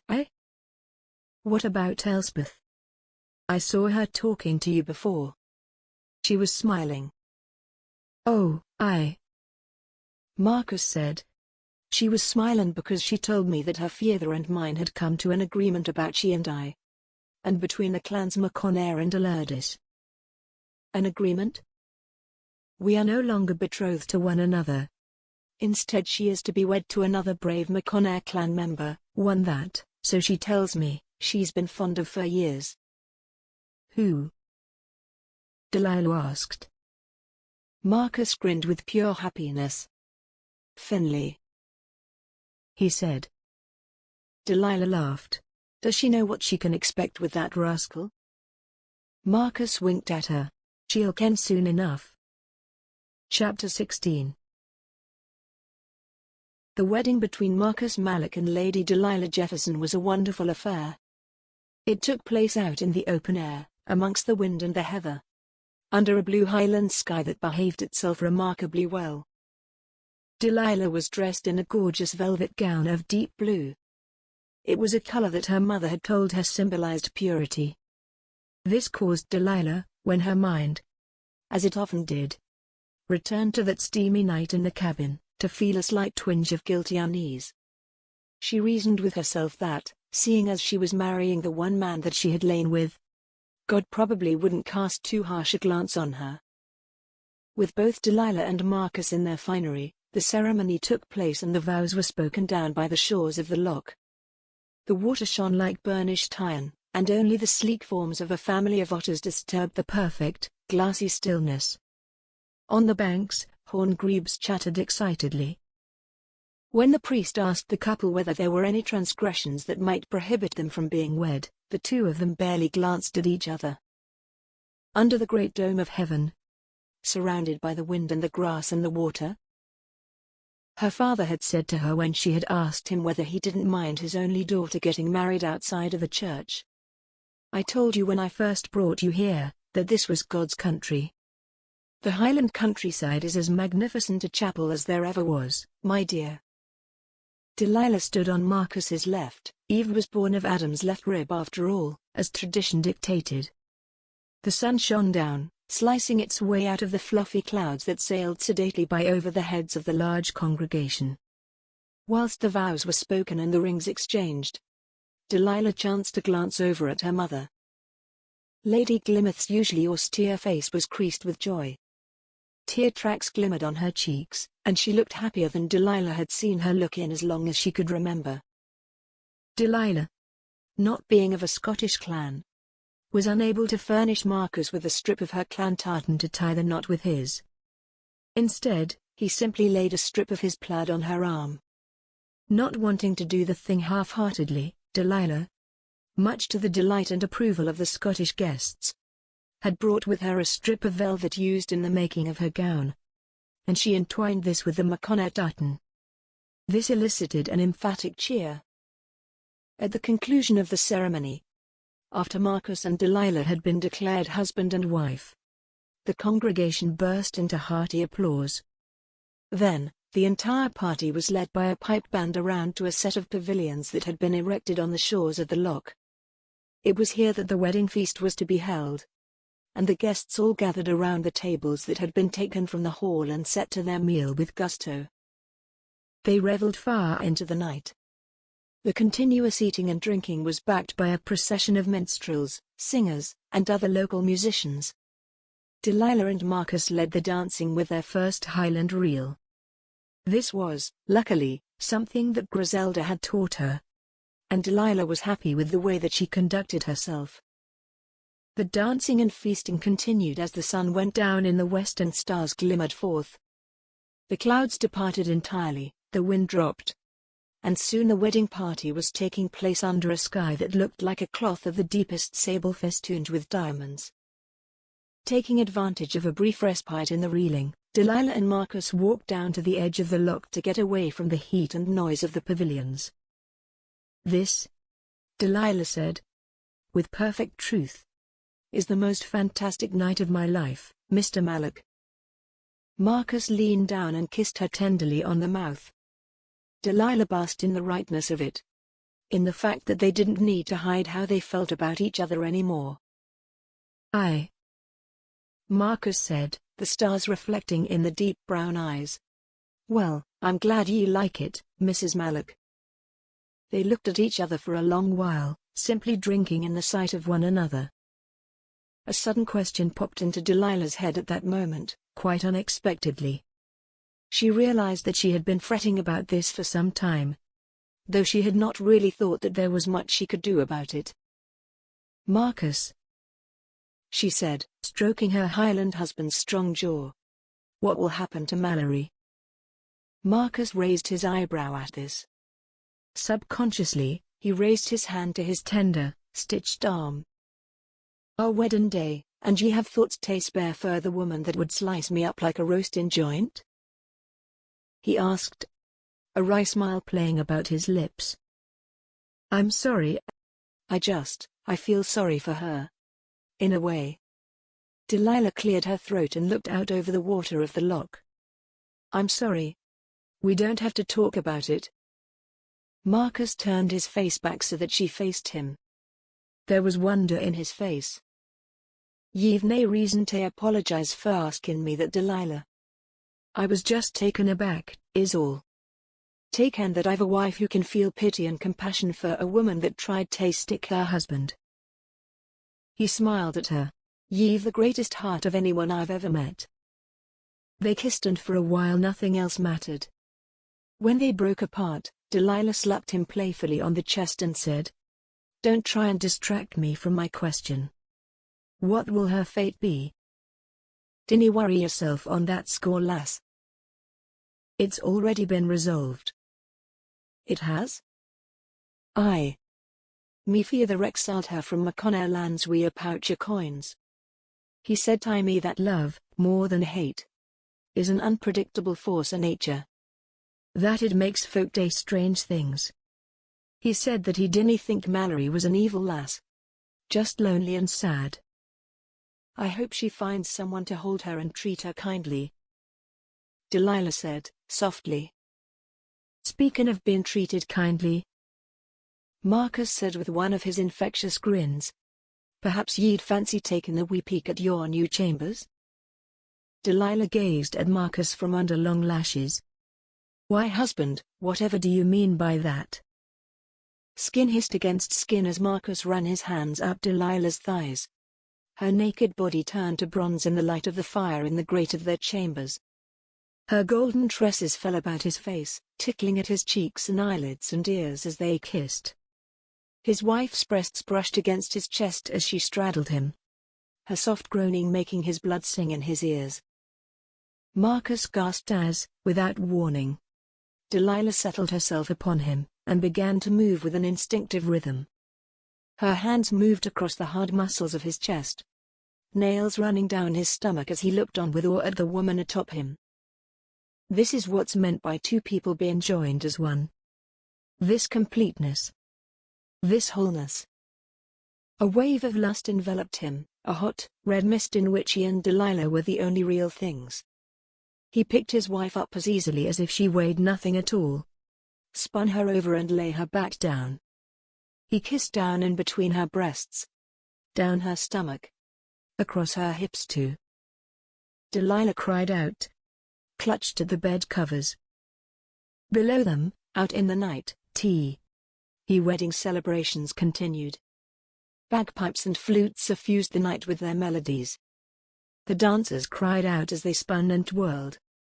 Laughter and singing echoed out over the still waters of the loch. The music and merriment came drifting in through the open window of the chambers of Mr. and Mrs. Malloch, mingled with their twin cries as they both fell limp into each other's arms. The fire died down, shadows encroaching on the naked couple lying in the mess of scattered garments and bedclothes. Delilah rolled over and propped herself on one elbow. She ran a finger over the stitched cut on Marcus's bicep. I hope you don't think that this trifling injury excuses you from future exertions this night, husband, she said. Marcus pulled his bride to him. Are you nagging at me already, lass? He teased. Delilah slapped him on the chest, then snuggled in closer, pressing herself against her husband. Marcus smiled as he stared into his wife's face. And what do you think you're looking at, Marcus? She whispered, her hand caressing the strong muscles of his chest. He gave her another one of his broad smiles, and brushed his thumb across her parted lips. Just ye, lass, he said. Just ye. The end. If you like our channel, please subscribe and make sure to click on the bell icon, so that you won't miss any future audiobooks we'll upload for free each week on YouTube.